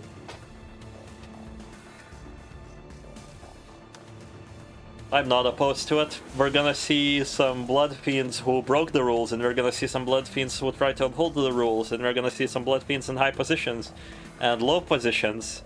And the young Blood Fiends trying to make their way in the world, hating the old generation, just like Elena and Kai somewhat Nosferatu.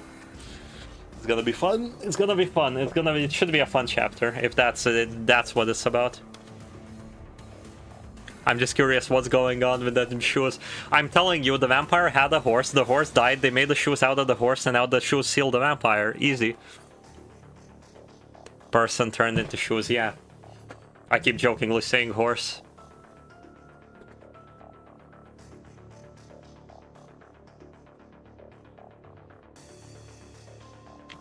I think it's going to be focused on the family rather than overall Blood Fiend society.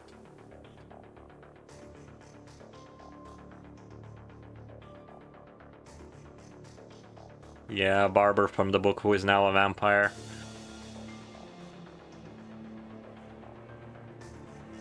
Mere Knight is likely a Blood Fiend hunter. But who's the windmills, chat? Who's the windmills? I genuinely don't remember any of Don Quixote after high school. Oh, there's the... Yeah, audible noise, high five, same from my brain cell. I dropped the pencil. Most personnel had lost their consciousness from the mental stress of the prolonged battle against the Blood Fiend. Whatever measure it was the manager has taken, it can be said it was appropriate. I guess so. Well, good work everyone. However, the definition of most personnel excludes the free individuals, therefore it would be most appropriate to direct any questions to them. Wait. Whom are those free? Faust. The manager? Don Quixote was still unconscious. Huh? Really? The three of you? Wow, you were spot on. When did you even have the time to notice that? Oh boy. I have identified three conscious individuals by analyzing their walking cadence and voices moments before my loss of consciousness. Right, so what's going on with the lass? Why she's still out cold? She appears to be in a state of deep slumber, as she is not at risk of death. She will be waking up soon. I remember everything, of course, Don Quixote's sudden transformation, how she practically erased the Blood Fiend and his kindred from the world without even moving a finger. But I also remember Faust's last words. And please do know, the other sinners must never hear a word of what's about to happen. Don Quixote was unconscious, and Faust was answering every question with silence. It's only natural that their eyes would fall on me. That's, you know... Wait, that reminds me. Where's the keycard? Last remember it was in Cassetti's hands.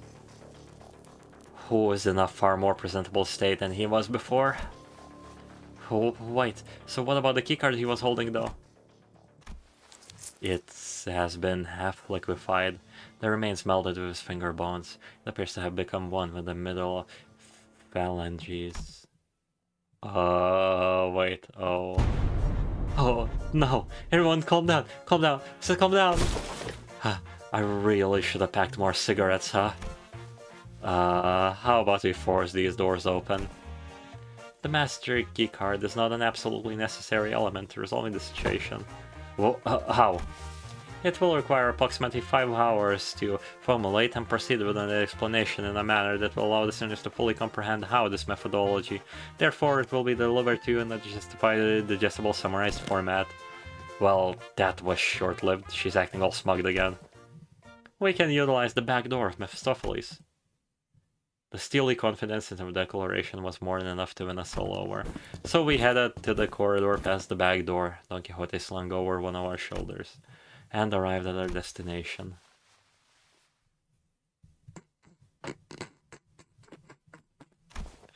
I can't not ask what happened after seeing the state you're all in. Sandy pitter, sandy patter. Grains of sand and seashells like things fell with every step the sinner took. Ask someone after me. To explicate, it can grains of sand roll around in my throat with every word spoken. B Corp looks incredible, yes, but they got in the sand. Dom, did you remember when Dawn said she knew Moses? You might know why now. Yeah, because she's a vampire. Because she's probably met Moses and the fucking through her trying to resolve the vampire thing. I wonder how long it genuinely it's such a bad cutoff point the distortion detective cuts off of, because I want to see how long it took to convince Moses that vampires are not distortions, because she doesn't know. What if Dawn hates Roland because he hunted her? Elena was acting on her own accord. Just like this prince kind of escaped the family and was doing this, the hunters would have killed. A hunt would have started if this had gone out to fucking kill this prince guy. But vampire society tries to, not actually interact with real society outside of, drinking out of the 200, or maybe sometimes creating some establishment that lets them somehow drink blood via possibly assimilating into the walls of the building. Don't worry about it. Distortion Detective is so fucking fun. I could keep gushing over Distortion Detective, but yeah. Anything to speculate on P-Corp's background? It is very white. It surprisingly seems to have a kind of clock theme as well. It reminds me of Hawkmo for some reason. There's been a lot of missing posters in the CG. Yeah, wanted posters or missing posters. Oh yeah, missing passengers, duh. Fucking... Yeah, right, audible noise, thank you. Clever.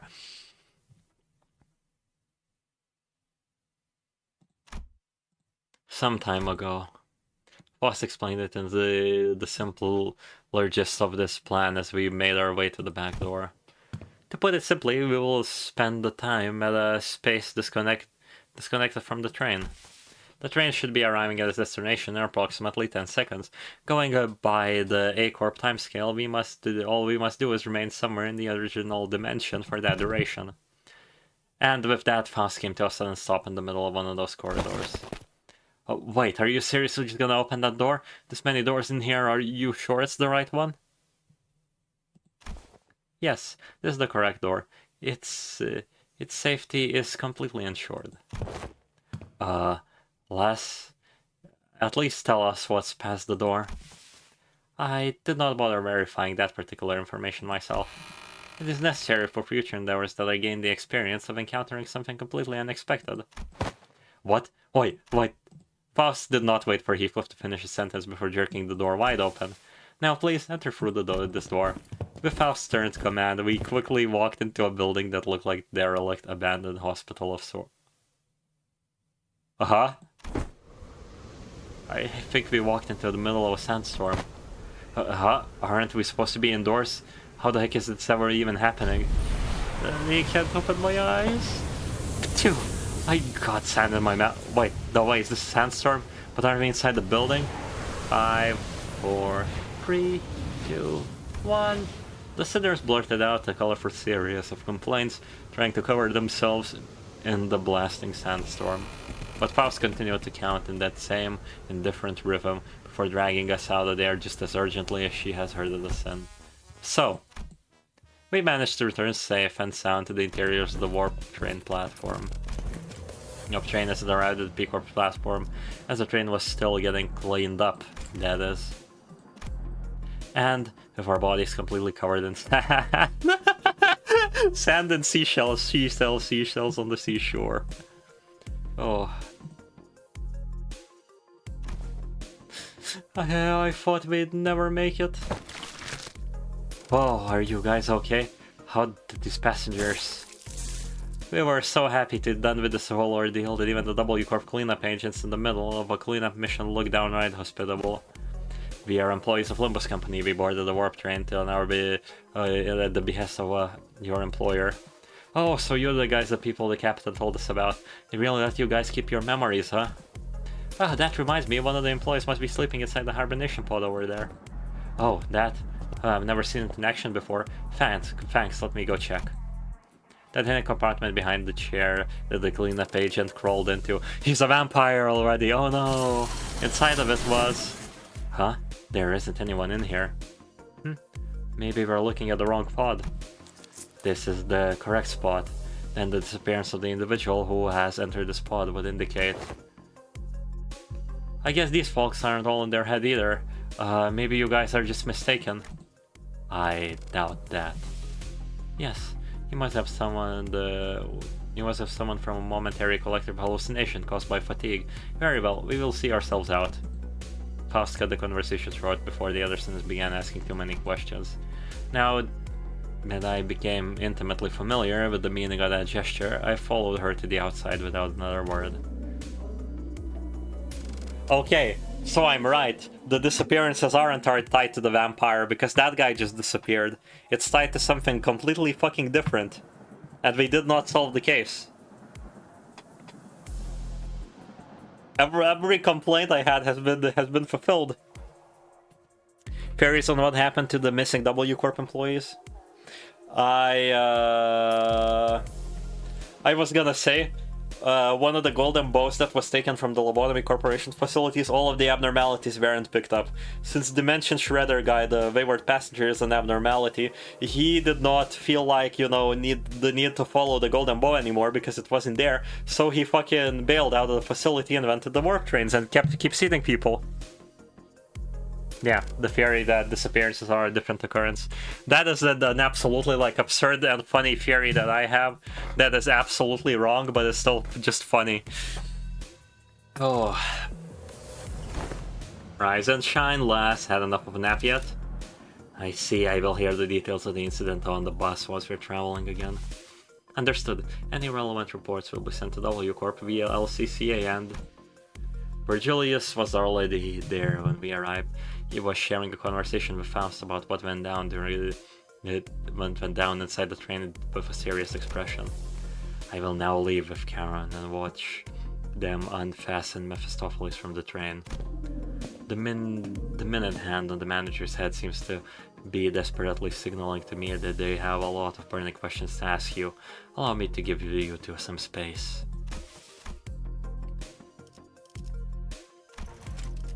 Was finally able to ask Faust once Virgilius left. Why did you do that? Faust's body was quite literally blasted to pieces from the sheer explosive pressure that filled the room the moment Don Quixote's shoes came off. The stank was just so dense. It was as though she knew that it was going to happen. Because it was the preferable course of action to having the same explosion demise occur to your body instead. I do find it regrettable that you were made to turn back the clock despite my knowledge of the high likelihood of my death upon that occurrence. No, I'm not blaming you for that. I just want to know how long you've known that Don Quixote was. That is something I have been aware of since the LCB was first established. The same could be said of Virgilius, of course. However, it was by the will of the LCA supervisors that this knowledge remains withheld from the manager until the appropriate moment. And that appropriate moment was back there? According to my private judgment, yes. Well as my connection to all communications, including the one Faust had been severed, I was not in a position to receive the headquarters of authorization for that action.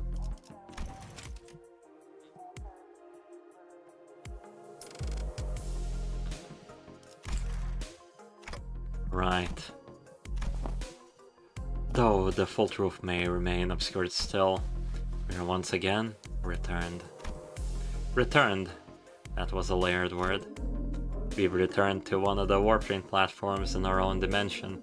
We returned to daily lives of speculating about what's next on our path, and the usual Faust reconnected to Faust has returned.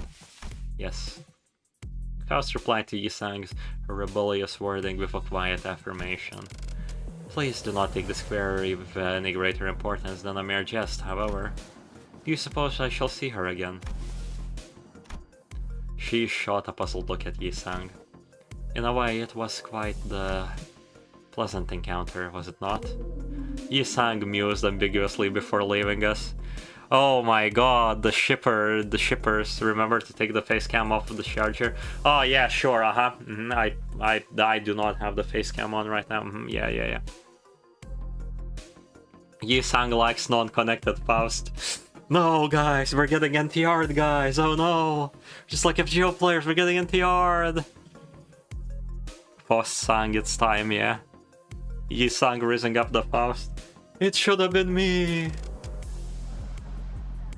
I'm still standing by the theory that we are gender bent. I forgot who's the lover of Faust in the Faust book. God damn it. The girl. Yeah.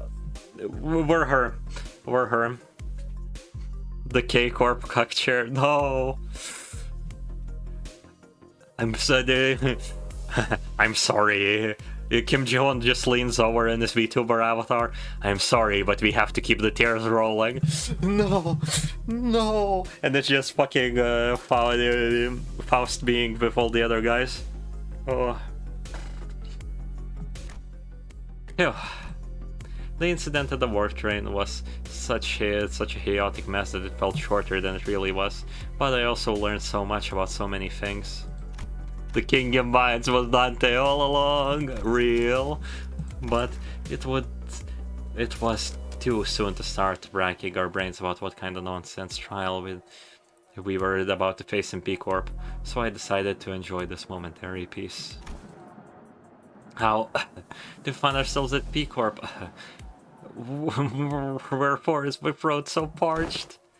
I'm too tired to explain.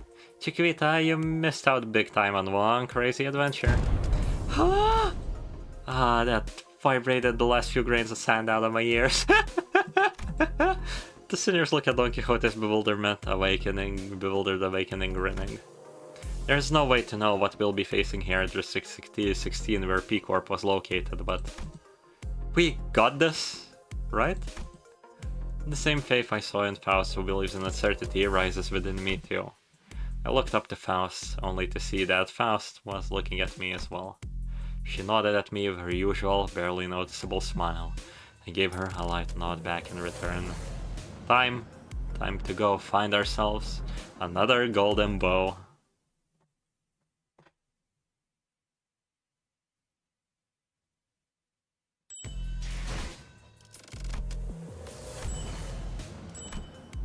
Good, this chapter is alright. It's not amazing. It's pretty boring. A lot of the exposition was served in a very boring way, and then the end happens.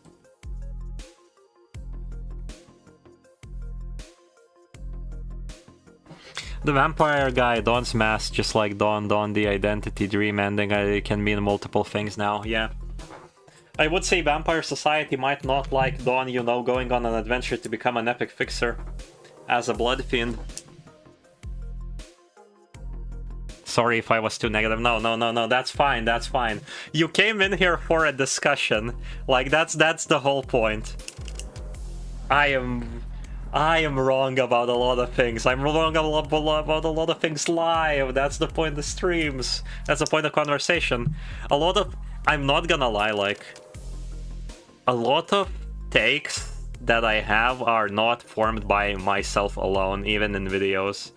I always, like, ask people, like friends I know who are interested in the pieces of media I play and everything before I make videos. I talk to them about it, I talk about the subjects, I talk about my interpretations and everything. It's just outright better. It's just outright better to have, like, just to have, you know, to have something to lean on, to actually, like, fucking... to have something to lean on, yeah, to have conversation, to, like, form a wider understanding of the story, see other opinions. Why am I talking this through a story perspective? It's always better to have multiple opinions. If you have any problem in your life or any kind of distaste about anybody's actions, go ask other people immediately. I don't remember the last time Dom got a Limbus story prediction correct on stream. I don't either. No, this stream. I guessed that the vampires would not be related to the fucking disappearances because they disappeared everybody. What if I don't care, Dom? Then don't correct me.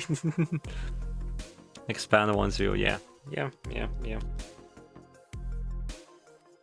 I like it, it's fine. It's how it's supposed to be. This is all these streams are actually about. You're not here for me to be correct. You're here for me to be angry and wrong. Let's be real here. So yeah, I do feel like this chapter was, like, slightly boring, not offensively so. It's like Kanto 1 and 2 level. So do you think Kantos will have an involvement in the fucking Kantos will have an involvement in the Kanto 7? Yes. Blood Fiends. 100% guaranteed they will have an involvement because it's Dawn's chapter and Dawn is a blood fiend. It would be so funny if they just revealed that Dawn is a blood fiend and then the next chapter is completely fucking unrelated and they leave that fact hanging over us until we do like another loop around again.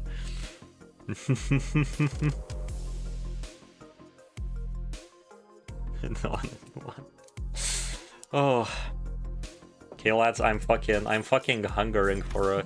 I'm hungering, chat. 시간 한 번 더럽게 잘 가네. Real employment.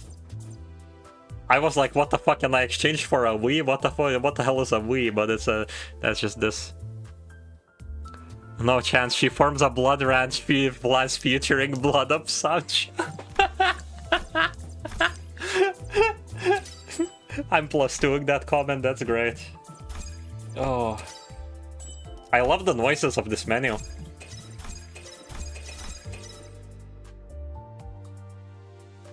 Oh no, Dom became a blood fiend. Blood fiend lover. You know what? I said if you make a Dawn Dojin, you should have, you know, the shoes stay on at all times. If you make a Dawn Dojin, the shoes come off and then she becomes a muscular vampire, that's that. Very Tehi befitting, yes. Where's my cool event music? Why does the stage... Oh, because I completed that thing, they got the identity. 익숙치 않소. Anyways, with that, it was a fun stream. Surprisingly.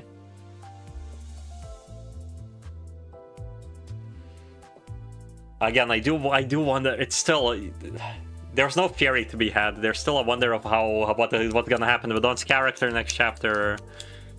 How will the whole Blood Fiend thing work? We'll see. We'll see. We'll just see. Dawn's character does not change a bit because of what happened, so you know, Lamau, the Dawn is still here. The Dawn still has Dawn issues that aren't vampire related to solve, like being a fucking zealot. And with that, I'm gonna switch to the end screen and, you know, call it a day. I'm gonna go edit the fucking Black Souls video. Who became glue for Roshinante.